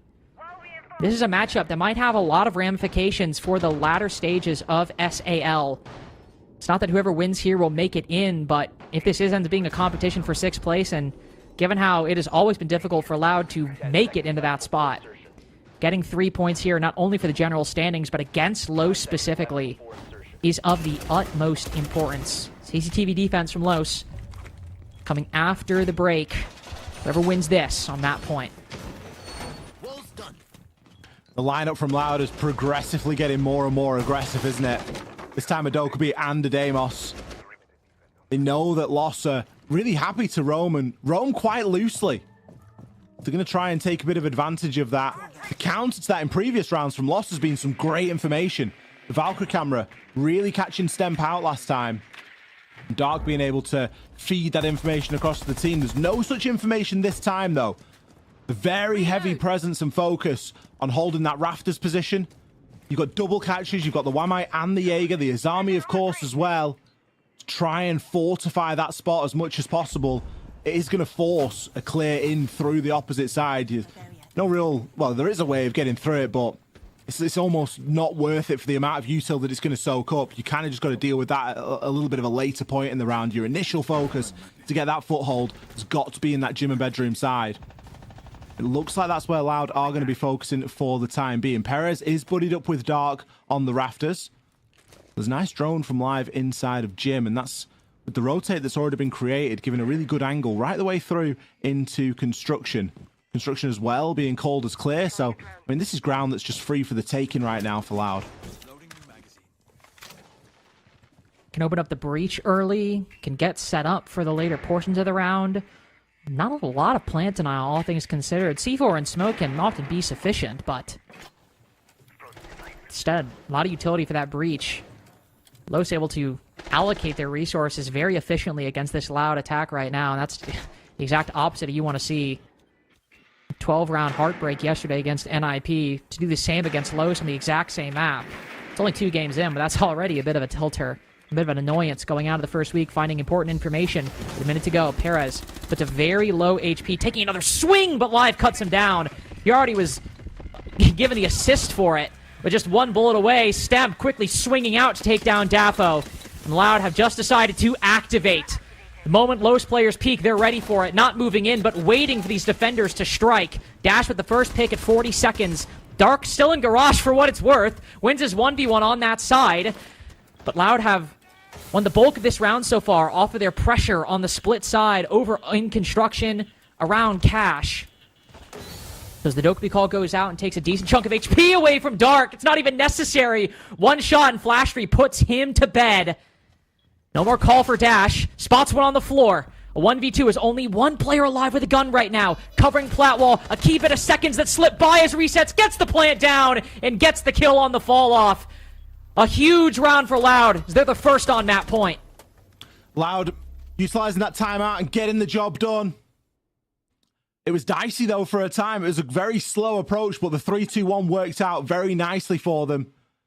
Given the pressure and the amount of focus that Loss had given towards that rafters position, it was always going to be easier to go through that construction side, and that's exactly what Loud did. They're able to play from the windows quite nicely, get that plat wall open, and even move through to get that plant down. Still 4 Dokkaebi calls there, by the way, at 30 seconds to go, and we only really saw the 1. So it wasn't that it was used to sort of secure space. It wasn't really needed because there was no significant roam inside the gym and bedroom side. You don't need to be burning the Dokkaebi calls at that point. They were very useful, especially when you've got such a hefty man count advantage like that, just to either dish out a bit of damage or distract a player for a brief time. And Lad able to put themselves onto map point. We will move, though, and Loss. Don't think that they're going to be out of the fight just yet. Back down to the basement we go. We've seen a couple of different ideologies of how this wants to be defended from both sides here today, whether that's heavy roam or heavy turtle setup, and a winning formula has usually been a little bit of a halfway house between the two. But I think that this is erring toward the side of a bit more of a full commit, given that Dark has reinforced upstairs on that rafters. He's just loving playing this, isn't he? He's like, his army's open, I'm just playing rafters every single round, regardless of the site. I mean, it makes the position so much better, and it's already a pretty good position. I mean, people were playing this position for a couple of years before Azami entered the game, so Dark's certainly down with it. Ooh, that's so bad timing. Door opens up, that'll force Akiba out from Dark. And it's not that, you know, holding rafters on a basement defense is of critical importance, but keeping a hold of these Kiba barriers would be very nice. There's a big gunfight right here as Gabu just swings around. Oh, Dark. A victim of timing, hopping down onto rafters right as the door opens, and that puts him on a road that there is no turning off. An early 4v5 for Los, taking down a key operator. Live can continue to move through this top floor now with the Monty. Continue to flush some of these players out. Not sure that there's anyone ready to catch, but even just getting them out of here is going to be a good result at this point. Perez be trapped inside a construction. Oh, brilliant run out there onto Stem. Just some good game sense, I guess, to know that he was there, and the impact is going to provide enough cover for them to get themselves out of there. Stem's gadget probably selling him a little bit there with the little Metal Gear sound that it makes as soon as you get someone. But oh, Gabu, he had no idea that Dafu was just hanging around downstairs. He's expecting Lost to have retreated at this point, but instead they've held firm, grabbed 2 kills back, and now things don't look too bad. Now fumbles in the mid-round from Loud, trying to take the fight against the Mute upstairs, and still they fight back. C4 lands at the Monty's feet, gets the kill in time. Dash 13 and 10, but Dafo equally 12 and 6. Him and Nux double teaming this Monty. Only so little you can do against this shield. It's finding Flash 3 that's the bigger concern, who drops down, joins the Monty downstairs. 50 seconds to go. Straight up 2v2. Loud with some time to reset. They can open up the Moto hatch and start to send some of these bees down and gather a little bit of information. Live is quite a long ways ahead at the moment of Flastry in that he's getting that church wall open and already occupying space inside of Moto. But both of these players from Lost are really dug in at the minute. They're in the back of Arsenal and they're trying to keep out of the bees. I don't think there's going to be a lot of information here for Loud if those bees don't land. It seems so far. Lack of information. You can derive some by proxy. Nobody in church. They got to be in blue. They have to be in Arsenal. But where? Where are they? That's the bigger question. It's the one Flashstreet's got no answer to as Nux ducks in front. And as a C4 lands at Dafo's feet. Lowe's able to piece up the remaining 2 and push Loud to our second OT of SAL. Dafo and Nux have played that to perfection. Getting themselves back down out of harm's way. They were on that top floor, and instead they've got themselves back down to the site, buddied up in the back of church, or in the back of Arsenal, excuse me, and then played from there. There are only so many places that 2 attackers are going to be able to push from, and they're not going to split up. So betting on that and hedging that they're going to come down those main stairs. They already knew the Monty was there. Put themselves in a very good winning position. Nice C4 to close it out as well. Poor old Live didn't really know which way to look. He was trying to challenge onto the player at the bottom of May and then trying to shoot the C4 at his feet and just got caught all in a muddle. Tied game. Two teams that we are expecting to be shoulder to shoulder with each other when the scoreboard is all said and done after play day 9. It isn't going to be a full 3 points, but both of them are going to want the lion's share here. Again, even a 1 point difference between these two, if the stage goes how we all are predicting, will be extremely important for either of these teams, but especially for Loud. Basement defense now for Los. Bands resetting to what they were. What they were last round. Everything's consistent. 7 defenses in a row for Los. Coming alive in the back half of that especially. Also recovering 3 rounds in a row that Loud started things off with an opening pick, and Los able to recover in rounds 10 and 12 respectively. Which is not the sight you want to see for Loud right now. Been a lot more like the slower team we've seen have issues inside of the SAL over the past year or so. Dark again on Raptors. I can tell you for a fact this man is not hopping over this time. He is staying upstairs. I loves the Raptors, hate the door. Love the Raptors, hate the door. He's not getting swung.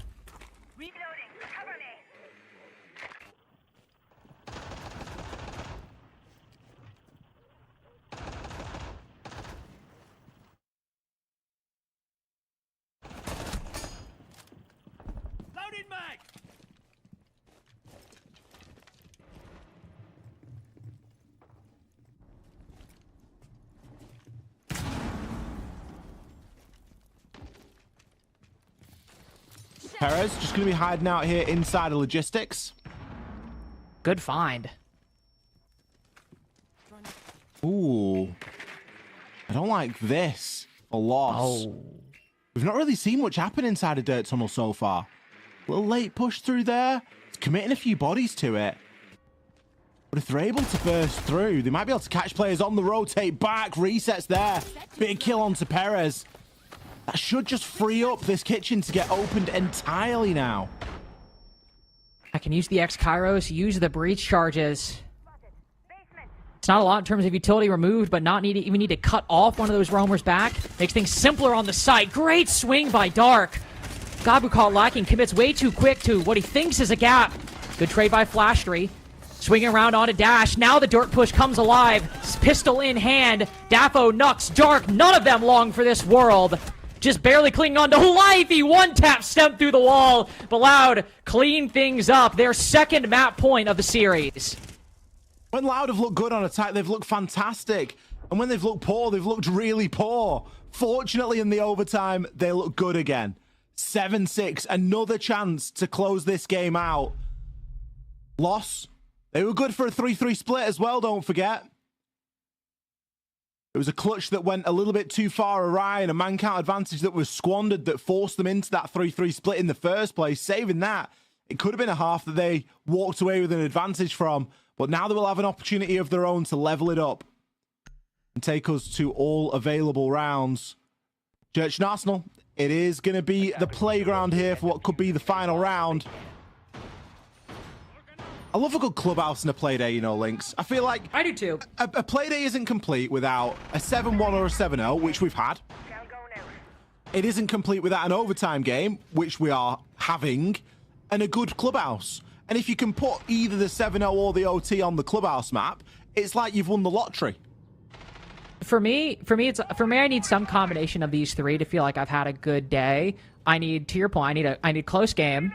I need a one-sided game, and then I need either Chalet or Clubhouse. If I get those three things, I don't care what else happens. I don't care if Bino's internet connection gets nuked from orbit. I'm having a good time by the end of the day. Let me tell you what the map is for the next game. It's Fortress. I don't know, actually. I've not looked yet. That's going to define whether we have whether it's a red letter day or not, isn't it? If it's Fortress or if it's Chalet.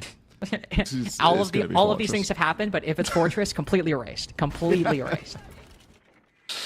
Right, let's see how Lost focus up here on their attack. As a reminder, we saw that 3-3 split. They squandered a round down here as well.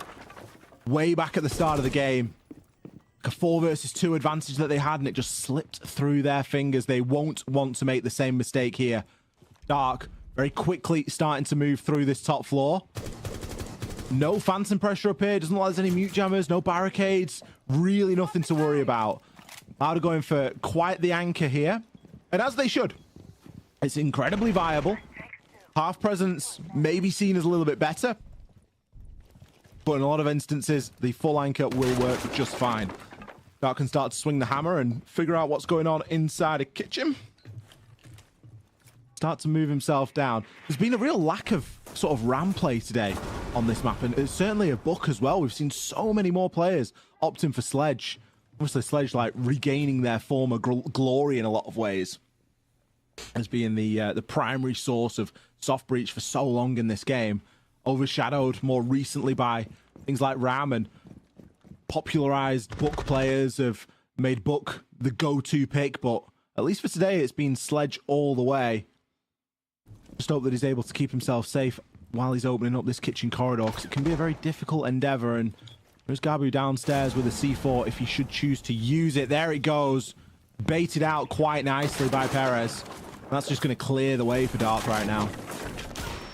Yeah, basically guarantees that. I mean, this is going to be a low time execute, but one that Los will have pretty much everything. They're getting the vertical destruction. They have all the execute utility in play. Even a lot of the secondary utility as well. I mean, Loud might have burned a lot of time, but Los are in about as good position as you can be with the time they have remaining. So even if this takes a while, Los has basically everything they need to work these next 30 seconds. I think my worry for Los is going to be these keeper barricades inside a church. There's a lot of different angles that you can peek from, and with them going so one-directional in through church and Moto, it's going to be a problem. Pressure on Perez for me. He's the danger man. He needs to see success pushing down that oil pit. He's got to do it. It often comes down to that blue player. Can they clear out Gen? What pressure can they get? Can they divert Stem's attention? Or is he still looking over towards Moto? Nux just walks in and hits two with the shotgun, getting the plant down as well. The team has put the whole game on Nux's shoulders, and he is not falling short. Gives his life for the cause, and Los make him... I just cannot believe what I have just seen. A one-man army pushing through Moto. And the cleanup from Gen, not the entry, but all 15 on the last kill. I absolutely love there our kitchen hatch was fully reinforced, and Dark's upstairs like, and you can almost like hear the thought process like, I've opened up all this soft breach. I've opened up everything. All the kitchen corridor, all the kitchen, dodge the C4, you name it. I even was like one of the first in clearing the top floor. And the boys haven't even opened kitchen hatch for me. He's desperate to get down there. He's desperate to get in on the action in the 3 versus 1, and he can't do it because kitchen hatch is closed.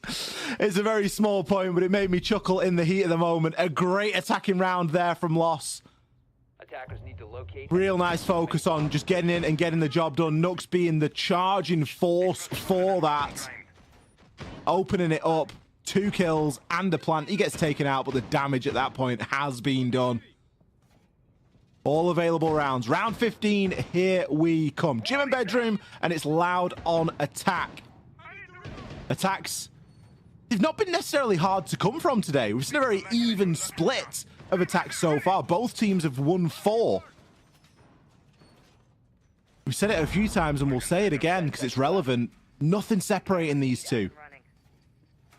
How is the final round going to play? A full 6-pick. Has Loud changed their mind? Maybe didn't anticipate gym and bedroom, although I'm sure that they would have been thinking that was going to be the primary. Maybe they were expecting another attempt downstairs in Church and Arsenal, but it didn't go particularly well for Lost last time, so makes sense to try and mix things up a little bit. So it's going to be that gym bedroom site, and still, even in the round, a little bit of prep work still to be done. Nature of a defender in Rainbow Six, especially if you have a super shorty, your prep will last into the round. Gonna be opening up rotate holes with 2:30 remaining. It's the way of things. Perez well aware of it, using it to create some rotate holes upstairs. Loud with some great tools in their arsenal, the Grim, Ying, adding in the Sens. Those Kibas will be a looming factor. They've been a big issue for Loud so far this series. Not only the, well, I'd say the last round, but when the shoe was on the other foot, didn't seem to be too big of an issue for Los. But it's been a big issue for Loud throughout this series. Impact going out. Oh, bit of a problem. Doesn't hit the Selma. That could have just been a few extra seconds, but given how close these games have been, Ollie, if you destroy that Selma right there, could change things a little bit, could at least maybe make your life a little bit easier in the late round. Well, especially when you look at how skinny we are on hard breach. We've got 2 tin openers that have already been used, so a Selma getting destroyed would have been massive. It's still vaultable for the time being, and Stem does still have a couple of Selmas. If he does want to make it a walkthrough, he's going to be able to do that. But they're the margins that we're playing to at the moment. Fire and Brimstone now reigning inside of the breach as Util just continues to get thrown in. Secondary EMPs, Bs, whatever it might be. It's being thrown through the breach right now. Flastry, he's looking to see if he can watch out, make sure that no one's going to be flanking over from that cache side or wanting to get an angle through that cache window. And we will see the breach opened fully, so that'll be walkable right now. But the first kill is going to take Stem down. They are falling like flies right now. Live moves in and finds one, but he's going to have to do more. You'll have to do more. Him and Lastry tag teaming Daffo. Loud bringing this back multiple times. It's been 2 Loud players in the deficit. They've only recovered these once, all the way back in the first. They were in a similar position on Gym Bedroom. They fell short before. Will they do it now? TCSG around the corner giving information to Los. Dash gets it and Nux with the final. 2 in a row to close things out. Max OT victory for Los on club. They've really had to work for the victory there, but they have come away with the lion's share of the points. Loss, they right their wrongs from yesterday. They didn't have a fantastic game against Fury on Clubhouse, but they have given us an absolute banger here today against Loud. The 8-7 win. The narrowest of margins, nothing separating those two. I'm really glad that we got a super close game there, but there is still one more and an interview. We're going to send it to the desk, and they're going to break that last game down. Thank you very much, my friends. Yes, a close one, I gotta say. Back and forth the entire time. We talked about it at the halfway point, and it only continued to be as close as it was, Leo. It had to go all the way in OT. Your first big one here in SAL, of course, went all the distance. We didn't get it yesterday, even though we did get overtime. Still, a great response off of, well, after yesterday. Loud, again, close, but they'll at least get a point compared to yesterday. The Los are going to be pretty happy with this one. Yeah, honestly, even that last round, I think is such a great example of everything that has happened in that match. You know, it's a 5v5 that turns into a 5v3 in the last minute that eventually turned into a 3v2. Like, it's just like the tension in the game was absolutely incredible. And honestly, you know, a lot of people would have looked at this game and thought, you know, Loud, Los, 2 teams that had lost yesterday. Are we really going to see a close game? I think we were set up for it. I think that it's 2 teams that have improved a lot since kickoff. One that has went to the major and is using that experience. I think the other has used the fact they didn't go to the major to really fix their issues. And I think we can really see on the side of Loud that the fact that they decide to not make a single roster change has paid off in some way, because they really improved. They made their game very close against NIP yesterday. They made it even closer today. They will hate the fact that they're walking away from this only with 1 point, with the amount of siege that they showed us today. But for Lost, I think in general, you know, they can be really happy about how they play this game. Or, yeah, I'm sure they would have won all 3 points, but ever since, you know, that I go back to that first round and I'm just thinking it would not have been that close had they had won that first 5v2, 5v3.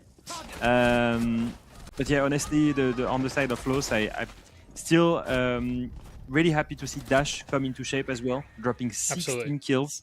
When he struggled a lot yesterday, but he also struggled in general at kickoff when he came back into Brazil.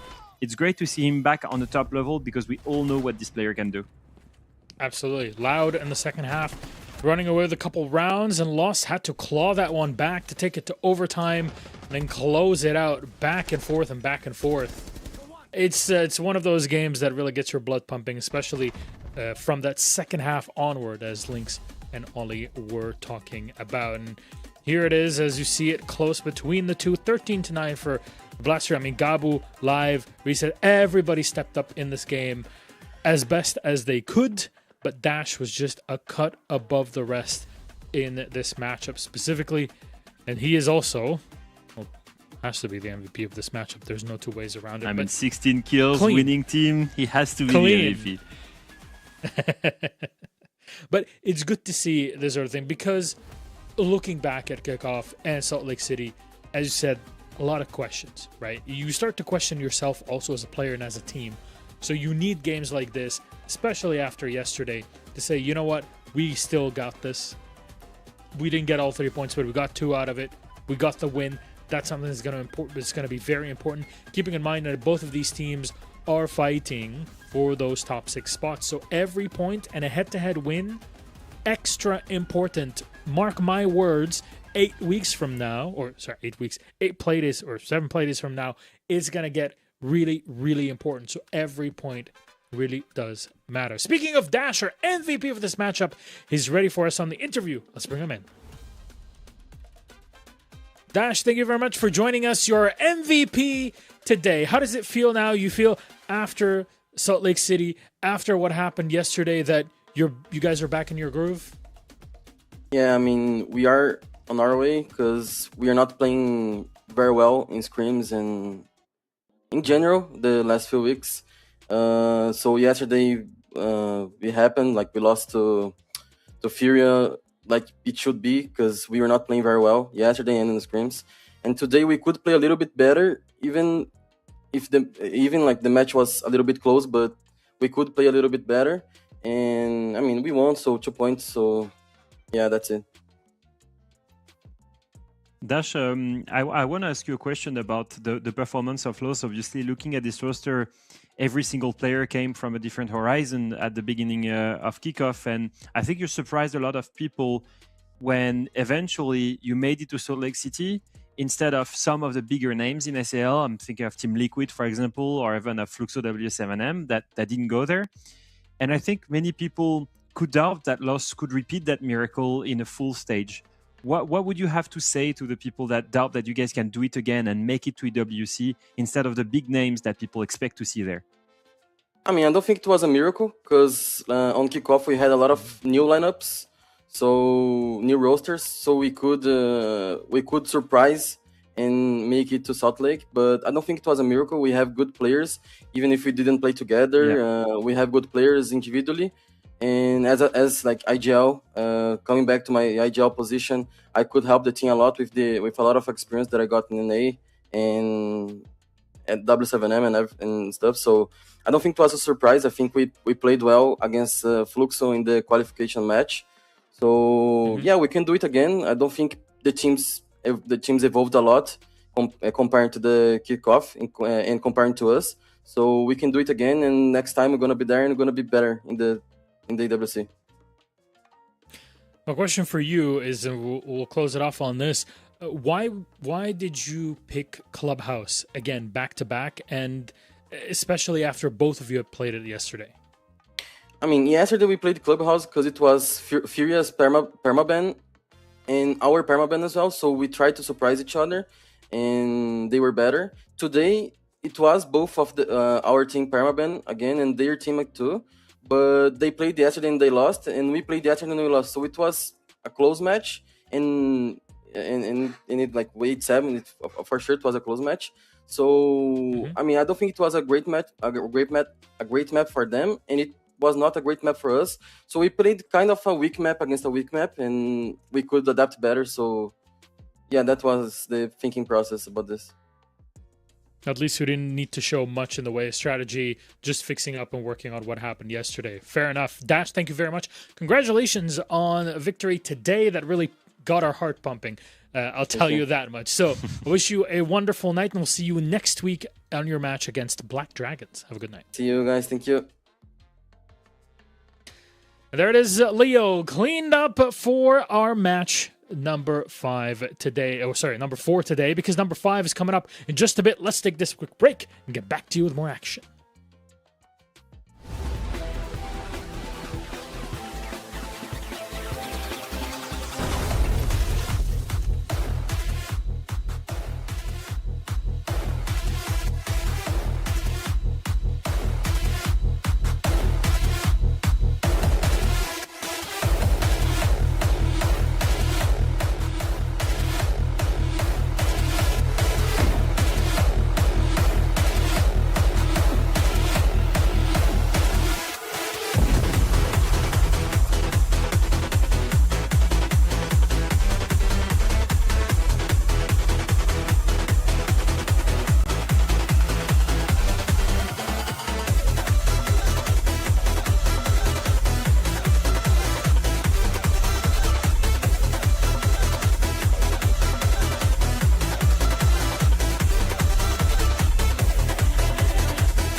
money out. Cause I came to get down, so let's run it up. I'ma keep it going till there ain't nothing left.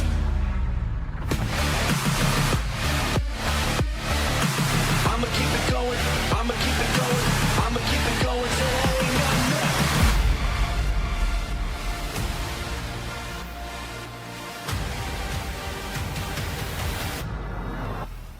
Não, vocês estão brincando. Quem foi que fez isso? Produção. Por favor, né? Cara, muito interessante. Vamos marcar aqui que a gente vai jogar no chalé. Vamos jogar chalé. O Cyber vai jogar de mira triângulo. Exato. O KDS vai sorrir. Exato. E o Vita King vai jogar de montanha. E talvez, muito talvez, vai ter clutch meu. Agora, perder da 7M, perder da Liquid, tomar 7x0... Aí é sacanagem com a nossa cara. Não, vocês estão brincando. Quem foi que fez isso? Produção. Por favor, né? Histórico de campeão aqui das paradas.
But welcome back, everybody. 4 games down in SAL, 1 more left to go. And I think we're going to have to say hi to our world champions in just a moment here, Mr. Alfama. So, but we have a quick chat. Our last game puts us with both Fluxo W7M and FaZe Clan, 2 teams that have had a bit of a history. Also, looking back at kickoff, where FaZe Clan went down to low bracket because of Fluxo W7M. And that really raised the hopes of the team. And then Fluxo could not make it to Salt Lake City after that. It was kind of all over the place in it. However, that's part of the fun of it. But let's talk about our rosters, whichever our production team would like to go for. First, I'll just tell you that FaZe Clan themselves just have a lot of success. No two ways around, right? Yesterday against Imperial did it great. Today, though, is the first real test that they'll get in the stage. Yeah, it's a tough one because they're playing against a team that obviously has a history of beating them ever since kickoff. They will want to look at that revenge. I think for FaZe, realistically, it's a first good test, like you've put it. I think it's yesterday was a really good dominant victory over a weaker opponent, and it's always good for them to feel that they're in full control. And it was honestly on the back of that guy, Cyber, 27 years old, still the incredible player that we know and love. He got a triple KD, 3 KD, 15 kills, 5 deaths, almost 80% cost. Honestly, he was absolutely incredible. He had 10 kills after 5 rounds, I think. So just an absolute beast. And he is always going to be that consistent, especially when it comes to the leagues. I felt like in general, Cyber is always very consistent in his region. When it comes to international level, I think in general, it's more so Handy that is the staple players. However, you can never count him off. He's always there, always consistent. And today he will look for revenge for his teams after being sent to the lower bracket by Fluxo WCNM at kickoff. Absolutely. You say it though as if 27 is old, Leo. For a pro player, it's the old part. It's like Doki old. Whoa, that's pretty old. That's ancient. That's walking ruins at that point. Well, if anything, Cyber has been ruining everybody that goes up against him. As you see the stats from yesterday, we'll see if he can replicate that today. One of the most consistent players in the history of the game, and one of the best players to ever touch Rainbow Six Siege. No two ways around it. Part of the dynasty, the back-to-backs. Now we'll say it, even as an EU shill myself, FaZe have the dynasty, undisputed the amount of times that they have been in grand finals over these past few years, even dating back to 2021 until now. This is just cherry on top. The king himself. Although they have Vita King on the team, but that's another question. Anyways, their opponents, though, Fluxo WCesports. It's a team with a lot of history. Obviously, Fluxo and W7M having fused together and turned into what you see today. But there were big hopes, right? We talked about this even in the lead up to Reload in Rio last year. And I feel like they've achieved a lot, but I have this itching sense that they could do even better. Yeah, I think they achieved a lot, but not enough. I think for the caliber of the players they have on the teams, for the expectations that they have, for many of these players to be major winners, and still to be falling short after having included Palu, it seems that in general this roster was not living up to the expectations that the players themselves set up. And so they recruited the guy on your left here, Cons, to help with having a backbone. Dots is still the IGL, but Cons brings vision, he brings shot calls, and he's an amazing aggressive support player. And we saw that yesterday in their game when they both, Lobin and Cons, played incredibly well. Pushing Fluxo WCM closer and closer in a way that it actually prevented them from losing. Initially, they saved so many match points and eventually felt that loss against Black Dragons in overtime. But these two players were the main stakeholders of Fluxo WCM staying in the fight. And I just want to ask the question for Fluxo WCM. They made this roster change. They included Palu last year. So two roster change in general across 2 years. Their expectations is no less than winning a major. And realistically, they missed Salt Lake City. They lost it in kickoff. They arrived and started this first play day of SAL, lost it to Black Dragons, a team that ended 4th of their group at kickoff and who just got battered 7-0 by NIP. There has to be some kind of pressure on these guys. And if they lose today, they will have started the first 2 play day on 0 points. They will have missed Salt Lake City the month before. Pressure will start to add on. Because if they don't make it WC realistically, that's 2 events out of the 3 of 2026 that they would have missed, and that is way too much. Despite making main stage at the Invitational and really being on main stages throughout the past year or so, yes, you're expected to do more, and we'll see. This is a big challenge, a first one for FaZe in the stage, and I'm glad that we're getting it here in day 2. Yesterday, Fluxo's game against Black Dragons.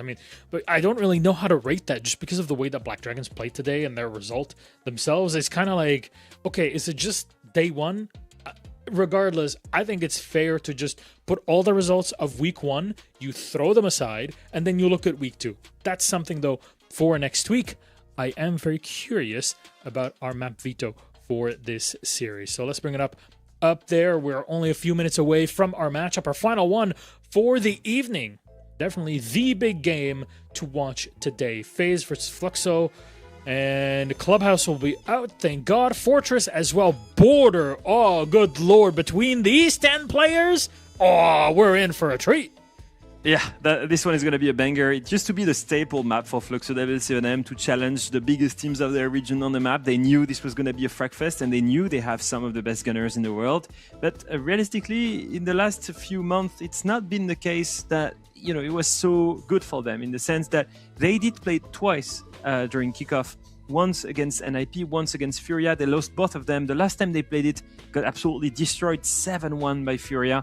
And for FaZe Clan, it's not a map that they usually play that much. In fact, the last time they played that map was during the BO5 Grand Final of SI, and they had won it 10-8 against Secret. It was this incredible 18 rounds game, and we've not seen it since. So we're going to be treated not only because the map is always going to offer a lot of entertainment and fragfest against some of the two best teams, but also because this is the second time we see FaZe Clan play it since then, and honestly, I'm just waiting to see it. You know, it was a beautiful game. Absolutely so. And let's bring in our casters here as we ready up for a matchup in a moment here. Lynx, Ollie, we're going to border. FaZe are on defense. Are we expecting anything crazy in this game? Because both teams, if anything, are known for getting real up in your face when it's all needed.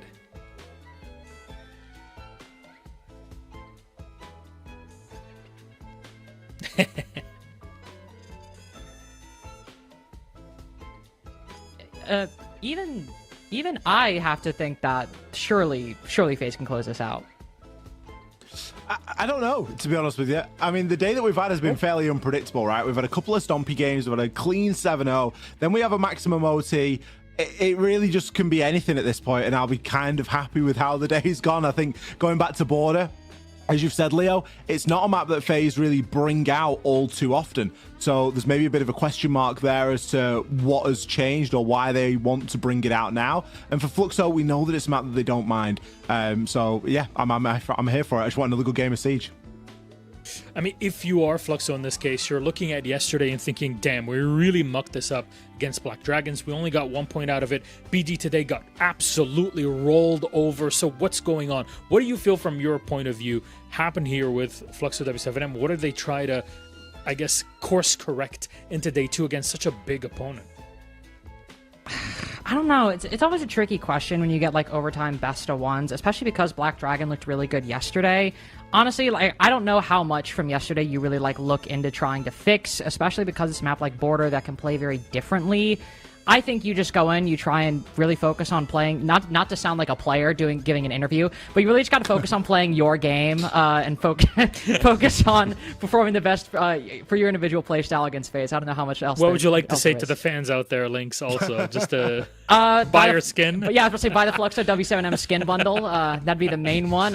Shout out to my mom, you know, that sort of stuff. Fair enough. We need a talent skin bundle. I've just come to that conclusion. Well, I completely agree with you.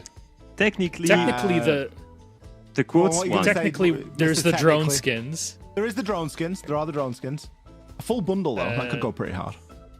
I always suggested that we'd have in-game announcer ones like they do in Dota and did in StarCraft back in the day. But, you know, that's just ideas that we're throwing out there for maybe somebody who's watching. You got my email address? Gaston, I can tell you what every Rainbow Six watcher wants is me voicing their game. I can tell you that's number one of everybody's list. I don't want that, and I'm me. You're bad at this whole marketing thing. Leo, I think you can do better. Anyways, my friends, our game is set and ready. It's FaZe and Fluxo. They're playing Border. We don't get the triple Fs in this, but I'll leave you with links and exert like that. Enjoy. Thank you very much, Gaston. What a matchup for our final game of the day. Talk about saving the best for last. FaZe Clan versus Fluxo W7M on a map we haven't seen FaZe play since an incredible game in the SI Grand Final. And Fluxo W7M on a map that, to Leo's point, I certainly associate with this team when they first formed a couple years ago. We'll see how it pans out for a final best of one. Should be a good one. Recently, in sort of domestic history, it hasn't been a great map for them. They've got couple of losses, 2 to Fury and 1 to NIP. So for Fluxo, they're not necessarily coming in on like comfortable territory, if you will. 3-6 record. Like it kind of just is what it is. But I think all that just goes out of the window when you realize, hang on a minute, this is Border. Like this is kind of the map that we are expecting at the moment to be brought out for best of ones. It is the ultimate best of one map because it can just be so explosive. And when you've got the players of this caliber that we've got in the lobby, you better believe that there's going to be explosions. I can't wait to get stuck into it. FaZe are going to start off on the defense. Fluxo starting off on that attack. A Snake and a Blackbeard and a Mirror and a Goyo taken away. Kind of like the Goyo ban. Curious on the Mirror, because Mirror doesn't tend to see a ton of banning on Border. But it ain't gonna slow FaZe Clan down too much. They're still gonna have pretty much everything that they really want right now. You can see Cyber just headed over toward KDS's way and giving him a little mute jammer to play behind, knowing that that position is likely going to get pretty heavily contested. A couple of mute jammers dotted around the site as well for those little pockets of safety that these defenders now like to find so often. The Cyber Donny's just pulling him out of nowhere. He's still got one left. We're going to get to see all 4 at this rate. All 4 mute jammers in a round. Oh boy. Really treated. Ooh. Far away angle. The impact grenade opening up a hole in the armory wall. Fluxo W7M could not be any further on the extremities of the map if they literally started no-clipping through the wall! KDS! An ego peek out the gate. This man treats Siege like a 9 to 5, and he just wants to go home. Domes Loban all the way out on the literal farthest point on the map you can be. And that's the Aurora right off the rip. And they had a drone on it too. Oh no. That's not a good start. It doesn't look like he's finished either. Happy to go for a little bit of a swing there and play his life fairly aggressively, knowing that that opening pick is going to give his team a huge advantage. But Cyber just swings a little bit too close to the sun there, and Dodez is in position to take him down. There was a bit of a crossfire on him as well, so not the most advised move to run out of break room after your teammate has just gotten a kill from inside a CC, but he was trying to double down on the advantage that FaZe had gotten themselves. As it stands, it's all fairly equal now, with Cyber taken down. KDS is still going to be a bit of a tough nut to crack here, and I'm surprised that no one's actually on the window behind him just yet, because this amount of movement that he's able to utilize right now just makes him so unpredictable. And the DMR as well, it just means if he crops up, only a couple shots, and that's all he needs to land a kill. Dodez in particular, just probably 2 bullets. That's all that's needed from KDS to deal with that Nomad. Dedicae making his way back. Candela's detonating inside of Office. Cons has hopped in, ever the shield player on his teams. New IGL for Fluxo W7M moving in after Volps heads over to Furia. Still trying to help craft this new look for the team. Fire extinguisher detonates will force away the push for just a little bit longer. KDS, there's the second kill we were looking for. Finally, the 1v1 against Dodez. Caught in the crossfire. The Blitz dismantled. Dots now trying to pick up the pieces. Nice couple kills, but still not enough. FaZe holding on for the moment. Control the diffuser. Not a complete crossfire, though. With the key barrier in Palu's way. Not really a whole lot he can do to isolate this 1v1, especially out of Candela's. No real secondary utility to rely upon. I think that's 2 to 3, maybe even 4 kills for KDS throughout the first round as FaZe take the first on Armory. I think it's 4. He got the opening, he got 2 in the middle, and then he cleans up Palu like a spilt drink right there at the end. Palu last alive, shocker. Very often finds himself in those positions on that sort of lurking, flank watchy sort of role that he likes to play. And a lot can be asked of him quite regularly from this Fluxo side, especially when the initial go doesn't work out for them. But they were kind of always on the back foot there, losing the Aurora. That's a key piece of the puzzle. That's a big part of the plan that they were looking to bring to that top floor attack. KDS, it was 3 kills on the round. He must have confirmed somebody else's, because I'm pretty sure I saw 2 kills pop up for him. But regardless, Souls and Vidaking getting in on the action as well, spreading things out quite nicely in round number 1. And FaZe can stick to their rotation. Fluxo, I mean, ignoring the opening death, they didn't do a terrible job of getting themselves in, but there was just no way that they were I mean, KDS, the fact that he started the round in CC and then ended the round in Fountain, you shouldn't be getting out of CC alive. Like, you should either win the round and still be in CC, or just die, just get sent to the cameras, and then whatever happens. But the fact he was able to cross that Rubicon is massive. Fluxo just had no control over the players, and he's going to do the same again. It's a position that you'll often see.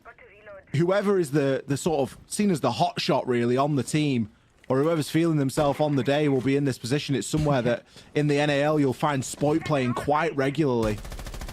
And it looks like such an exposed position. I've tried to play it in ranked. I'm terrible. And I just hate it because I feel like I've got nowhere to hide.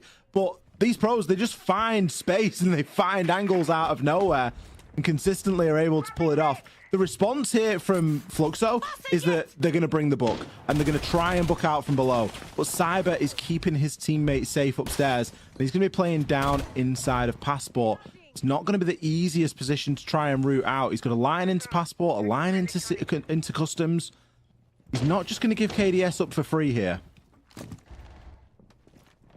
Nor can he. He's been pushed out, though. That means Lobin can apply this vertical pressure. Lobin just tanks the Grishma, not even worried about it. Waiting for somebody to swing back in. The KDS, without that vertical support, could fall victim to the skeleton key from below. As we sit here, and a new rotation outward is created by Handy. KDS deciding to stay. Half the round now gone. Taking a fight with the player down below, but Palu's ready for it. Here's the hatch open, swings around. KDS probably could have survived for a little bit longer. Decides to get aggressive, makes the wrong decision. That's an advantage for Fluxo W7M as Cyber and Souls retake the position. It's a big advantage, but that hatch now being open is a bit of a vulnerability. There's still a player that's going to try and push in through that Passport, but the question is it worth watching right now? Cyber, cautious that progress is going to be wanting to be made upstairs. Still with no firm foothold. They've gotten a couple of kills. This is going to be a big one, though. Dots takes King down as he, too, drops the hatch. Fluxo, they've just gone direct. I just looking to push things as close to the site as they can. Khan's moving in. We've seen this launcher. The Thatcher used to deny the plant multiple times today. Unfortunately, C4, not really necessary if you've got a direct line on it with the Specchio and shotgun combo. Despite the 3 to now 2-man deficit, FaZe might be able to win this one, taking down the diffuser. Plenty of vertical angles at their disposal. Looks at W7M in a tricky position. Spotted again by the Specchio. Shot through the floor by Cyber, forcing Dots to find a new position. Rotating to the opposite site. Handy, good for one. Cyber, thinking they might rotate, gets more information, shooting through the floor, but can't land the shots on Lobin, who gets it down in time. Cover felled by Handy. Cyber, good for the next, almost finds the second, but Dodez just clings onto it. Runs out of ammo in the pistol before he can finish it off, and now it's Handy in a 1v1, but Dodez takes him down.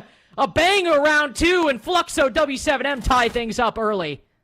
Fluxo continually looking for new and innovative plant spots there inside a workshop. Everywhere that they went was getting pinged out. Handy doing so much work on the Solace. I don't even know how he was flicking into the scanner links because he was getting kills at the same time. There was so much information being exchanged there, but it was just too much of an ask. Fluxo narrowly getting away with it. They just had to brute force it in the end. They had the man count advantage. They had to try and keep hold of it. They had no time, so they had no choice but to put that diffuser down. They couldn't very well go searching for roamers on that top floor. A really narrow margin there, but they do manage to get it over the line. Not through lack of trying on the side of FaZe, particularly Handy. 3 kills to try and stave off that plant. Cyber doing his best to keep up, but not able to get the kill onto the player just at that main door. Bit of an awkward, scrappy engagement. I think it was down to the pistol. Maybe no ammo left in the Scorpion. He's trying to burn through the floor and open up angles. Wasn't the most amount of vert there for FaZe to play behind, but they did an exceptional job with what they had. Fluxo, however, have joined the scoreboard. 1-1 now here on Border. And for game of the day, want it to be close as early as possible. KDS, 3 times now been in this position, but no DMR this time. Side got the Valkyrie. Quick peek out onto outside of Armory. Doesn't find anything. And Cyber roaming as Cade with TCSG. You gotta love it. Not really roaming though. Holding Customs, an important line for the defense to have. Some early shots fired. Nothing really towards either player or any player in the lobby right now. Bathroom Teller's defense, and Fluxo W7M seem to be angling for a full clear rather than a quick play into the single window, and given the lineup, Ram for the vertical control, Dokkaebi going to be good for that clear, as well as closing things out in the late round, and Twinch to hollow out some of the utility inside of the site. It's a good setup for what Fluxo W7M want to do. We'll see how they can do it, because it means they'll have to tangle with KDS, they'll have to think about Cyber later on once they inevitably go for the plant. Flashbangs and some smokes do go out, though. Both from Cons, maybe baiting the rush. Cyber with the first pick onto Palu down below. Loban down 2. Cyber given 2 1v1s. TCSG gets them both. Dots finding somebody on this lurk up metal, thinking he's Mitrix, and unfortunately not living up to that standard from the set earlier today by Imperial.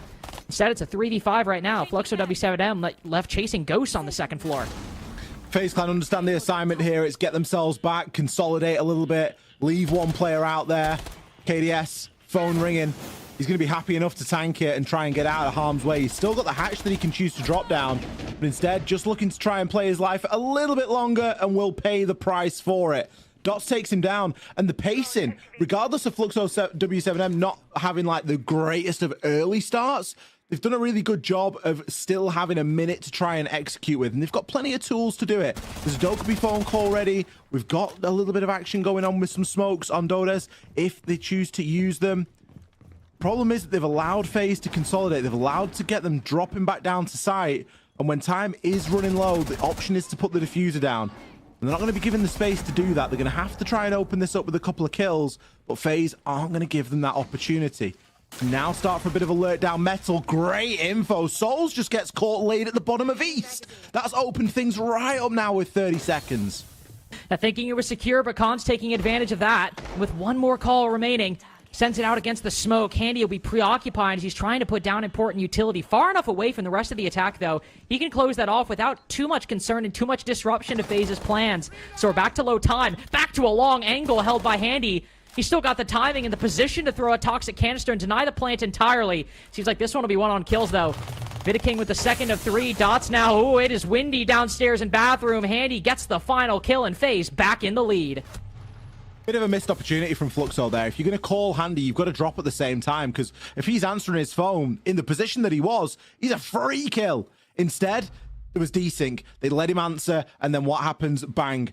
It's not unlike Handy to dome someone at 30 meters with SMG11. Come on, look who you're playing against. That's the player that's going to do it to you. And that's exactly what he did. Still a bit of information lingering as well. There was plenty of pings going on, so I'm sure even a Valkyrie camera could have been remaining at that point in the round, and Fluxo just didn't really have the resource to deal with it at that time. Round 4 ban's going to be a Glaz and a Warden then, so that tells me there's plenty more smoke play to come, and maybe even a little bit of Ying action as well. Parley was playing that for round 1, which is where we'll be going again here up to Armory and Archives. Attackers need to locate and defuse. Heading back to the primary site, sticking with the normal rotation so far on border. KDS back on Tubarao. Though I say that, we only have seen stuff from him in that first round so far. Pretty quiet throughout rounds 2 and 3. There's still a threat in that position, to be sure, when the Fluxo W7M will have to worry about. Hopefully we see that Rora again. Loban got taken down super early, but you and I are big fans of that operator when she's brought, like seeing what the doors get used for, and I somehow don't think we will, but I would like to. I would like to see it. Sadly, I don't think we will. Oh. Instead, we've got the Osa Talon Shields. Just as good. My favorite. My favorite. When I think to myself, what utility do I want to see in a given round? I'm like, Talon Shield. Right behind the Roar doors. I wonder where it's going to get played. Dude, hear me out. You know Office? You know how Monty fully extends and goes to the plant? What if we invented a worse version of that execute? No way. Talk to me about it. This might be a game changer. Well, regardless of where Dots places the Talon Shields, I'm sure that one of them is going to end up inside of Office. He looks to try and move upstairs. East stairs doors have been open just to restrict the flow of that defense, and with Cons getting himself out onto Repel, player to watch is the one with the diffuser. And they aren't really too nearby at the moment, so maybe a bit of a bait, but you don't really want to have your diffuser on the backstab. Notice is ready to walk up metal stairs here. 3-2-1 is going to come off the back of that Deimos track. There's nothing else really to mount it from. 3 C4s to contend with. The C4's in Narnia. It's actually on sandwich window, so maybe that's the play, but this C4 is ready and waiting for it. Isn't going to go off for it. Even if it is, it's going to miss. That was the call for the push. Souls will be the first player to fall. This still might work. This seems like it's very much going to work. Palu just sprinting through with the 612. Clears the way as Loban going for the plant. I'm not entirely sure. I was about to say, it is. It's a sandwich window fake. They drop the diffuser, give it to Thatcher. I don't remember what team it was, but I've seen this one before, and that's one of my favorite strats on Border. Baited out over by East, get it on sandwich window. Beautiful play and a flawless from Fluxo W7M. It's a way to get around on the board, isn't it? It's a bit of a pocket plan. It's a bit of a cheese play, but ultimately it's going to work out. I think a lot of it comes down to Palu just being able to stormtrooper his way through the site with the 612, bam, bam, bam, and get a load of kills and really open things up. Loban, kind of a, unnecessary plant there, really, for all things considered. It was going to be one-off kills regardless of whether that went down or not, but a great way to get around on the board here. And FaZe starting to look a little bit on the back foot. They got a bit of success early, 2 nice rounds, and then we've seen 2 decent rounds out of Fluxo so far. We're going to go to Workshop again. This is, of course, the first site that FaZe lost. It was a very direct approach, no real pressure or no really attention at all shown to the upstairs hold that FaZe Clan had. Fluxo going for a very horizontal push, largely through Passport and eventually in through that main door, leaving the 2 players upstairs to try and deny that plant. I wonder if there's a bit more vert been made this time, because although Handy is playing on the Solus with the shotgun, it's nice to have that vert already open just so that you don't have to chew through the floor as well as get shots in onto the planter, because I imagine that Fluxo are going to go for a similar approach again where they just go for that horizontal take. Well, especially as executes can get super chaotic, you've got to activate the Specchio scanner. You might be, if they're planning an off spot, you might have to take a couple seconds to rotate over. If you chew through the floor with a shotgun on top of that, I mean, it's a very real chance you'd miss that execute, even though you have the perfect tool for the job. So, to your exact point, pre-creating those vertical angles be very important. Buy you a key few seconds if it's already available. Loban taking a gander into office. There's one player directly around the corner. The Azami and the Tubarao tracked right now, so could apply a lot of pressure to the Tubarao, depending on whether or not he's playing over by CCTV. It's 3-man hold over towards Fountain, Office, and Armory right now. Typical play for the Ventilation Workshop position. Where's this Monty going to go? Break room position, not uncommon. Spots 1. To relay the information. There's a player moving around break room at the moment. Selma charge on the wall and dots. KDS flexes the shoulder very briefly, but doesn't give up the head. No gunfight for the moment. Dots taking a lot of damage. Not entirely sure from where, but with half the round to go, still a 5v5. It's slow and steady again from Fluxo, isn't it? They're really wanting FaZe to start squirming and make some mistakes here. Angle being held in through the hatch from Loban. Could go for a bit of a walk up these main stairs. They're going to come to blows with Cyber, but what a flick! Oh, Cyber just takes him down and he's ready for more. Souls adds on to the pain. This top floor hold is going to hold. It's looking strong right now. We're starting to see players drop off, but even still, Vitaking, he's dug in upstairs as well. With Doda still outside of break room. Maybe going to look to try and make his way in through CCTV. Look at what he's got to go through here. It's a crystal maze of Kiva barricades, reinforcements, you name it. It's still up here.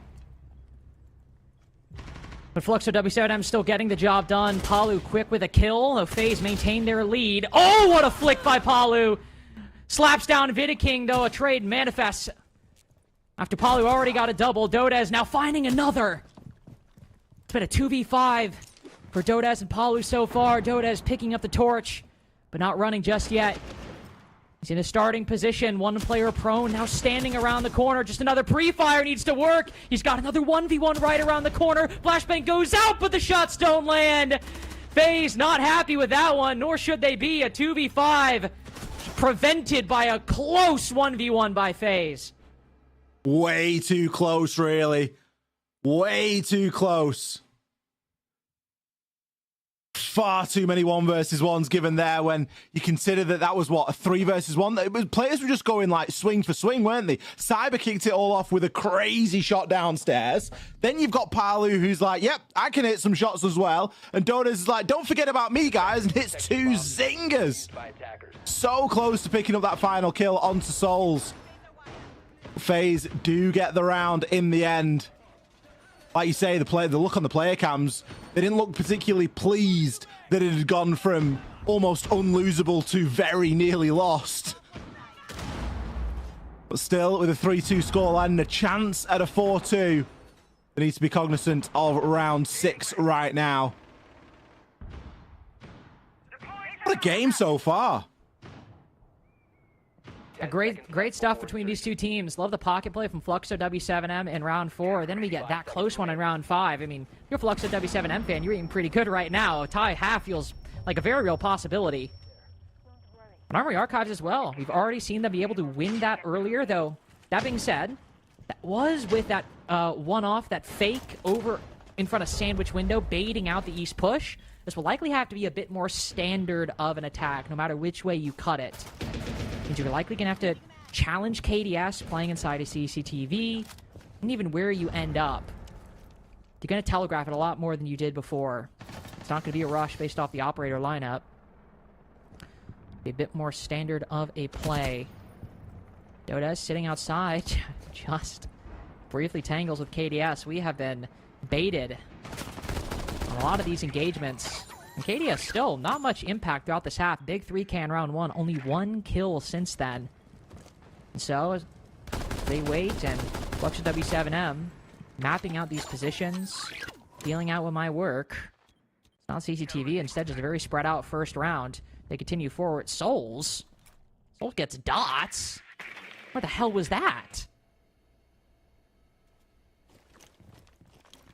I don't know, is the honest answer. I thought we were flicking onto Souls' player cam there, but it was KDS's. KDS still occupying this power position inside of CC. Ooh, just going to place out the Zoto. It's going to slow anyone down from crossing or moving, but ooh, through the floor. With a pistol? What a bang! Lobin, he's got no business getting that. I wonder if for a second he flashed up because he had the Zoto in his hand, but he's going to pick another onto Cyber. He's paid the price. He's pretty low, but that's 2 big kills here for Fluxo.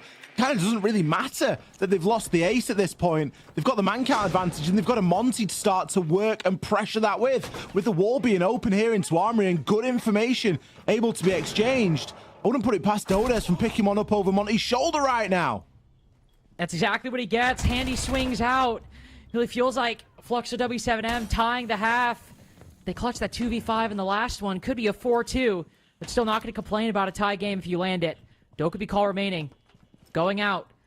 Soul's not really with an opportunity, but Vidiking with a flank creeping in from behind. They've retaken CCTV as Fluxo W7M so focused up front. Monty gets the diffuser down, but falls to the 9x19. Vidiking, he gets it. Soul's now tangling with the player on vent window. The other on metal now falling back. This gives the Azami an opportunity to go for the defuse. Lobin pushing in from below. Oh, this is so perfect. The moment Vidiking activates, he'll send him down, knock down the IQ. He's just going. Lobin, you have the scanner! Lobin, this is your job! Oh, he switches to the nade phase again. Recognize how close it was, but Vidiking steals a lead from Fluxo W7M. FaZe are going to VOD review this map and not have a clue at how lucky they were. What a narrow way to lose the round, especially after the 2 bangers that Lobin had already hit with the scanner. Let's have a break, Lynx. Let's listen in with Leo and Milosh. I feel like I need a bit of a reset myself here, Leo. The entire time, a game that's back and forth, super high pace the entire time. And then look at what we get in that last round. Though, let's pull back for a moment. Let's put on our thinking cap on what's happening so far in this super tight game. Well, I'm also trying to catch my breath about what just happened. I think Lobin panicked here.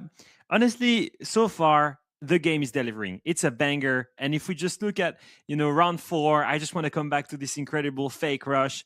Lobin with the diffuser on the sandwich window is baiting the plant. That triggers the yings and the smokes. They send the C4 in the wrong direction. Lobin uses that time to reorient himself. Dots at the same time from the Osa shield is getting a pick. Cons pushes from the other side. Palos walked in through the smoke with the ying shotgun. And Lobin, who has relocated, is now planting the diffuser back into sandwich window. I'm changing Just what a creative way to come up with that one, right? And so you see this first win condition is a great bit of innovation. And then it's 3v5. Palu gets a first pick and then pushes and gets a second pick into archives here. And then it's up to VODs, right? In a 1v3 who hits the nastiest shots. And you look at the win condition and it's a 4-2 split, right? This is what it took for Fluxo W7M to take 2 rounds out of phase. Literally, it's one good attack and then one rush. And then even then, in that one, they almost should have won that one. VODs and Palu hitting nasty shots, and even then they don't fully win it. That's just how good phase is. And then the final one, they will hate themselves for it because it could have been a 3-3. But the game is delivering, Milosh. It's such an entertaining one between the two of them. And I'm glad to see Fluxo W7M, despite the scoreboard, they're still in the race and they're still living up to the expectations. They absolutely are. Nobody giving any quarter here. It's a big mistake that we saw there in the last round, as you were all saying really at this point, but it just adds, I guess, to the flavor of this matchup. We'll send it back to our casters to carry us through the second half. Is it a comeback from Fluxo W7M or FaZe Clan remain in the lead? We'll see you in a bit. And I think picking up where kind of Leo began, that Loban getting quite flustered at the end gives FaZe a round that might be of critical importance. This ends up being a very close game. I mean, had the exact play, Vidiking with a great flank, doesn't end up shooting him from below like we thought with that IQ scanner. So FaZe 4-2 instead of a 3-3. Just need 3 rounds on defense to close on attack to close this out in regulation. And on border with how good FaZe are, Ollie. I mean, you could say that for both these teams, but for FaZe, you always got to give them a little bit more of a presumption. Yeah, I think that they deserve that little bit of an edge, don't they, in the matchup? I know it's domestic matchup, so SAL, anything can happen, and typically across the course of a stage, there is a massive upset in there somewhere. It wouldn't be a huge upset if W7M won this game. It'd just be, a good game for W7M. So I don't think that that's the sort of territory that we're in right now. FaZe, whether they like it or not, this is where they are, 4-2. I mean, I'm sure that if they get a round where they feel like they, have genuinely won the round, we'll start to see a few smiles creep into the player cams. But a couple of those rounds on the defense, they really just felt like, phew, how have we got away with that one then? Like, there's this wrong, there was this wrong, there was this wrong. And I think that's just the standard that this team holds themselves to, which is, of course, incredibly high. We'll see how they perform on their attacks. Fluxo a little bit further behind at the moment. They're going to need to try and claw this one back a little bit, because if FaZe keep running with this momentum, and let's be honest, the little bit of luck that they have had in the series already, it's going to be a difficult one for Fluxo to fight back, especially when FaZe start to get to, 5-2, 6-2, if that becomes a possibility. It's going to feel really difficult to get out of that pit. One, I think plenty of people have said this before, but FaZe are about the only team in the world who literally can just basically decide to end games. It is very rare that it feels like they are not, to a greater degree, in control of the map or the series, and when they do, it feels like a shock. That semifinal in Salt Lake City feels bizarre, even just thinking about it or watching it. It's not how FaZe games should go. And so that's always the worry you have, is you might get that phase that it's not that 1 day out of 10, it's the other 90% where they've just decided, man, we've had enough, we've had fun, we've decided to lock back in and just finish things on our terms. Flashbangs going in. Dot's already the unfortunate recipient of a Dokkaebi call. Next one going out, hitting the Thorn. Bad day to be a trap operator on Porter for Fluxo W7M. Both players going to be on reduced HP. No, Collins instead deciding to deactivate that call.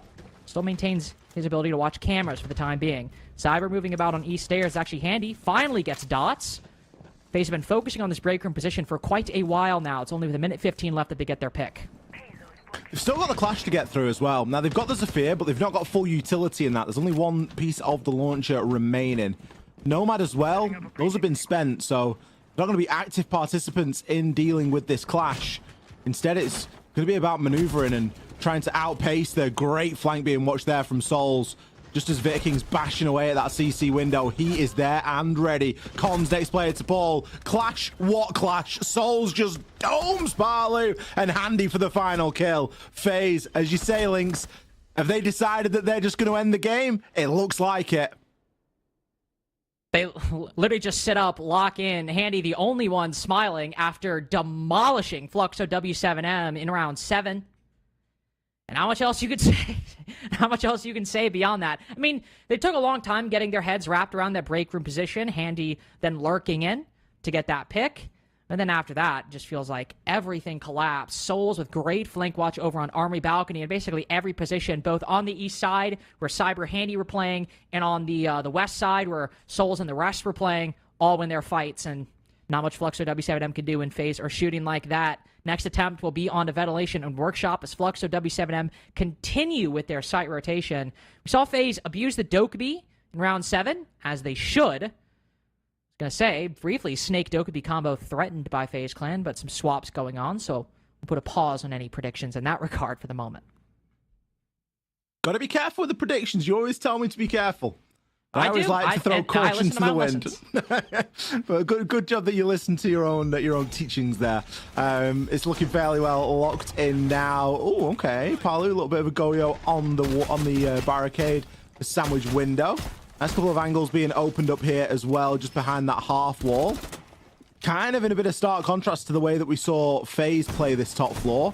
A lot of those vertical angles are being opened up. It's going to make things a bit easier for later on. But I don't necessarily think it's like the in vogue thing to do to go for a very direct take onto Workshop. I think there is still a requirement to clear that top floor just through the sheer amount of plan denial that is brought in this day and age. So they're going to have to clear this top floor, and FaZe look like they're going to go for more of that traditional style. They'll at least be able to front up on some of those attackers off the back of It's King, and with the Soliton scanner in Cyber's hand, he's going to be able to learn, well, there's not really anybody inside of office at the moment. Maybe just going to place himself down here. If he catches a bit of nice timing down on a bit of a lurk, gets a couple of kills, it really will open things up quite nicely. But there is a top floor presence to clear, and it's going to start with a nade over the top from KDS. Drones can now be repositioned. And Dodez trying to be the link player here, but he knows what's coming to him. Yeah, he knows how this goes. Playing behind all these reinforcements, playing alongside Cons, can of course help players get back, but also needs to hold on if you want to keep the second floor clear at bay for a little bit longer. FaZe Clan outside right now. Cyber finding the first one on the low bin. Somewhere over on the... No, not the east side. He's rotated all the way across the map. Instead, gets it in customs. Seen a lot of great gaps hit today on border, especially going back to that early game by Mitrix on Imperial, but Cyber with a big one. Customs control established. That's right on the door of the site. Now Dodez maybe facing some oncoming pressure. Instead, it's Cons, the first tip of this second floor duo hold. Oh, a flick onto KDS. Overperforming with that TCSG right now. Finally falls, and that leaves Dodez by himself behind the reinforcement. My eyes don't deceive me, though. I think that's a FaZe player in sight. Yes, it is. Vidiking creeping his way in. No vertical angles on the position. Oh, Cons might have gone big, but FaZe Clan have just snuck underneath Fluxo W7M's nose. Dot swinging around the corner. Cyber gets the best of him. Soliton scanner. No, it's the pistol out. Instead, downs Dodez on the floor. Bank the nade for the kill. Maybe even the second if Palu's not careful. Puts him quite low, and Handy finishes him off. Map point for FaZe. Oh, a slight smile from KDS. A slight lip lift there. I was analysing everyone. I was like, surely someone's going to crack. Surely it's a bit at this point. I saw a hilarious post on Reddit. It's just like every time KDS gives an interview, it's like, this man hates the game and playing it, and yet he still shows up every day. And he's one of the best people that's ever done it. He's one of the best players who've ever touched the game. Tactical timeout here for Fluxo. I'll be honest, I've forgotten they had it. I thought they'd already used it. It feels like it's too late, doesn't it?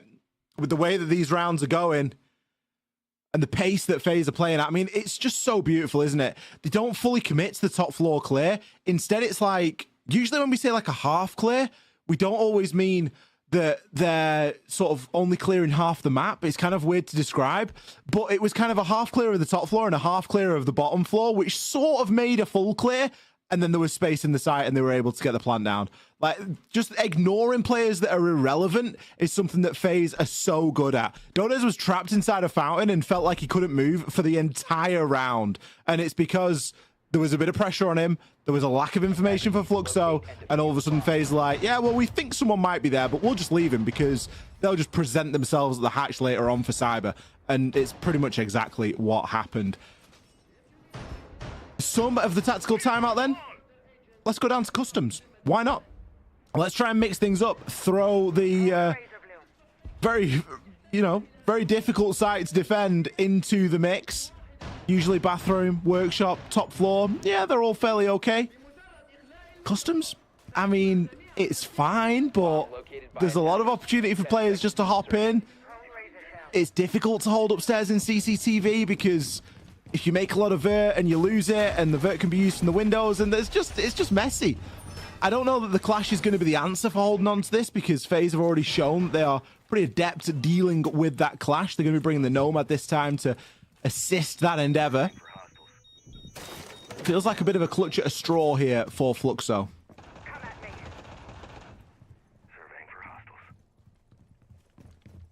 Well, it's still something. Something gives us at least something to talk about. Oh, okay. I'm entirely sure from where, but Loban takes down Cyber within the first 30 seconds of the game. Really great stuff. Not on the Snake like he was before, but still taking out Nomad early. And Cyber, who's 8-6 right now. We feel good about that going forward. Loban continuing with the heartbeat scanner, gaining information on where FaZe might push from. Double hard breach as well, by the way. Double hard breach and the Aurora. Got to mention that. Big fan. As FaZe go on this full clear, but Dota is hopping out with the super shorty. Now taking 1v1 against the Blackbeard. Almost snaps onto Vidiking's head. Blackbeard gets the trade, but a lot of damage done to FaZe Clan's attack within the first couple minutes. Loban sends out another. Talk about locking in and ending things. Fluxo W7M have decided post-timeout that round 9 is theirs. Yeah, FaZe are making this quite hard for themselves, aren't they, if this is the round that they want to end it on. Great swing there. Handy with some brilliant cover. How does he find the kill onto Palu as Vitiking's pushing him like that? Dot's still on the Clash. That's still going to be a big factor here to contend with. But FaZe, they're just going to ignore it. Drop down the hatch, get themselves into bathroom, but Loban is on the prowl. So good on these plays. Going for the flank. Handy concerned about it. Swings around the corner, but Loban, elite crosshair placement. Barely even moves his mouse to get the fourth. Swings across. Individual play when Fluxo W7M needed it. Still 3 to go. But what a banger for Loban out the timeout. Big round for Loban and a big round for Fluxo W7M. It's what they needed. We sort of questioned and threw a little bit of fun at the side choice. In the end, the side choice didn't really matter too much because of how much damage was done elsewhere. The hold from Pulse, exceptional information that he was able to gather. Self-sufficient in getting himself a C4 kill. An opening pick onto Cyber as well. Really great stuff. There's the sort of sinking feeling that I'm left with, though, Lynx. As good as the round was, it feels like it's a bit too late because FaZe only need to even get lucky once at this point. They're on match point. Like, there's going to be a site that Fluxo are going to struggle with. It's just a matter of when. It's not an if, it's a when. And that always ends up how it feels like casting FaZe games sometimes, that and I'm included in this, we're so easily swayed by this team, and they keep giving us reasons to feel that way. That surely one attack on border is good for it. I mean, that choke on Nighthaven is years ago at this point. I've not really seen them, choke a similarly. Don't get me wrong, when FaZe lose, it is a sight to behold. When FaZe lose, it's like they can't even win a round. Dark Zero were just dog walking them on Chalet in Salt Lake City. When they're in a lead, it feels like they've locked in. It doesn't really feel like they drop leads like that much anymore. And of course, that's just my subjective perception. I'm sure somebody has a stat that proves me wrong, and please do so. I like being correct. But FaZe, right now, onus on them. Fluxo W7M. Backed by Loban with an opening pick and 4 kills throughout the round. Now looking to defend Armory and Archives as they begin retrying sites.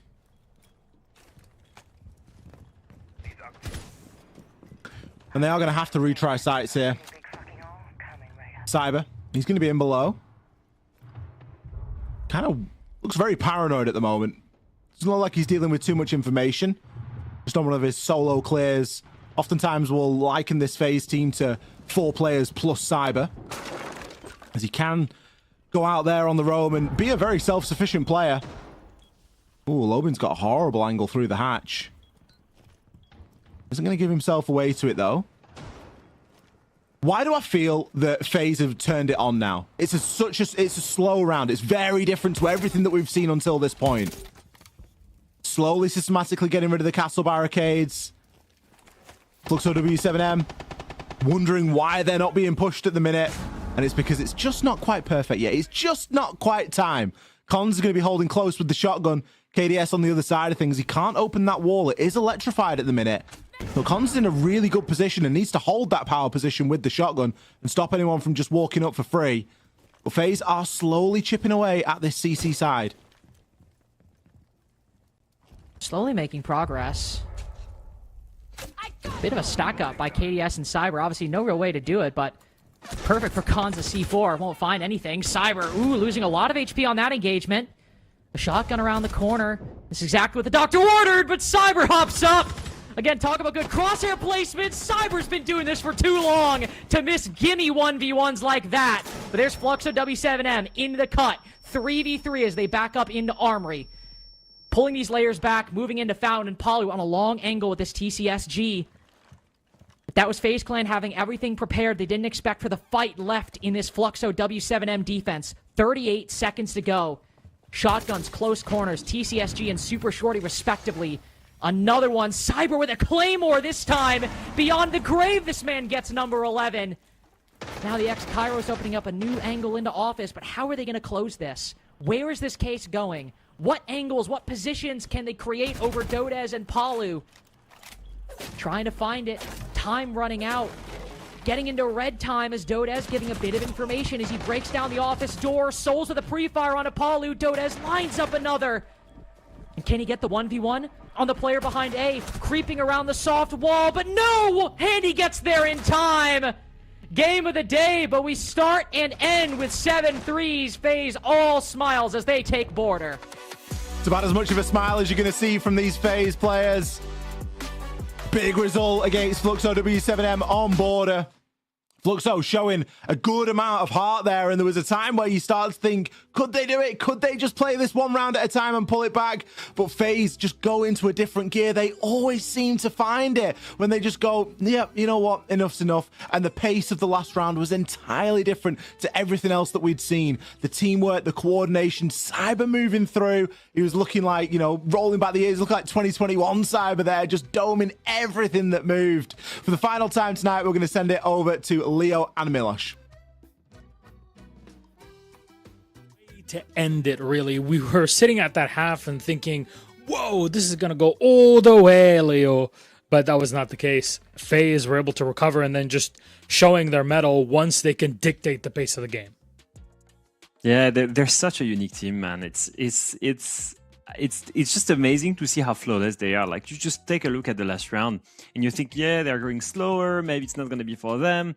But then Cyber hits the perfect lurk and hits the perfect 2 kills, and everything is perfect about it. His aim, his placement, his positioning, and then the follow-up from the rest of the team by the space that he's created. This team, it feels like you have to be absolutely perfect, not make a single mistake, win all of your 1v1s to be able to contend with them. And that's why as soon as you switch side, as soon as you give them the attack and they have full control on the basing, it just feels impossible. It feels like you're always trying to react to what they're doing, and sometimes it's just too late.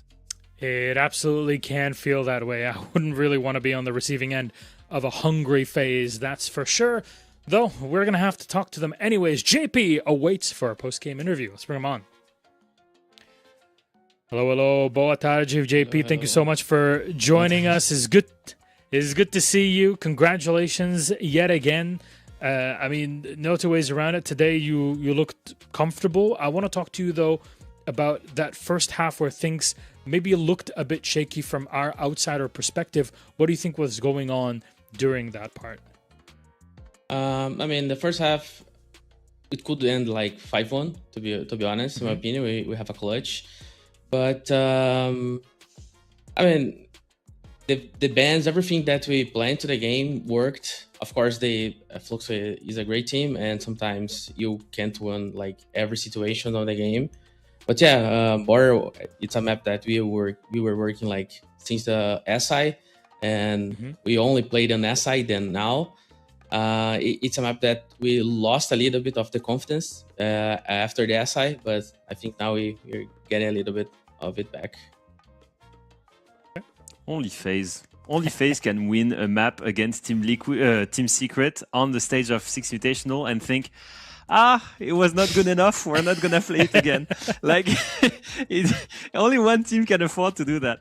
I guess that was gonna be my question. I was gonna ask you about the map, JP, because I felt like Fluxo W7M, in my opinion, even though they're struggling a little bit right now in terms of cohesion, I feel like they still have incredible gunners. And so to take them to border a map where it's mostly about the gunfight, I was like, wow, that's a great surprise, especially because you were hiding border. And yesterday you told us something. You said, in the recent history, they managed to beat us, so we have to create something new, bring something new to the table. Was it that? Was it to go on to border? Yeah, for sure. Like we were planning to play this border the whole week. We prepped the whole week to the border, and we knew that if you let it open, we'll be border. So yeah, that was the plan. Clearly, we saw the result of it. And actually, there was one thing that I don't think anybody was playing for. Joao, can you spin up that clip? JP, I want to show you round number 6, what happened in the very end there, if you did not catch it, where it's all planted, and look at what happens. The IQ in perfect position to try to save the round. It's a shot, trying to land the grenade over the corner, and look. For those who didn't see, that's what happened. Why he just like went for the kill instead of like throwing a nade. It doesn't make sense for me, but okay. It helps us. I won't complain. You have the utility. You can see when somebody's on the diffuser at that point. Just shoot them with the pistol, but unfortunate. Well, good for you. I guess that puts you on 4-2 at the half. It was incredible to witness. But that's kind of it, I guess, for you today. Great victory. It's one that's really going to solidify it, because there is that big fight in the top, and you are, of course, a big part of that conversation. Though next week you get to play against NIP. What do you expect that game to be like? What do you think you're going to be preparing for? Because NIP today, they showed up. Yeah, I mean, NIP has been one of the best teams on the region, like since the beginning of the year. So we expect a very hard game. So we have to prep. The map pool of the two teams are a little bit different. So we'll see. There you go. Thank you very much. Surprise. Yeah. Coming in. Thank you very much, though, JP. We really appreciate having you on here with us tonight. Good luck next week. And until then, thank you, guys. Have a good one. Good night. Thank you very much. Thank you. Always good to have JP on here and have a little chat and a little bit of fun. Today, I guess questions and questionable plays happen at every level. So for you out there in silver or even higher up, don't worry about it. Even the pros mess up. And that should be something to learn from.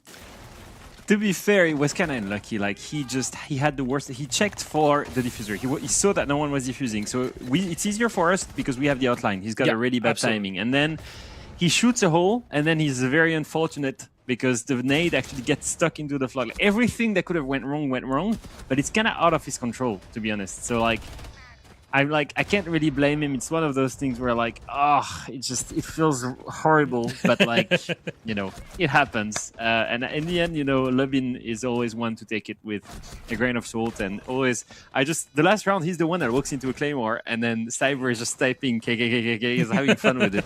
And Lubin types back, and you can see on his cam that he's got a smile on his face, despite losing 3-6. He's still enjoying it. So that's the kind of mentality and fun that you should have. In the end, this is going to be a long stage. You're playing against FaZe Clan. Realistically, no one is expecting you to walk away from that one with 3 points.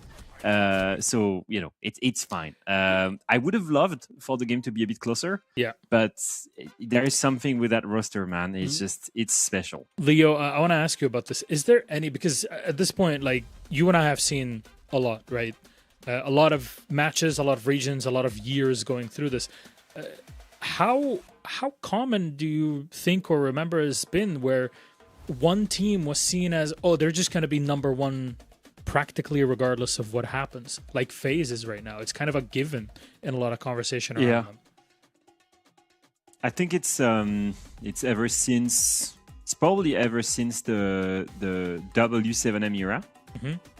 I think that's when we knew like that team was going to dominate for at least a full year. Like they were expecting to win every major. I think maybe not the first one, the Copenhagen major, but ever since that they were the favorites, and they stayed true to their words. As we see, Handy, it's the same thing, right? FaZe is the best team in the world, and Handy is going to be the best player on FaZe. Like it's the same story every tournament, whether it is in SAL, whether it is at an event, it's just the same thing. And it was the same thing, I think, for W7M and KZ back then. And maybe, you know what, maybe the Liquid rebuild and all of the roles being shifted, maybe it's just what they needed to take on the current phase and stop their dynasty. And maybe Falcons, with their roster change and bringing on Zoom, will be that team to do that. And maybe DZ, with their roster change and after winning Salt Lake City and beating FaZe there, will be the next team to stop FaZe from winning EWC and the next SI. That's the beauty of competition, is whenever these guys are winning all the time, they're not progressing as much as the others. So absolutely, maybe there is something here. Well, the entire point is now to stop NA from winning. That's just kind of how it goes, right? These majors have been going great for them. EWC is just over the horizon. What happens there? Well, today, I can tell you what at least happened today. 6 points for these four teams of FaZe, NIP, Furia, and Team Liquid Alienware. In a lot of ways, the top four that you expect in this region. But then again, Fluxo W7M, they're nowhere to be found up there. Position 8 with a singular point. Same as Loud, 2 points for both Los and Black Dragons. INTZ and Imperial Esports, two teams considered at the bottom of the list. Well, look where you find them, all the way at the bottom of said list. Leo, what a day we've had, but next week is going to heat up even more. Let's bring up our promo for week number 2. Of course, that'll be Playday number 3. Imperial Esports takes on Fluxo. Maybe a moment for farming, but then Team Liquid Alienware versus Furia. INTZ Loud. There's potential for INTZ to bring this one back. Black Dragons lost a fight in the middle of the pack. Then FaZe NIP to close it out. I think we have a very good spread of matches all throughout the day. Yeah, I mean, the second one has got to be a staple one. It's the first time that the former Furia roster will play against Herds and the organization. It's the first time that DS will get to play against Liquid again after leaving that team. So it's going to be a very important one. I think a very emotional one as well. It was going to be weird for the guys to play against the Furia roster. But I am so excited because these two teams are, in my opinion, right now, looking at the shape of everyone, the only two teams in SAL who can take down FaZe at a certain date. Absolutely. Leo, it has been a pleasure. Very happy to have spent the evening with you, my friend. And I know this man, like, he just needs a break. At this point, he's been literally living and breathing Siege in every. So see you tomorrow on the email list. Yeah. And then I'll see you on Tuesday in person, not just to watch you guys going through EML, but of course for prep phase. We have a lot prepped for prep phase. The next episodes are going to be really cool. I think the one for Tuesday is going to be a real surprise for you, Fresh and Laxing. I will hold my tongue and not say any more than that. I think it's going to get even more complicated after that Tuesday, because at that point, I'd have had time to cook and actually prepare the things that need preparation for then. So, yeah. I'm just going to leave it for that moment. Leo, thank you very much for today. Thank you all watching at home for having joined us on this wonderful evening. That was SAL. APL is going on in the morning. EML is also happening after. There's a lot of Siege 24/7 practically. You just have just enough time to sleep before kicking off with more Siege in the morning. Till then, we love you so very much. See you next time.